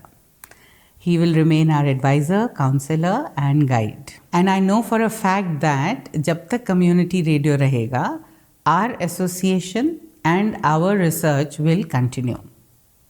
Vinod sir, we are not letting you go anywhere. Being a mentor is a lifelong commitment, one that will continue in work, thought, and conversation. Best wishes. Dear Professor Pavrala, dear Vinod, Congratulations on a successful career and on your retirement. I'm probably the unexpected crop of students that turns out to be off the grid, off the beaten path. But this message is about you and not me. The one thing that I carry with me always in the form of a burden or a blessing, it is this. It is being in the presence of teachers like you, having had the opportunity to do that. But beyond and above the meanings of advice and wisdom, one becomes a teacher too. I see it persist in the substance of who I am. Thank you for everything and congratulations again. Hello sir, it's very difficult for me to imagine Essence School and the communication department without you. But you know, since my master's days in 1998 to my PhD dissertation in 2009, you were not only my mentor, but were a study guide. And I remember the early days in GT when the dominant paradigm or the quashing of it was being talked about. And you did challenge the dominant paradigm. You brought in a lot of new insights, helped us to see what is unseen, and also you helped us listen to the unheard. And I'm sure these lessons stayed with us for all this while. And I also remember the research methodology classes that you used to take. That was not very interesting subject for me at that time, but I never knew those classes would help me foray into my career later in life. And those unlimited visits that we've made to Pastapur, looking at the jatras, the observational studies, the FGDs we conducted, all those lessons stayed with me, and reporting the FGDs, all those lessons stayed with me for my qualitative research in later life. And also I remember vividly the day when I got, along with Ravi, our edited volume to your home. You said, keep writing more and keep publishing more. And then I also remember your 50th birthday, the 60th birthday, and here comes your day of retirement. I'm sure you're not retiring. I'm sure you're going to spread your wisdom elsewhere to a bigger community, and you're going to spread your footprint far and wide. I'm also inspired by the way you conducted your research, you built your networks, and then the way you have done the UNESCO Chair part, and then given voices to the unheard, and also you have created the community radio related network and research all over. All these are very inspiring, and stay very happy, healthy, and continue to spread your zeal, your research vigor, and also your wisdom to a lot of people. Thank you and all the best. I was preparing for this speech for next year, but I think it has come too soon. Sir, thank you very much from the bottom of my heart for being my friend, philosopher and guide for the last 30 years. I know superannuation is just an occasion for you, but for the energies that you carry will enlighten many, many more students like me for the years to come. Finally, if ever you are tired of cities, please remember that you have a home in Shillong. Thank you. Hello Vinod sir. So are you retiring? It's hard to believe because for you retirement doesn't feel like an ending at all. It feels like a pause before new beginnings. What I've always admired about you is the ease with which you held different worlds together: teaching and administration, theory and practice, sociology, community media and communication, reading and fieldwork. As a senior professor at University of Hyderabad, very few could claim such a well-rounded academic life. I remain deeply grateful to you for being there. More than a PhD guide to me, your guidance and presence continues to shape the way I think about scholarship, teaching and mentoring. Thank you for everything, Vinod sir, and here's wishing you many more years of thinking, writing, inspiring in new and freer ways. Thank you, sir. When I first met you one-to-one, you said, if I'm going to supervise you, I'll ask you to work hard. So if you can commit to that principle, I'm very happy to take you as a student. Then I thought, oh, this is getting serious. but that feeling serious was necessary, as I realized later in my PhD work. You are always there as a supportive supervisor. You provided a great sense of clarity at different points in my PhD journey. You encouraged to explore more, write more, try opportunities. It really helped me and my work. I'm truly grateful for that. But most importantly, when I was going through a deep personal loss, when I was grieving, I was not really functioning, I was crumbling. You were very kind and empathetic, and that really mattered. And I'm truly, truly grateful for that. Hi, sir. I have so many things to say about our decade-long journey. I've thoroughly enjoyed all these years in Hyderabad because of you, and I cherish every activity that we did together, like going to field, visiting different countries for our research, and every conversation that we have had. And it was always full of fun and a lot of learning, not only from the research, but also from the way you carry yourself, the way you do things, and you've always been so warm, kind, and nice to me all these years. And I've gained so much from your generosity. And Hyderabad is home to me because of you, your family, your friends, our research team. Yeah. And you have set an example in my life of how a teacher should be, very knowledgeable yet so grounded and humble, and very gentle while correcting and resolving conflicts. And if you do not know already, you play a very, very significant role in my life because God has used you to nurture me, to teach me, to equip me for life.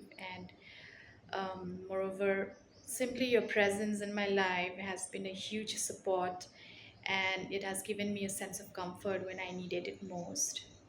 So, thank you for all your love, support, and guidance over all these years. And may God bless you with many more happy, healthy, and productive years. Thank you, sir. Dear Vinod sir, for nearly 15 years, you have been our quiet inspiration as a teacher, mentor, and guide. Watching you teach and lead has shaped not just our work, but our understanding of what it means to truly educate. You have always celebrated your students' journeys with such pride and shown us what academic lineage and gratitude looks like by honoring your own teachers. So, if we can reach even a fraction of your intellectual and ethical stature, we will consider our lives and work meaningful. University of Hyderabad will never be the same without having you around in this corridors, seminar rooms, and in those patient conversations that changed our research and our lives. So, but yet there is this immense pride in seeing you move into this exciting new chapter. Thank you so much, sir, for your time, your rigor, your kindness, and believing in us even when we doubted ourselves. Thank you so much. Hello, sir. I'm very happy to be part of your felicitation program, and I still can't believe that this is happening. I remember the day you told me about your retirement plans, and seriously, it came as a shock to me. But at the same time, my respect towards you grew multifold because after achieving so much and building something from scratch, leaving it, moving out of your comfort zone, and yet you're challenging yourself. I mean, it requires immense courage, character, and commitment. I mean, it is absolutely inspiring, and of course, you have always been inspiring. I'm really grateful to be your student. I appreciate your patience and the trust you put in me. I wish and pray for your health and all the very best for your upcoming projects. And thank you for everything, sir. And thank you to the team for giving me this chance. Thank you. Dear sir, My first work with you was during my master's thesis, and it was that phase that made me begin to imagine myself doing a PhD. I still remember my very first field visit, traveling with you to Radio Matuli, where I learned what it truly means to listen carefully, to engage honestly, and to let the field speak back. That experience showed me what research looks like when it is done with empathy and care. Over the years, you taught me that academic life is not only about producing work, but about how that work touches and benefits the people we study. You shaped me deeply as a young researcher, and you trusted me with space to think independently and to grow into my own questions. As you begin this next phase of your life, I realize what I take with me is not just your guidance, but the way you showed me how to be a researcher. And I'm deeply honored to call myself your student and your last PhD scholar at the university. Thank you to everybody who sent videos. I'm one of those who skipped out on sending the video. I wrote the script, and so today I'm going to just present it live. But we were supposed to have Srivani on the Zoom call, Vinod sir's first official PhD student. Unfortunately, she is unable to join. So instead of that, I will read my little speech. I have no idea what number I am on the ranking in terms of, but I can say that, and I'm going to start reading from my speech. So the reason I'm sitting here is that I am one of Professor Pavrala's many PhD students, but I am in fact also probably his oldest student sitting in this room today. It was 1991, and we were a bunch of fairly empty-headed students wanting to study journalism, or so we thought. We were thinking style and technique and, pyramids and all of that when we were writing news stories. We were not really thinking content and context. We thought we were there to study how to write a news story or make a television broadcast. Again, not really thinking about perspectives or worldviews. Then, Vinod walked into the classroom. He was a PhD student doing his fieldwork and had been invited to teach this raw batch of media students. Like I said, I was a student before he was Professor or Dr. Pavrala. And we were studying how to turn on the camera, how to write a lead paragraph and a headline. And he walked in, and the first thing he talked about was Immanuel Wallerstein and the concept of the core and the periphery. And I remember sitting in that classroom stunned, because that was an introduction. I had a BA in sociology, psychology. I thought I knew something, but apparently I didn't.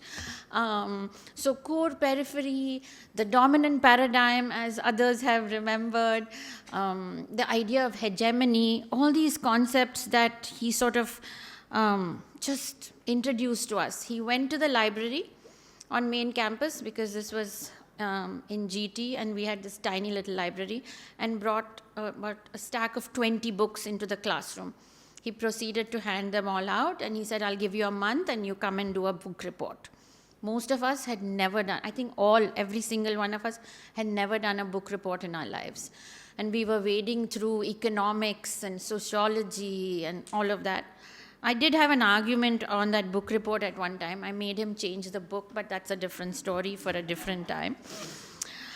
And then, boom, suddenly we were introduced to what theory actually meant. And he's been a friend and mentor ever since. I went away, I came back, and then when I joined the PhD, I told him I'll join, if I get in, as long as you agree to be my guide. And so we negotiated that, and he said yes. And he guided my PhD generously yet strictly, suggesting readings, teaching me what academic rigor meant, the meaning of thick description, and how to write so as to deepen my analysis. These are, of course, just a few of the many things he did as he guided my thesis work. Of course, I cannot forget that, ever the journalist, he proofread every single chapter I wrote, spelling mistakes, commas, all of those. It was embarrassing, but nevertheless extremely useful. And politely cracking the whip when I was slacking off. Like you said, generous, kind. So always cracking the whip, but very politely. I cannot thank him enough for his guidance and mentorship through the entire course of my intellectual journey. And I have no doubt that in this new innings he is beginning, he will continue to inspire, guide, and mentor many, many more scholars as he has done for me and my colleagues. Thank you.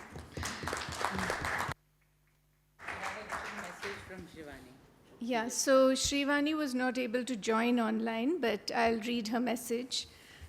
So she titles it "To Serve with Gratitude." In the India of the late 1900s, we were an odd assortment of 20 students waiting in class for the lesson, maybe life itself, to unfold. Enters Dr. Vinod Pavrala. Subvert the dominant paradigm, his t-shirt said, a sixer straight out of the park. We didn't know the word, couldn't even pronounce it right. The cerebral swashbuckling had us all hooked. We fought back vehemently, argued, LOL'd even, reluctantly acquiescing sometimes. What to subvert and how to subvert may have taken on many different meanings, but that kernel of an idea still sets the agenda for many of us in our engagement with the big bad world. Dr. Vinod is a masterclass in excellence in his commitment to students, the rigor of academics, discipline, hard work, consistency, quality. The list is long.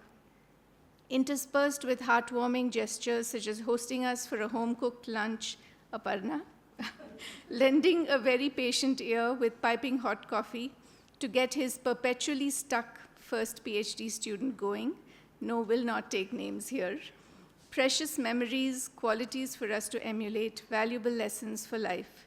Thank you, sir, and Aparna ma'am, for everything. May the force be with you.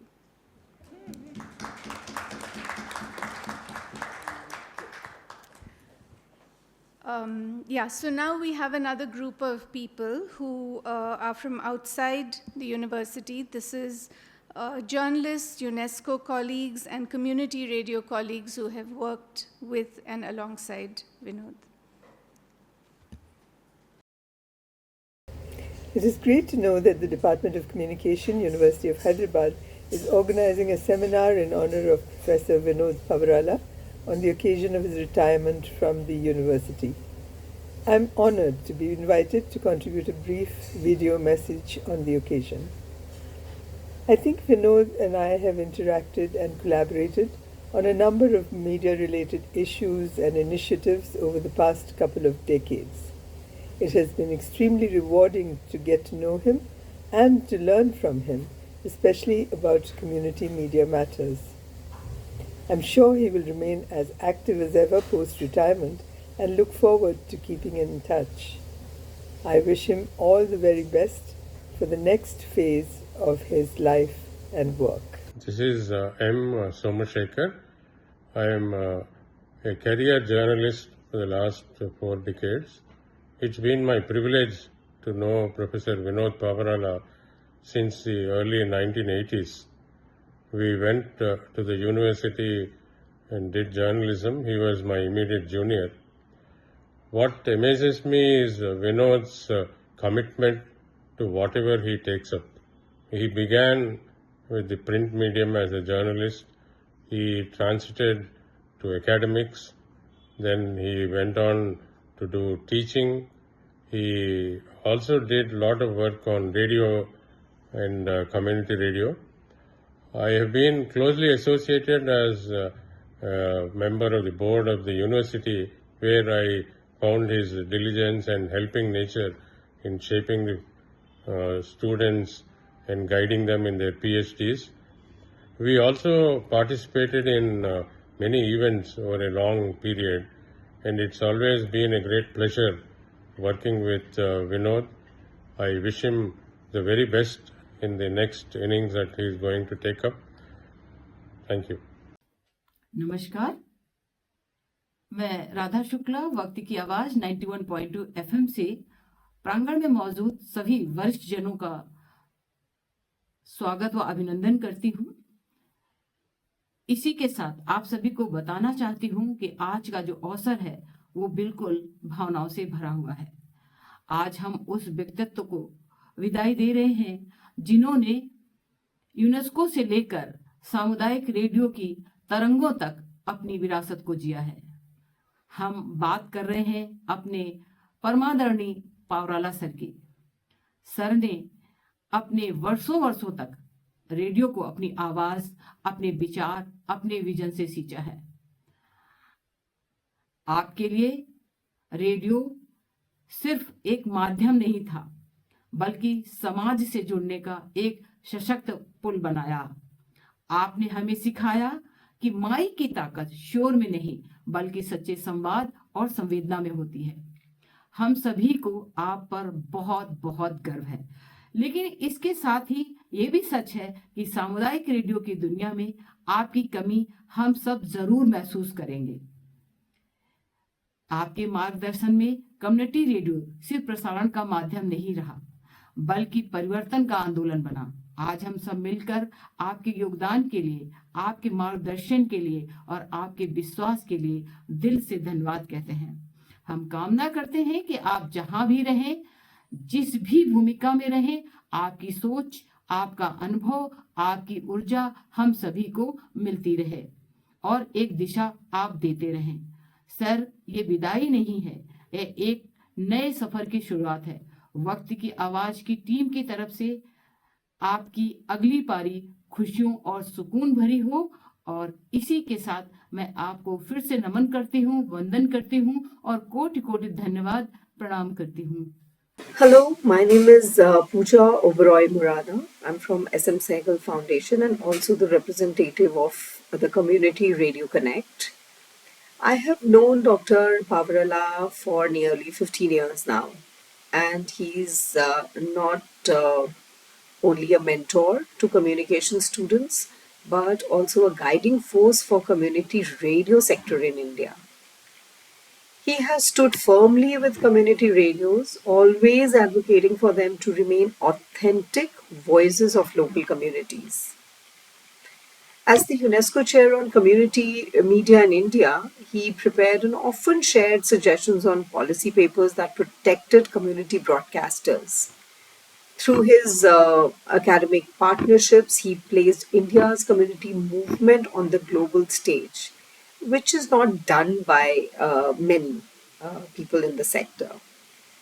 His initiatives such as the Peer Learning Toolkit and Festival of Democracy with the Election Commission of India had strengthened both the skills and credibility of community radio practitioners. Dr. Pavarala's teachings, his writings, his talks, the meetings in which we were also a part of, with all these knowledge pools, he leaves behind a legacy that will continue to guide students, radio practitioners, and also policy makers. Thank you, Dr. Pavarala, for your vision, leadership, and your commitment to the community radio sector. My best wishes to you always, and I hope to stay connected.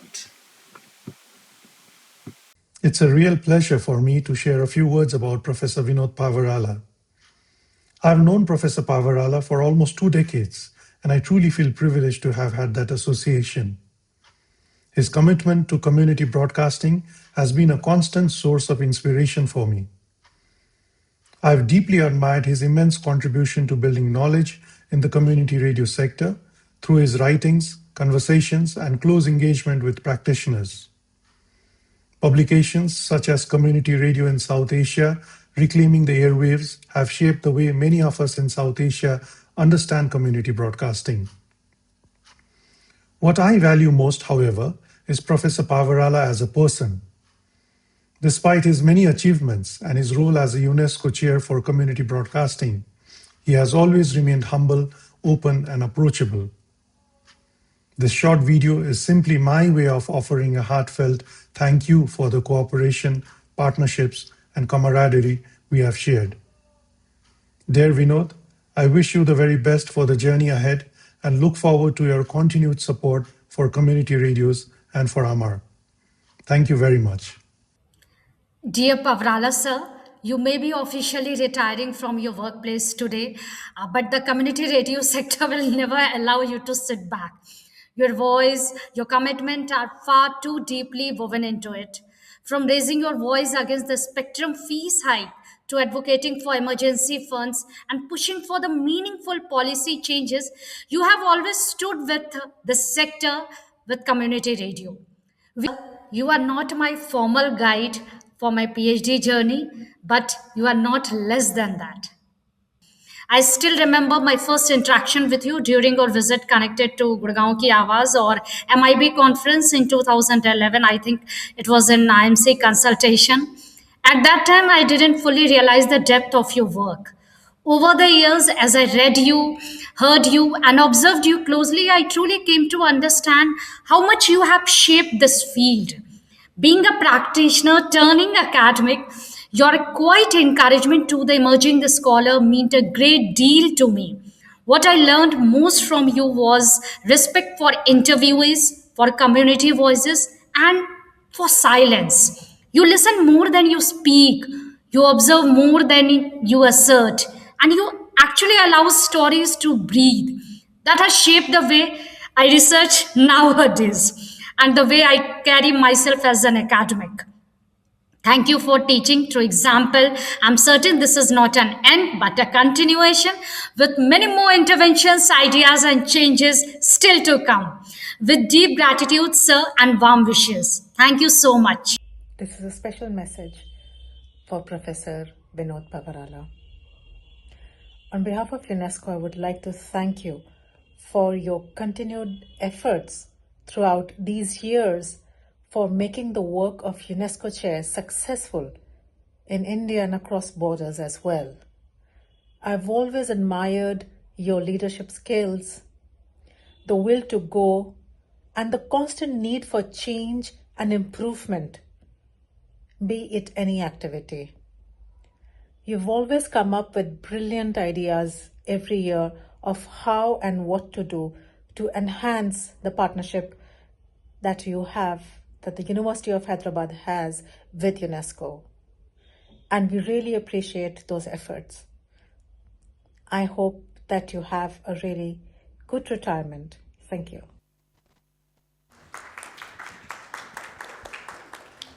So now we have another set of academic colleagues from across the world, a set of videos, right?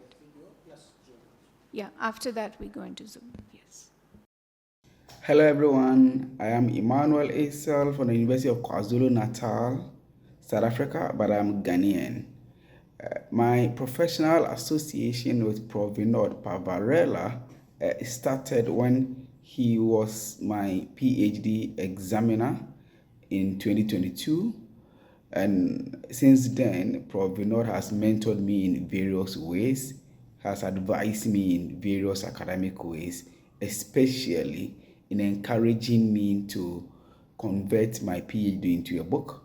I eventually decided to rather work on my postdoc as a book, and Prof. Vinod has been instrumental in every step of the way, from recommending us to the paragraph editors to actually having long discussions with me concerning particular concepts in my work when we met at IMCR 2025 in Singapore. So that work has essentially been shaped by Prof. Vinod's contribution, his encouragement. So Prof. Vinod, I wish you a happy retirement and thank you very much for your enormous impact in my professional life and so many other academics. Thank you. Enjoy your retirement. Bye. Professor Vinod Pavarala is genuinely a wonderful person. His dedication to enhance the community radio movement in India and in the South Asian nations as well is praiseworthy. Since our first face-to-face meeting in 2014, we share a lot of issues on community radio, its prospects and challenges, and how we do overcome these challenges were the key focus of our concerns and discussions. I truly admire his continuous advocacy in favor of inception of community radio in our region and engagement in research on community radio. I do believe the presence of Professor Vinod Pavarala will be always with us when we see the community radio works for the community and by the community. People as a tool for marginalized voice without fear. My deepest respect to Professor Vinod, who constantly spent his efforts towards establishing true community radio across South Asia. Greetings and best wishes to you, my friend, distinguished scholar, and fellow traveler in the field of media and communication. I distinctly recall meeting you at an ICA conference for the first time in Istanbul, and then after, over the years, in several cities around the world, where no doubt your work has stood out visibly and impacted the field in such enormously important ways. Over the years, Vinod, you've been a bridge to diasporic scholars like myself to connect to India by providing the infrastructure, the guidance that has enabled our intellectual work to flourish. Dear Vinod, I'm extremely happy to be able to participate in this meaningful and well-deserved tribute that your colleagues in India are offering you.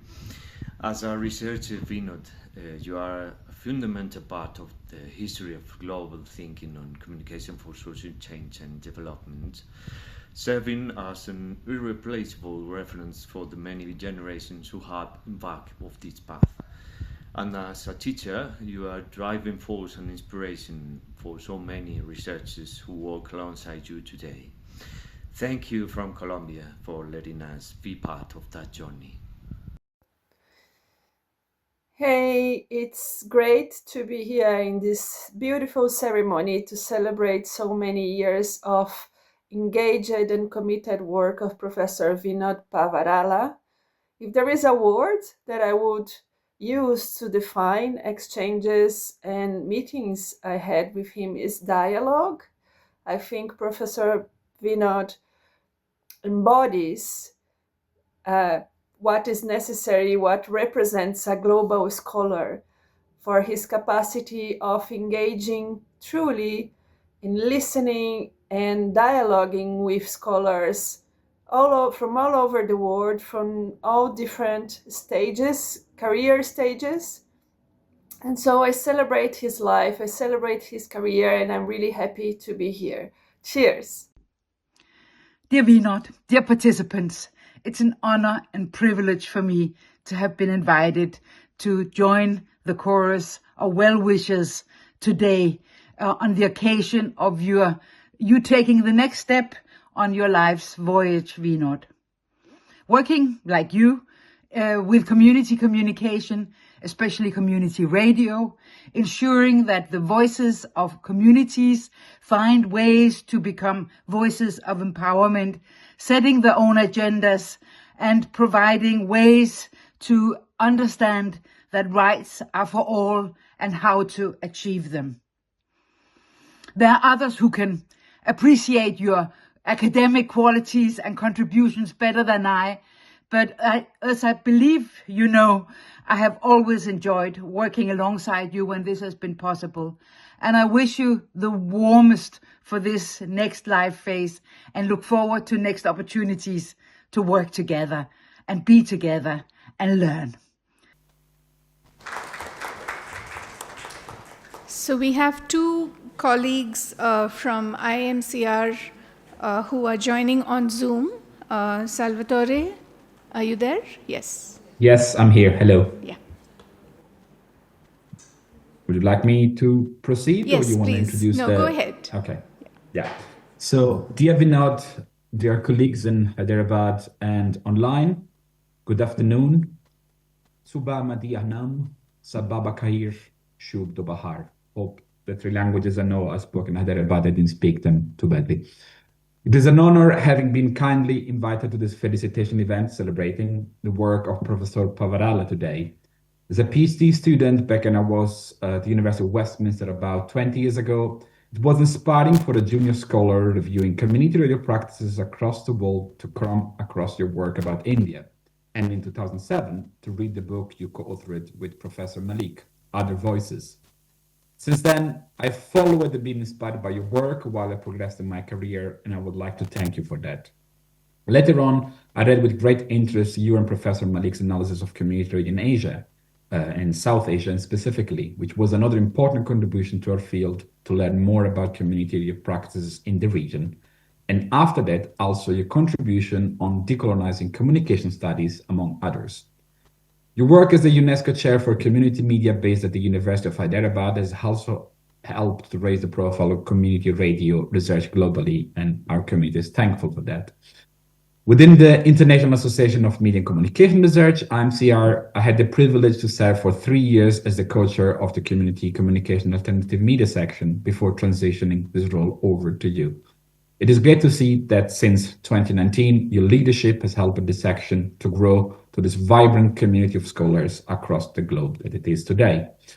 This is also the privilege for myself and Dr. Andrew Boyle, who is going to be speaking shortly after me, I suppose, who is also present on this call and who will be hosting the 2026 IMCR conference in the beautiful city of Galway, Ireland, to share with you all that our co-edited book, Community Media, Sustainability and Crisis, Lessons from COVID and Beyond, is released globally today by Bloomsbury Academic. We did not plan for this, of course, but I find it very serendipitous that this felicitation event coincides with the publication of the book and of your latest work.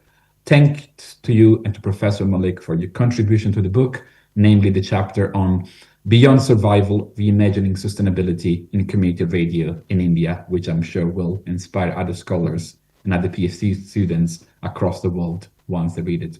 Finally, in my new role as the Executive Director of the International Association for Media Communication Research, I would like to thank you on behalf of the association and our global community of scholars for your continued contribution to IMCR and as a member of, as the co-chair of the Community Communication Alternative Media section. Dear Vinod, hope our paths cross again somewhere and sometime soon, and I send you our warmest regards from here where I am speaking today, from Italy. Thank you. Thank you, Salvo. My pleasure. Thank you. Salvatore, of course, introduced himself, which I should have done in the beginning. He is the new executive director of IMCR, so thank you so much. Next, we have Andrew Bowl, who is, as Salvatore just mentioned, in Galway in Ireland, and he has been associated. Yeah, he's the co-chair of the participatory community communication section. Yes. So over to you, Andrew. Thank you so much, and glad to be with you. Yeah, I've had the honor for the last 4 or 5 years of acting as a member of the head, first as a vice chair, co-vice chair, and now as a co-chair with Vinod of the Community Communication and Alternative Media section of IAMCR. And through that, I've had an opportunity to observe the quiet work that Vinod does in the background, the diligent work, and it's been a pleasure to serve alongside him in that role for the last while. He's very much someone who brings, of course, a huge network, a huge range of experience to the role, and that has been something that has been very valuable to myself and to the other members of the team. So we are very grateful for that. As Salvo mentioned just a minute ago, also, of course, I've had the pleasure of having Vinod and Professor Malik Kanchan contribute to our most recent collection of work on community radio, and we're immensely grateful for that. And of course, it really enhances the value of the collection to be able to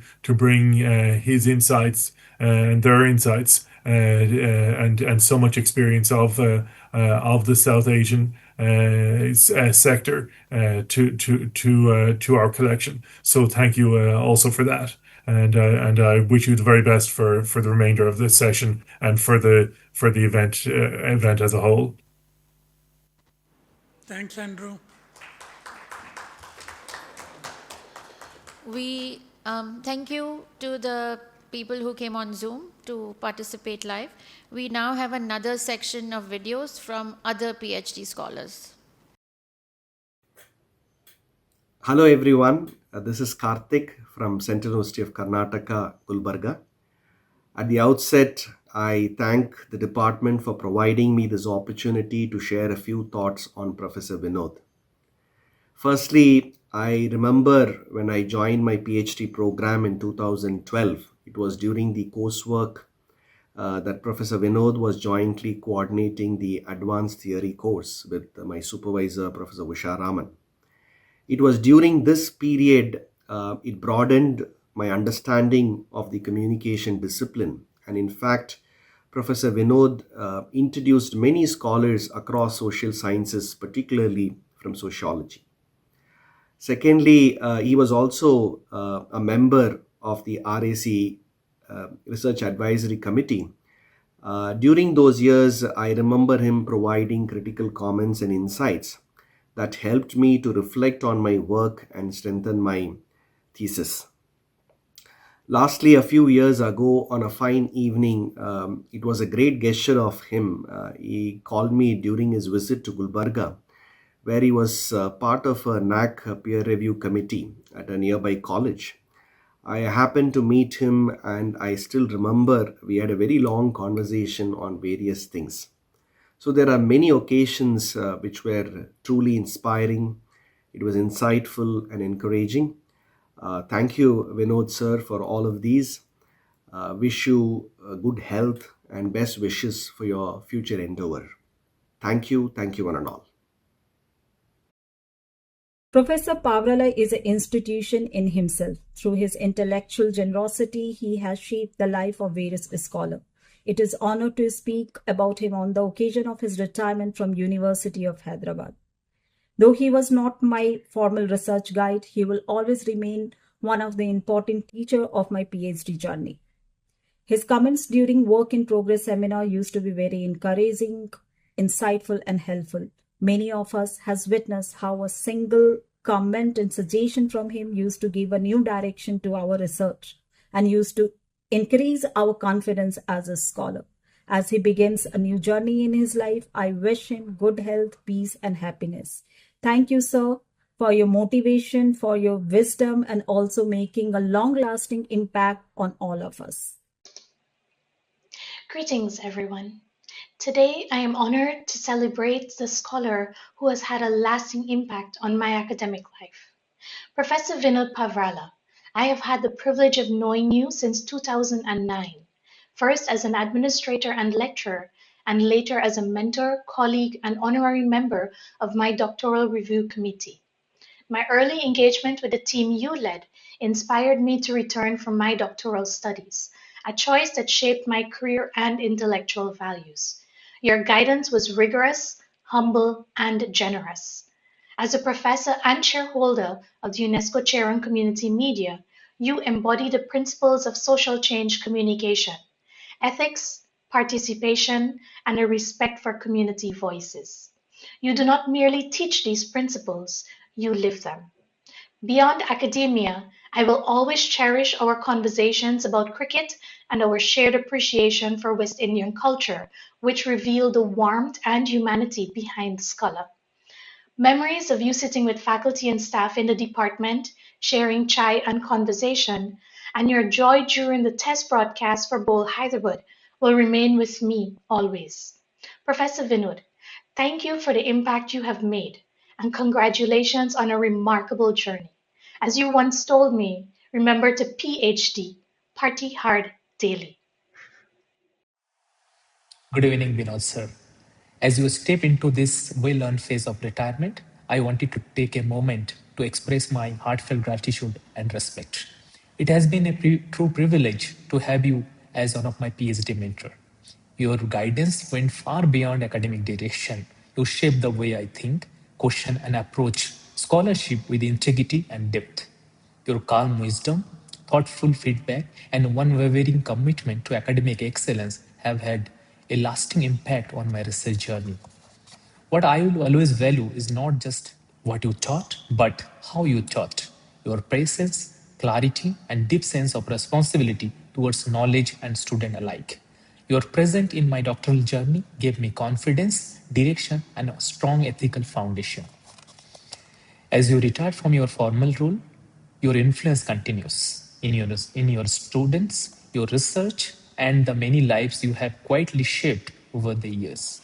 Thank you, sir, for your mentorship, your generosity, and your enduring inspiration.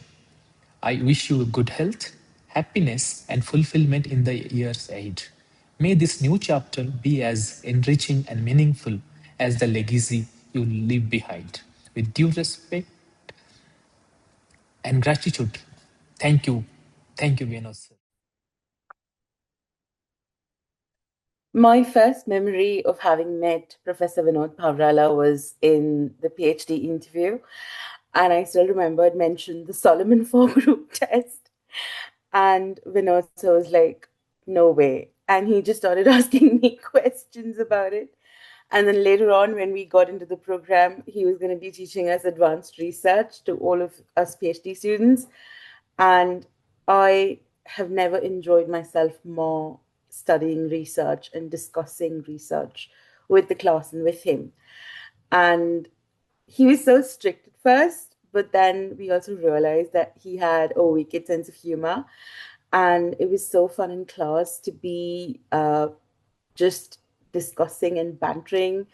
And we weren't sure, but then he accepted our request to go out to lunch with the batch.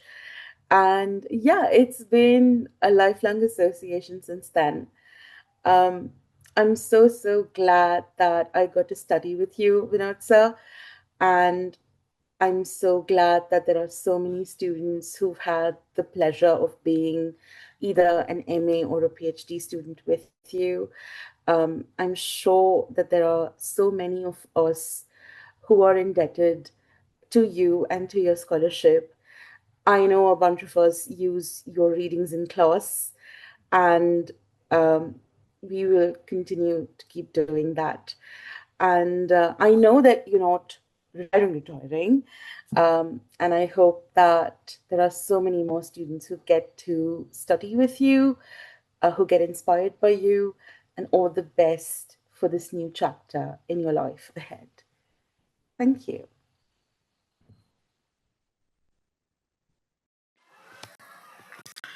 Hello, everyone. It's a privilege to be reflecting on my research and academic journey with Professor Vinod Pavrala.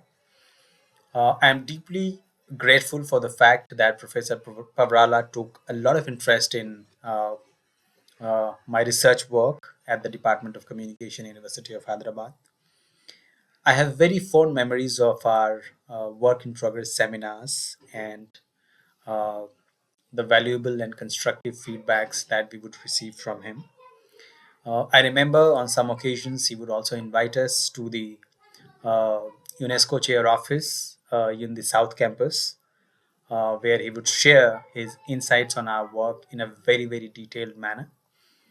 I truly treasure those moments of his profound mentorship and guidance. His support and guidance have continued long after my graduation from the department. Dear Vinod sir, as I record this message, I feel a little emotional to learn that you are moving on a new assignment away from the department. But nevertheless, I wish you nothing but the best, and I pray that your future academic pursuits are deeply fulfilling. Uh, and I also look forward to your sustained support and guidance in the years to come. Thank you very much.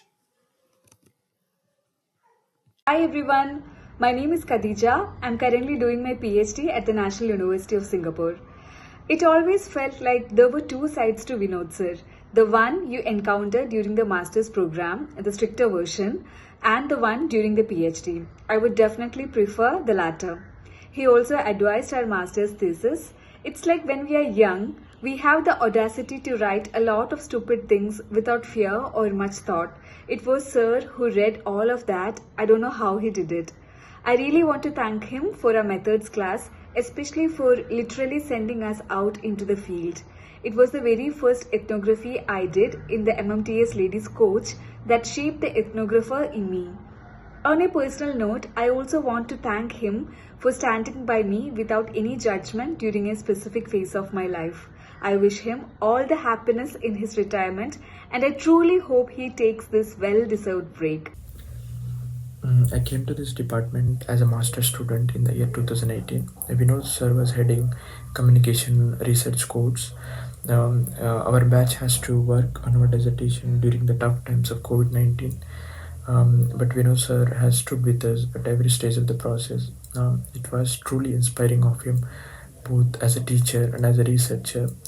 I think those were the learnings that has subconsciously nudged me to pursue PhD and imagine myself in this academic space. For the last few years as a PhD scholar in this department, I had this wonderful opportunity to work closely with him as a teaching assistant for a few of his courses. I would say it was truly one of the greatest learning experience for me in terms of teaching. Even though Vinod sir is not my immediate supervisor, I believe part of him has always been guiding me through Kanchan ma'am. Similarly, sir, part of you will always be there with me and my fellow scholars during our journeys as teachers and researchers. Um, Sir, I want to thank you for being a constant source of opportunity, learning, and inspiration through all these years. I am happy and proud that I know you and I learned from you. I look forward to work with you in the coming years, and thank you so much for everything. Hi, I have immensely learned from Professor Pavrala as a teacher and as a mentor. And as I continue to grow in academia, I often see myself trying to follow his footsteps. He makes himself available to us even now, and that speaks volumes about his commitment to nurturing the bond with his students. Our yearly IMCR ritual is my favorite one, where we get to see his non academic and friendly side. I wish him all the best for his next step in the career and many more successes to come. Thank you. Hello, Professor Vinod Pavrala has been far more than a professor or colleague to me. He has been a formative presence in my academic life. From my early days as a doctoral student, where he served on my PhD committee, his intellectual generosity, ethical clarity, and faith in my work has shaped my scholarly confidence. We have authored several pieces together, but beyond co authorship and collaboration, what has stayed with me is his rare ability to listen, especially to marginalized voices, and to treat scholarship as a deeply human practice. He has endorsed my work and candidature on several occasions, always with quiet conviction and grace. For me, Professor Pavrala has been a guiding light, personally and professionally, showing how rigorous scholarship and public engagement with kindness can coexist. I remain deeply grateful for his mentorship and friendship, and I wish him all the very best with all his future endeavors. Thank you. Hi, sir. Hi. Recording these messages is increasingly difficult considering the emotions we experience. However, let me try and be a little coherent as I speak through this. I would like to begin with my time as your research assistant to the UNESCO Chair. It was a short period, about 6 months, but in that period I learned a lot from you and other members of the research team on how to conduct research, how to conceptualize ideas, and what kind of questions to ask. However, when it comes to writing, there was something you told me that I hold with me to this day. The fact that the most complex ideas must be presented in the simplest of writing styles. It is something that has guided my writing. Secondly, sir, when you came to visit us in Exeter, just when I had joined, it was such a touching moment for me. It almost felt like home had come to visit me. And after your talk, it was amazing to see you there. But the fact that you flew back to India the next day and then went and taught a class on research methods showed levels of energy that overwhelmed even Alex and me. I don't think we'll ever be able to match that in any time in our careers. Lastly, sir, you always keep asking me, what's new, Aditya, every time we meet. And I keep hoping that I have an interesting answer to give you every time. I promise you I'll keep trying and never leave you disappointed. I wish you the best, sir, on this new journey. Something I hope is truly transformative for both you and the institution you choose to join. Vinod sir के बारे में आप ऐसा तो कुछ नया तो नहीं बोल सकते जो लोग अभी तक नहीं बोले होंगे, लेकिन इतना तो है कि हमारी एक मोहब्बत है हैदराबाद से, दक्कनी से, जो कभी विनोद सर के दिल से निकल जाती बात, वो कभी भी दक्कनी में रहती है। अभी ऐसा कुछ बहुत बड़ी बात हो गई या ऐसा कोई बड़े कॉन्फ्रेंस में बात हो गई तो विनोद सर कभी कभी बीच में आके बोल देते, अरे इन्हें क्या तो भी बोल रहा था, अरे भाई समझ में नहीं आया मेरे को। तो जब वो बात दिल से निकलती वो सुन के बहुत मज़ा आता। फिर छोटा मोटा बड़ी बात नहीं करना, लेकिन हमारा बचपन भी काफ़ी कुछ एक तरीके से गुजरा। वही हिमायत नगर बरकतपुरा के गलियों में बड़े हुए, वहीं कॉलेज गए, वहीं स्कूल गए, वहीं कॉलेज गए, वहीं पढ़े। फिर उसके बाद में यूनिवर्सिटी भी आना साथ में हुआ, लेकिन हाँ एक चीज़ नहीं हुई, विनोद सर क्या है, थोड़ा अपने आशिकों में चले गए, वो मैं नहीं जा सका। अब वो शायद उसके लिए शायद उन्हें उस्ताद है और हम शागिर्द हैं। लेकिन ऐसा बोलते हैं कि जो शहर है या जो जगह है वो लोगों से बनती। विनोद सर के बिना थोड़ा जगह सूखी पड़ जाएंगी। डिपार्टमेंट हमारा घर है, अपना घर है। अभी ज़रा अपना घर थोड़ा कम लगेगा, लेकिन ये जब बात सब विनोद सर से करेंगे, विनोद सर बोलते हैं अरे नए शहर बस जाएंगे, नई इमारतें बन जाएंगी, लेकिन वो अपनी नहीं रह जाती। हैदराबाद की गलियां बदल गए होंगे, लेकिन फिर भी वो पुराने शहर की बात नहीं आती। So we have a couple of people who have joined now on Zoom. Came Chaitanya. Chaitanya, are you there? Yeah. Please go ahead. Yes. Yeah.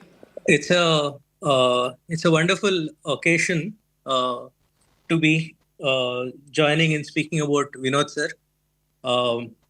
We are among the first batches that he taught. He taught us in our third semester onwards. And of course, the most famous image that remains in all our minds is his first entry with that T-shirt of his that said, "Subvert the dominant paradigm." And since then, Vinod sir and my batch has had a very interesting kind of a relationship, because we were all dying to do practical stuff. We wanted to go out, take the camera and shoot. And Vinod sir was into theory, and he was trying to make us understand various concepts about communication, development communication. And now, it's been almost 25 years since he taught us. And now we realize, recently me and my classmate Sanu, we were talking and we said, in whichever field we are, we now realize the perspective that he gave us. The theories, the various ways in which to look at the world, to look at art, to look at culture, to look at society, and how to react to it. And that is what drives our work today. And that grounding has happened because of Vinod sir. And I wish Vinod sir could continue in the department and guide many more generations of students, but I'm sure he's doing something more exciting next, and I look forward to his next journey. It was an honor to have been given the chance to speak about him. We'll always have very fond memories of Vinod sir. Thank you so much. Thanks, Chaitanya. Thanks a lot. Yeah. So Chaitanya is now a celebrated filmmaker based in Bangalore. Some of you may have seen his work. From, I forget, he said 2000 batch? Yeah. We were in the 1996 batch. Okay, 97. Yeah. Okay. Yeah. Thank you, Chaitanya. So Thank now we move on to academic colleagues from India, but from other institutions. My colleagues, well-wishers, friends, students of Professor Vinod Pavral. I'm indeed very happy to be part of this felicitation function in honor of Vinod, who is voluntarily retiring from the services of the University of Hyderabad. Voluntary retirement does not mean a closure to his otherwise highly productive and illustrious career. We understand that he's moving ahead to formulate and seed an advanced center for research in digital media and ecosystem. We wish him the very best. Vinod and myself started our careers at the University of Hyderabad, and we have worked together in formulating whatever programs we could at this institution.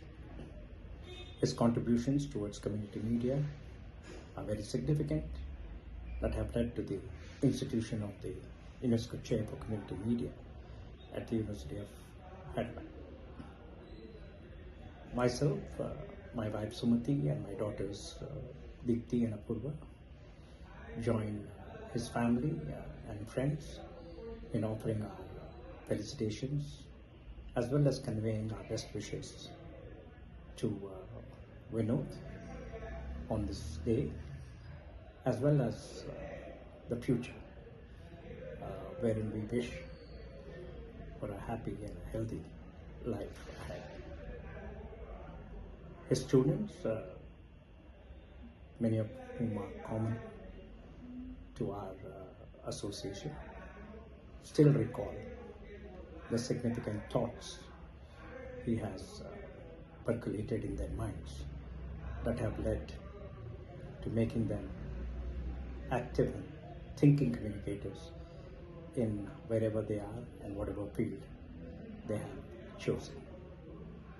Best wishes, Vinod, and I wish I was there, but due to some commitments, I'm not there. Take care and all the best.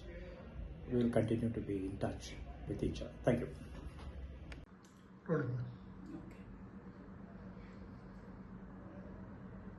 It is my privilege when Kanchan called me up to talk about Pavrala sir and to come for his seminar which the University of Hyderabad Department of Communication is holding in his honor.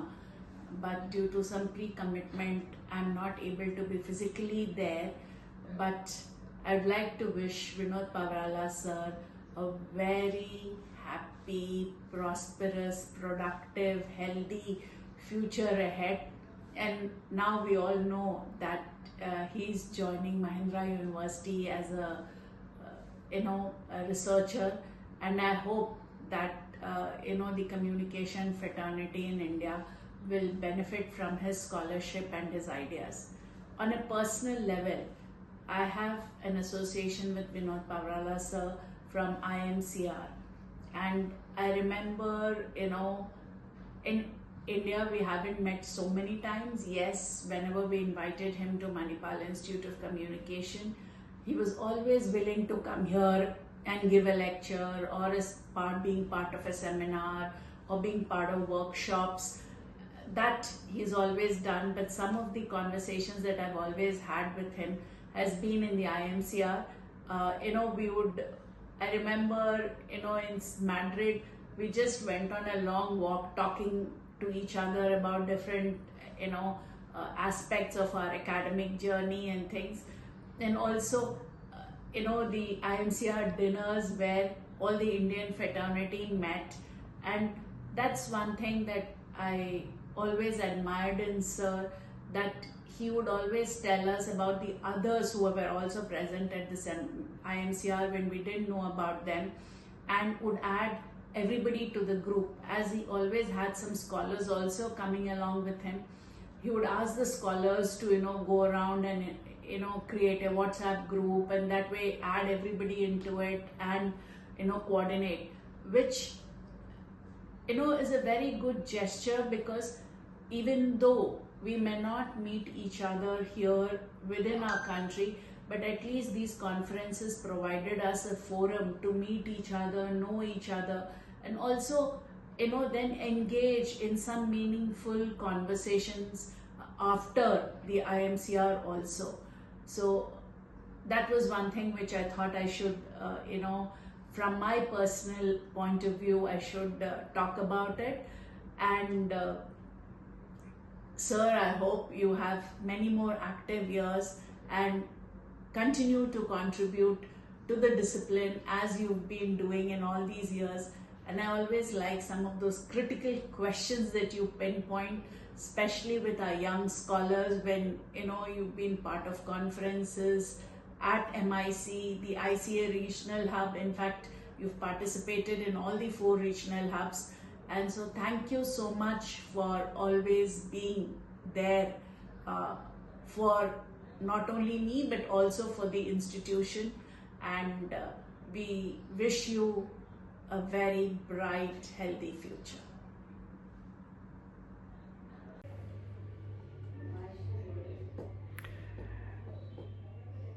Vinod, for me, is a combination of someone who is humane, someone who is deeply intellectual, someone who is not conservative and is open to new ideas, and can be a friend to everyone. He is one of the most amicable, pleasing personalities that I have met in academia. He bridges the gap between academics and practice.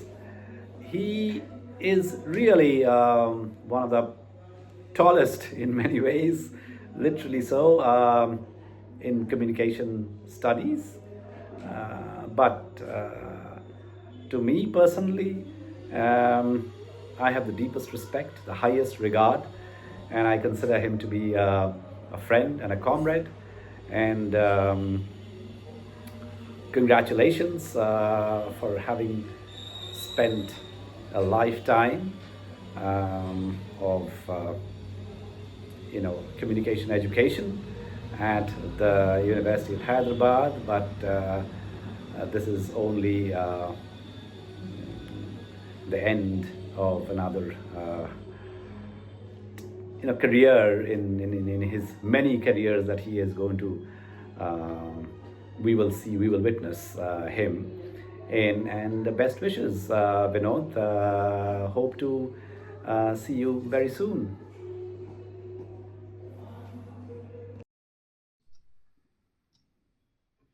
I consider myself extremely lucky to have known Vinod Pavrala for most part of my academic life. And we have met across many cities and participated in many academic events together. He has always been, through the time that I've known him, upright in his approach, rigorous in his scholarly work, ethical in his practices, and extremely generous and supportive of his colleagues, and colleagues which include people like me who live in another city. And one of the things that I do admire about Vinod very much is that he has been the recipient of many prestigious fellowships. He has held many important positions, but he has the ability to carry power very lightly on his shoulders. And as you all know, that's not very usual. And therefore, he's a very rare person, and a person that we love, respect, and we find inspiring. I think Hyderabad University, particularly his department, will miss him very much, but I hope he will be around for advice and consultation. And Vinod, I wish you all the very best in the adventures that you will lead in the future, and I hope I can be part of some of them. I had the privilege of attending a workshop in the University of Hyderabad in 2017, organized by UNESCO Chair, on teaching and researching in community media. So that was my first personal interaction with Vinod sir, and the workshop proved to be a deeply inspiring experience, encouraging me to engage with the field more seriously and critically. So in many ways, Vinod sir's work and philosophy have shaped my understanding of media, democracy, power, participation, and voice. So working in close association with him in the Department of Communication, University of Hyderabad, was truly a privilege. Even though I may not have spoken much, but simply listening to him during meetings, academic discussions, or informal conversation has always enriched my thinking and broadened my perspective. As Vinod sir takes the decision to retire from the position in the department now, I am confident that he is not retiring from his work or intellectual journey. He will undoubtedly continue to inspire many more students, scholars, and colleagues who will carry forward his legacy in more meaningful ways. So I wish sir a very happy superannuation and extend my warmest wishes for his future endeavors. Thank you, sir, for being such an inspiration to people like me, and I pray that you will continue to do so. Thank you so much. आप चले भी जाए तो असर कभी कम नहीं होता. आप चले भी जाए तो असर कभी कम नहीं होता. आप जैसा सच्चा शिक्षक कभी विदा नहीं होता. Hi Vinod sir, I wish I could have been there physically, but due to certain problems I could not go there. We all have learned quite a great deal from your writings on community media. I personally am very much touched about your passion on community media and how you have shown the path to us. Like community media is not only an alternative media space, but also we need to look it as a site for democratic participation, supporting the marginalized voices.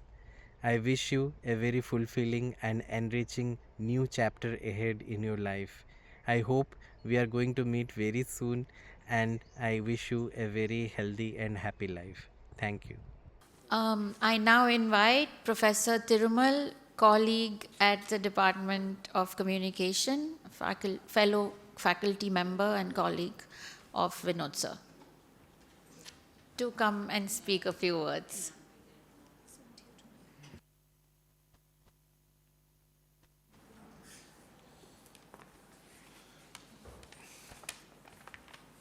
Hello, everyone. It's such a pleasure to be here at this event.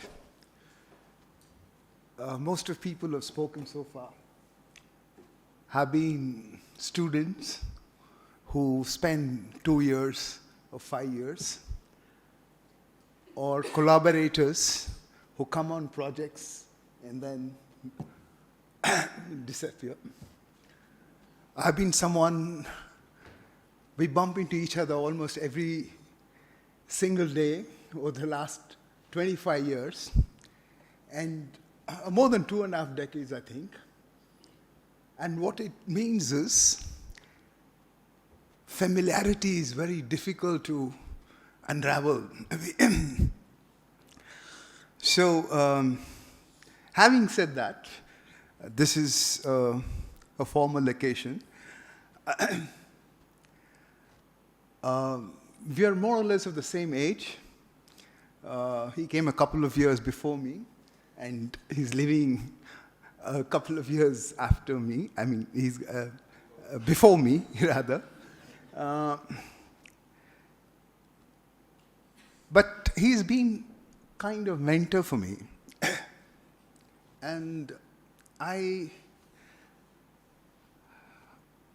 not only for me, I suspect for all my colleagues in the department as well as for colleagues in Essen School,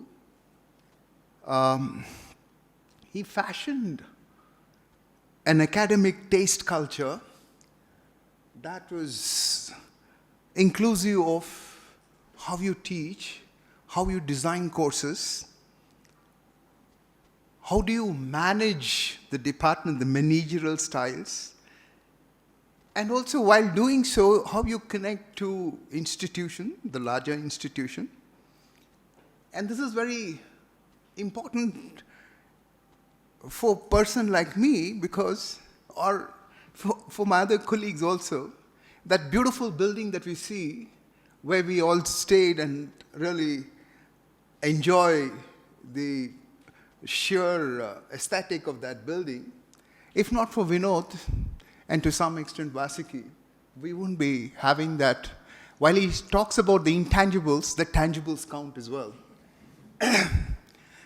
I had come from Pondicherry University and with less of training, and I vividly remember students submitting their notebooks every week. They used to pile up near his window. I was amazed at the kind of patience to correct those development diaries week after week. And I think my aspiration to be a good teacher stemmed from that sight of those piling books. You know, what it is to connect with students. What's the meaning of a teacherly life? I think I was immensely influenced by that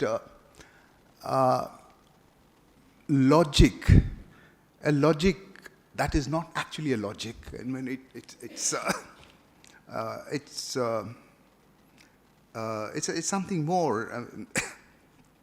Early on, while I was in this university, I was moving away from a social change approach, which was a dominant approach then, to more historical, theoretical approaches to understand and engage with the subject. He was very supportive of the kinds of changes that I was trying to make and engage with the discipline in a very different fashion. As an academic, Professor Vinod, if he was not there, I think he had this very expansive grasp of what is the interdisciplinary field, and which allowed people like me to explore new possibilities within the field. I would want to believe, if not for Professor Vinod, the field of communication would be intellectually sterile and very flat in this country, especially in departments of communication. The department through Vinod has expanded the scope of the field, and I think I'm one of the proud inheritors of that tradition. I strongly believe that the communication department has provided intellectual leadership to communication departments across the country and perhaps elsewhere as well. One of the things that I noticed in my long association, we always had differences, but that's a difference. I mean, that's part of being in a department. What I noticed with Vinod, Professor Vinod, was that he was never dogmatic of what was considered profound and not profound. He brought a certain equanimity of mind that allowed him to be a tremendous administrator and a fantastic mentor. I wish him all the best, and thank you, Vinod, for the stimulating environment that you've created for us, for all of us. As always, you are an exceptional leader. Thank you.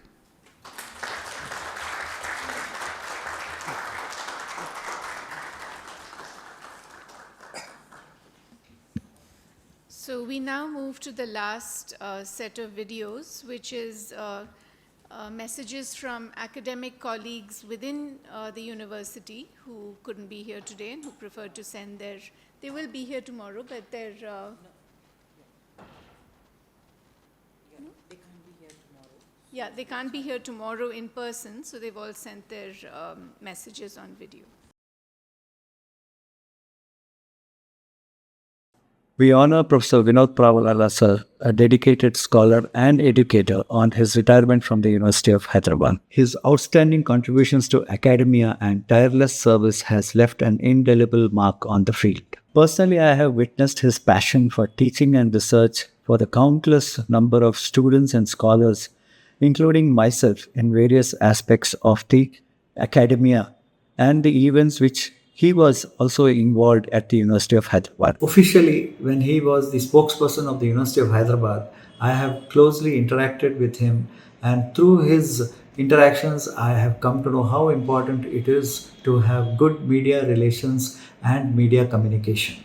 Sir, your caring and helping nature has made a lasting impact on many lives, and many of the students would vouch for it.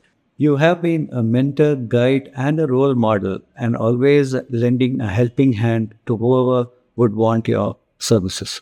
I have always been proud and happy to have celebrated your achievements through our University of Hyderabad Herald and social media, and feel very happy that I have known Professor Vinod Pavarala for almost 18 long years. We celebrate the achievements that you have made to the Department of Communication and to the University of Hyderabad.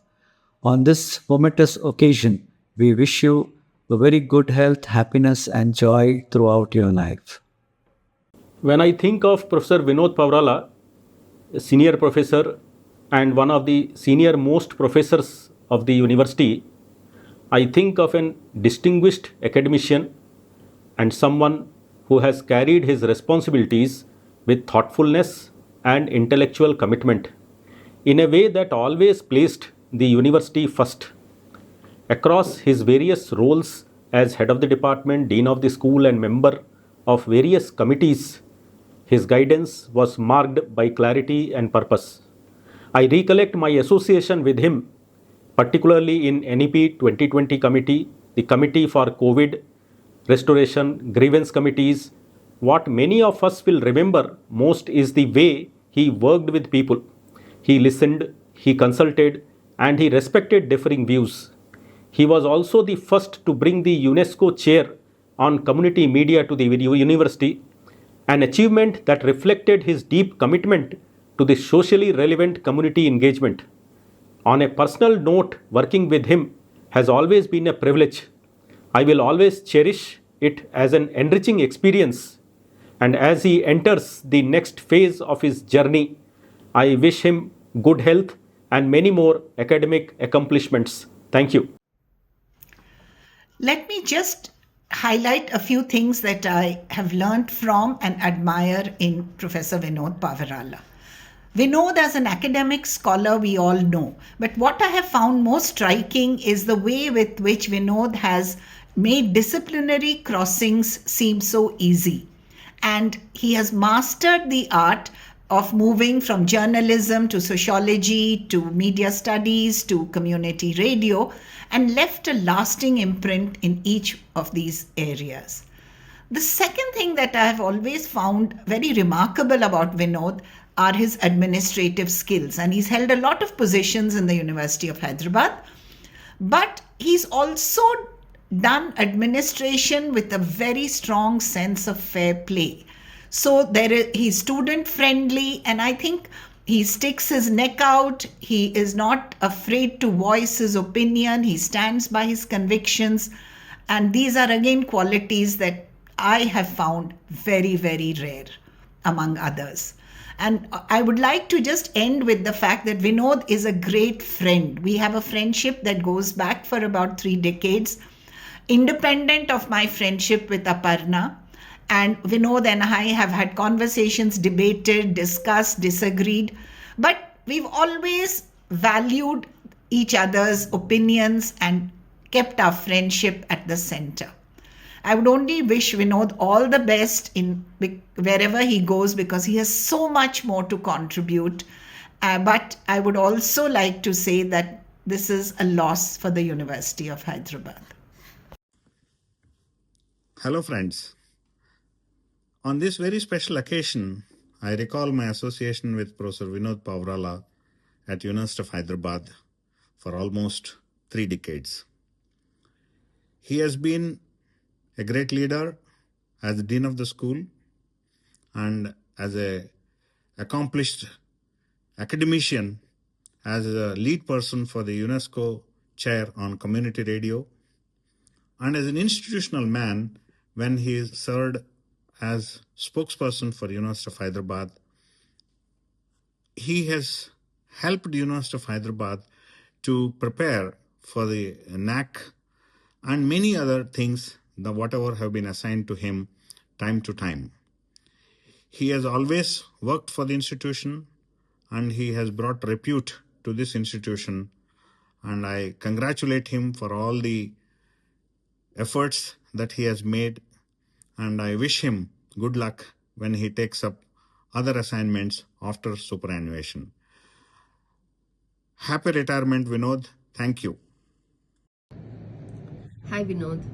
Feels like yesterday when we were working on the NAC and NEP documents, but it's already time to wish you a great new beginning. I will miss you at the university, especially at the Academic Council, for your calming and rational presence. And however, here's wishing you a great and exciting new beginning. Hope to see you soon around here. Good luck and cheers. Vinod, of course, has been a tremendous teacher, researcher, writer, intellectual, and a very, very creative mind. And all these qualities will be missed once he retires.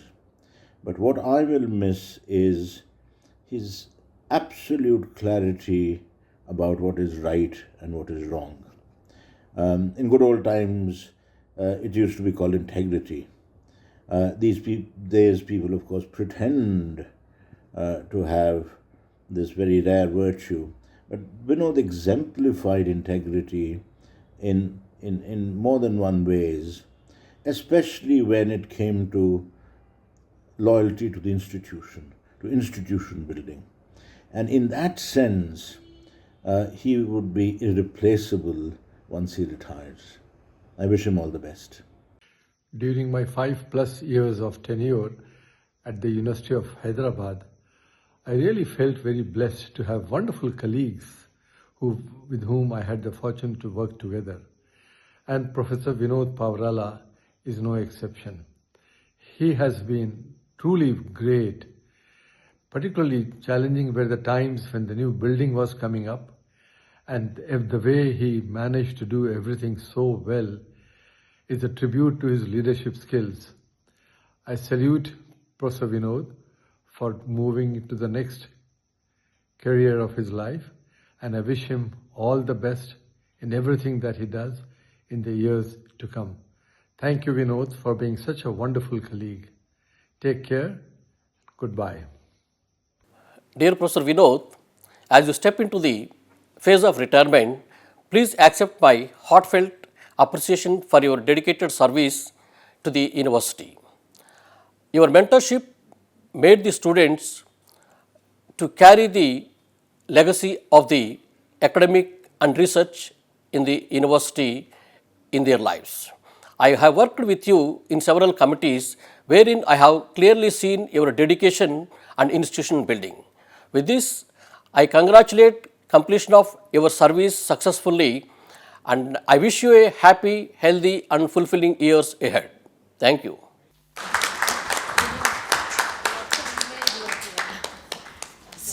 So with that, we come to the end of this today's set of felicitations. But we do have some messages from people who couldn't come online, couldn't send videos, and Kanchan will hand those over to Vinod to read bedtime reading. But before we end, I was told that Sumana and Bhargav would like to give a small present to Vinod. Yeah. And we'll end with that. Yeah, this is a little token from Bhargav and me, but on behalf of all the PhD students.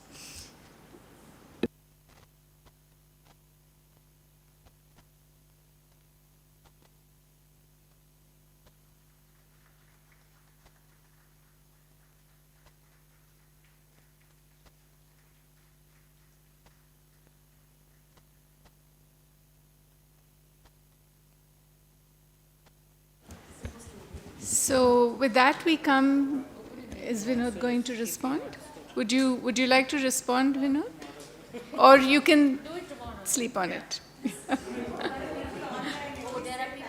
Yeah, I don't want to keep people here for much longer. Already they have heard enough, I think, the last couple of hours. I wouldn't know where to start.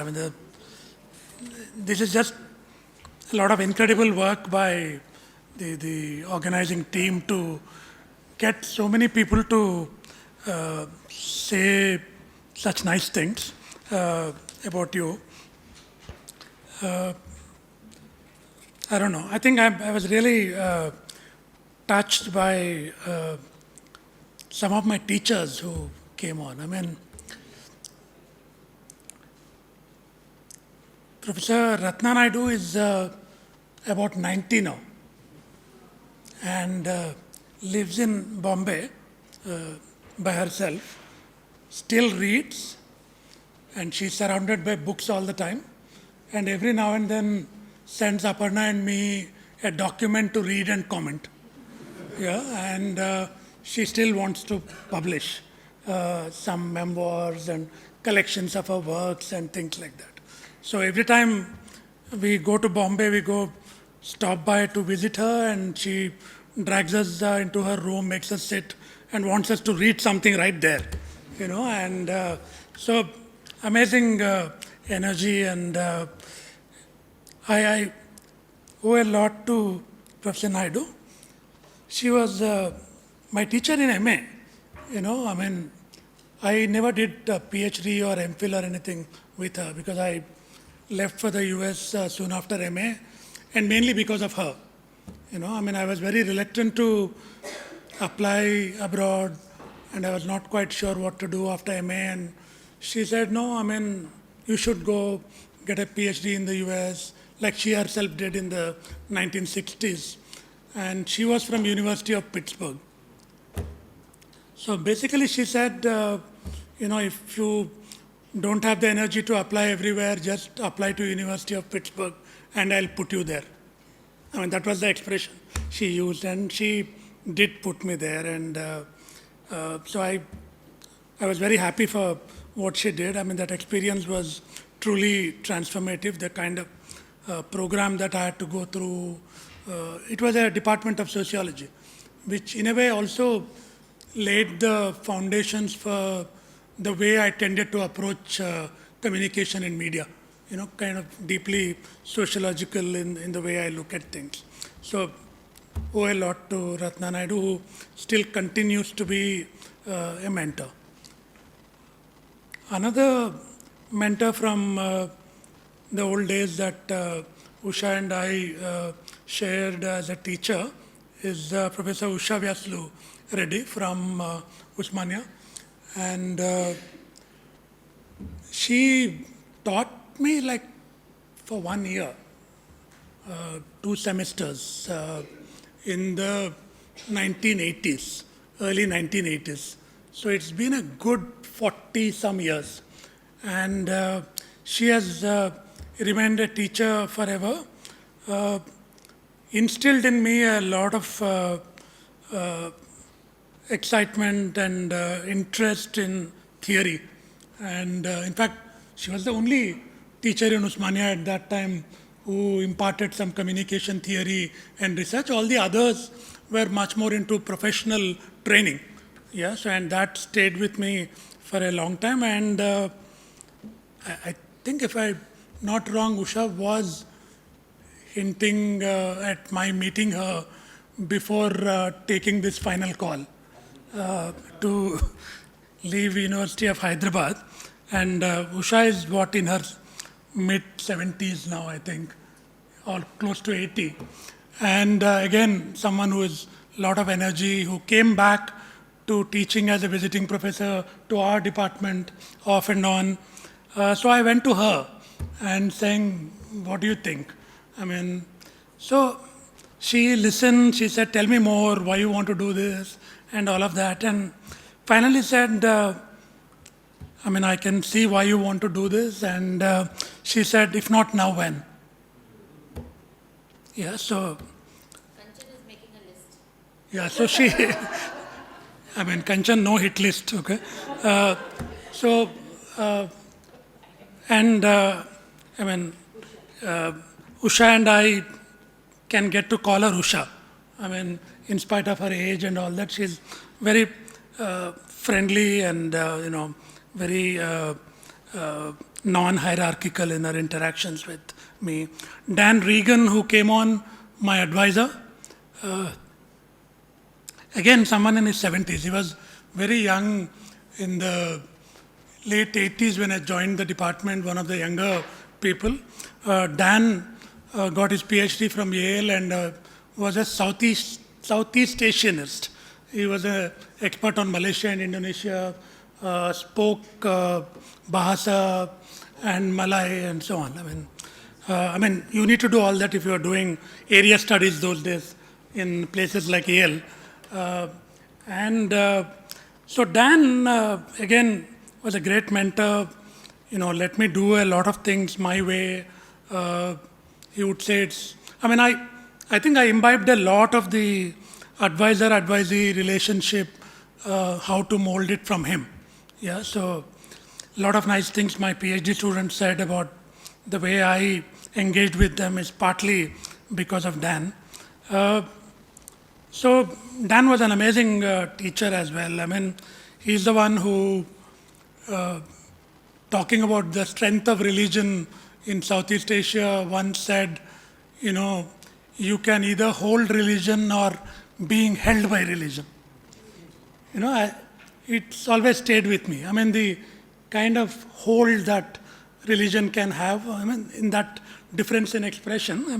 So those are the kinds of things that stayed with you forever. And Dan, in late 1990s, suddenly out of the blue sends me an email, and this is mentorship, right? Says, this is something from Princeton University.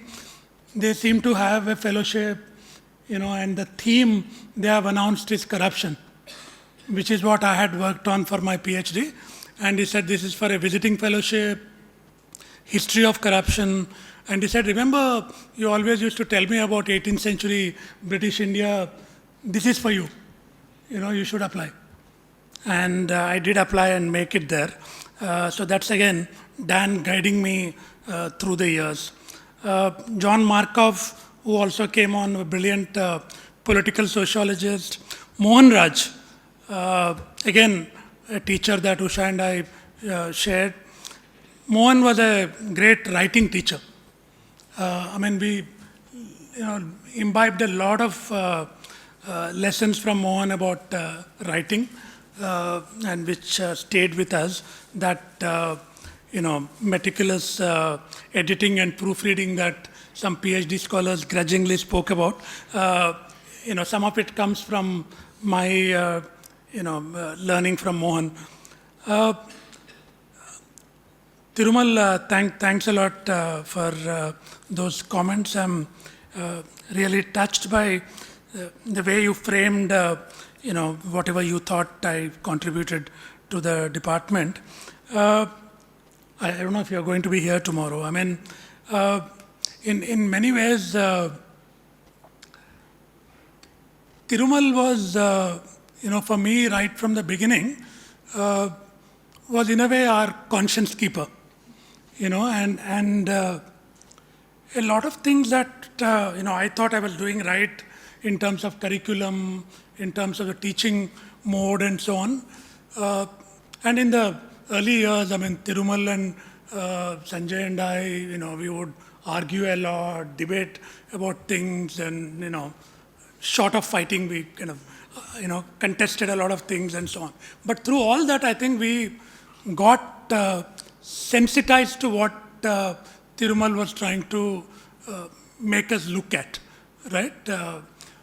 What today I write off in some of my work as communicative erasures was in a way what Thirumal was trying to draw our attention to. To focus attention on students from certain backgrounds in the classroom, how to reach out to them, and how not to be patronizing to them and so on. I still remember Thirumal saying, don't tell them to speak in Telugu. They want to talk in English, and that's an aspirational thing that let them do that and grow into those roles and so on.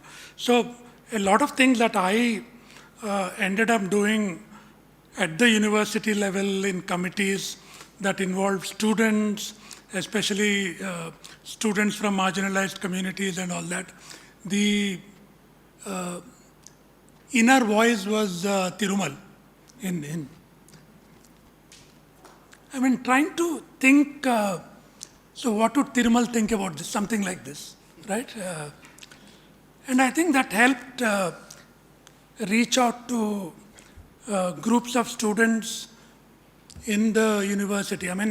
Some of you may not remember, those of you who joined lately, 2008, when there was a tragic incident in campus, I was appointed as the chairperson of that committee to look into his death. And when we came out with a report, the Dalit students burned the report publicly, saying, we didn't do enough, that we didn't hang the, Dean of School of Physics or whatever for whatever happened there.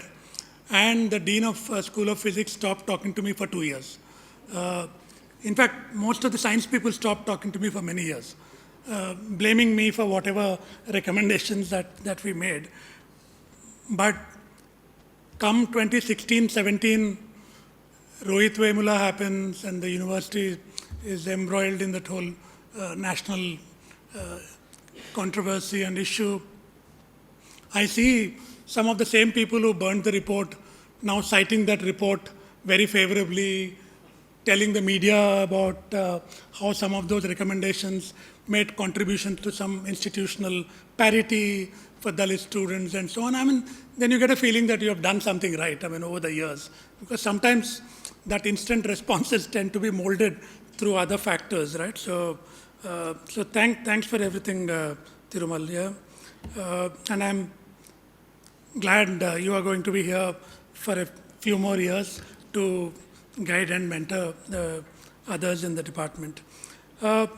Lots of alumni who spoke from way back, that embarrassing, now embarrassing sounding T-shirt about subverting the dominant paradigm. I don't know why I did that. Yeah, I should get a new one perhaps.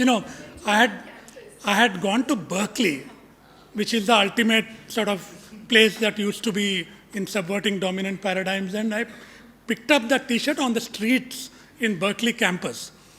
And so this class, one was young and trying to make an impression and all that. I thought, that will make an impression, and looks like it made some, people had some traumatic memories of that period. So it's nice of all of them to remember some of that. In fact, some of my closest friends from among the alumni who did MA actually come from those years. The classes were very small. We were very few faculty, trying to do a lot of things with them. Students came home for meals. I still remember, I think Satya's batch came to my rented house in Medipatnam and cleaning the terrace in preparation for a dinner we were doing. I still have very vivid memories of that. Somehow, I think as we started growing in numbers, more students in the class and all of that, some of that has reduced. It was getting to be more challenging to call 30, 40, 50 people to your home for meals and so on. So that some of that has reduced. But hopefully, people have gained something from whatever we could do to interact with students both inside and outside the class. PhD students, I think, I don't know who all have worked to get everybody to speak, but I think you just missed Jasmine. She is the only student you missed for whatever reason, I don't know. Maybe she was not available or whatever. Yeah. Oh, she's there. Okay. But it was amazing that almost all of my 12 PhD students came on to say something or the other. So guiding PhD students at Department of Communication has been a pleasure. I have I have evaluated PhD theses from different universities with uneven quality. Some of it reveals also the quality of guidance, if I may say so, because sometimes it is not their fault for what came out because of the quality of guidance also. And we always prided ourselves in thinking that we prepared our PhD students well, not just for that work, but also for a future of an academic career. It's a matter of great pride that most of our PhD students now are in faculty positions in India and abroad, and still have good memories of their time here. So thanks to all of them. And for those who are still suffering me for some more time, Deepika is almost there, Sriju is almost there, Teresa has a little way to go, but I'm around, so we can still work together. Lot of the community media fellow travelers came on and spoke. I owe a lot of my work to them. People like Radha Shukla and Aarti, who is here, Pooja Murada, who came online, Suman Basnet, who runs the Asia Pacific division of AMARC, Soumya Jha, one of our best community broadcasters ever. So it was very gratifying to listen to all of them. Somebody managed to rope in Amu Joseph. I have such deep regard for her work. Amu goes back to 1996, Ashish, to that Bangalore Declaration. So almost 30 years of connection to Amu. And to have Ashish here is also quite a privilege. Ashish started doing community radio before many of us heard of community radio. In Voices Bangalore, that experiment in Kolar district of Karnataka was really what led many of us to get into community radio. And it's so warm and nice of so many international scholars.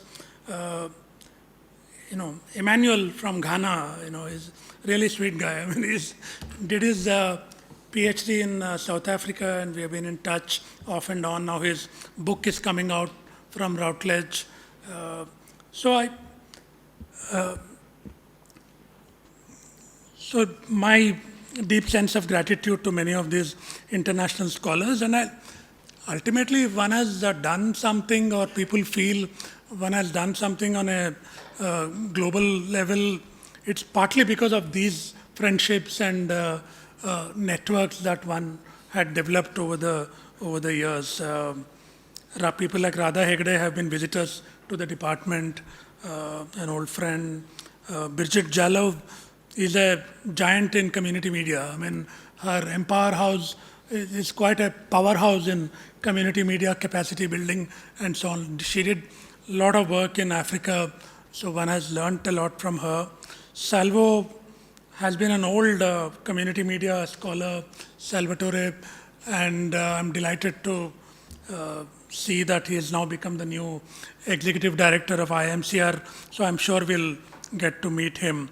A lot of other PhD students, by virtue of being on their doctoral committees and so on, so one tends to tinker a little bit with their work. They are nice enough to listen to your free advice. And some of them are doing so well everywhere. Khadija was never my PhD student, but nice of her to remember. Of course, we met her recently in Singapore. She is at NUS, one of our brightest MS students. I was glad to hear. I was wondering why all the folks who were here were doing recordings. But anyway, Anirudh and Aditya and all who have now become colleagues more than former students. One has learnt a lot from their own work. Bhargav, who came from IIM Indore.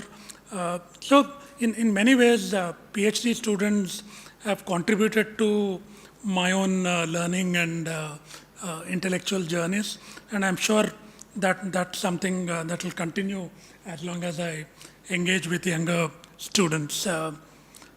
Lastly, some of the communication media colleagues from other departments, some of them are here. Kulveen is here, Archana was here earlier. Yeah, what can I say? I mean, as you get senior enough, you get dragged into committees, you serve on boards and do vivas, and so one gets to know a lot of people and develop warm relations with some of them at least. Shohini at Jamia is one such friend over a period of time. Kishale more recently came to the department to do a workshop on conflict journalism, and we have known him since then. Then I serve on their board now at Jindal.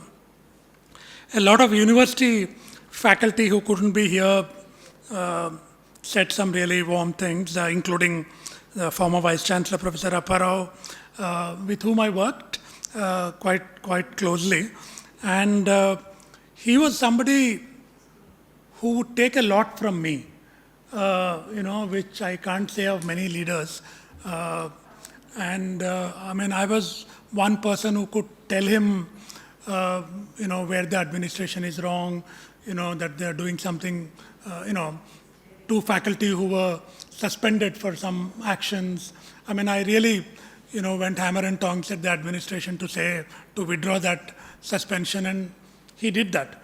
I mean, so a lot of respect for some leadership at the university level who gave me enough freedom to do the tasks which they assigned to me, right? Which sometimes people give you a task but constantly telling you what they want to hear, right? Not what is right. So I think some of those leaders did help me make some decent contributions to the university. And there are colleagues like Jyotirmay, Professor Hasnain. I mean, I was quite pleasantly surprised to see him, who was Vice Chancellor in 2006, 11, around that time, right? Yeah. Yeah. So full 5 years. And in many ways, I felt Professor Hasnain was, as a Vice Chancellor, was far ahead of his time. Some of the ideas that we now routinely hear coming from the government of India about, industry engagements, the setting up of knowledge parks and those kind of things, Professor Hasnain came up with many years ago, and many of us in the university community were not quite ready to deal with those issues, and we ended up arguing and fighting with him. But nice of Professor Hasnain to be here. So I'll stop there. I mean, I don't think I can say anything more particular, but I'm already overwhelmed. I mean, maybe tomorrow I should just stay home. So thanks a lot to everyone. Yeah, Kanchan is. Yeah, no, I'll be here. But, Usha already suggested wearing a mask. So maybe I'll try that tomorrow. Thanks a lot, and I look forward to.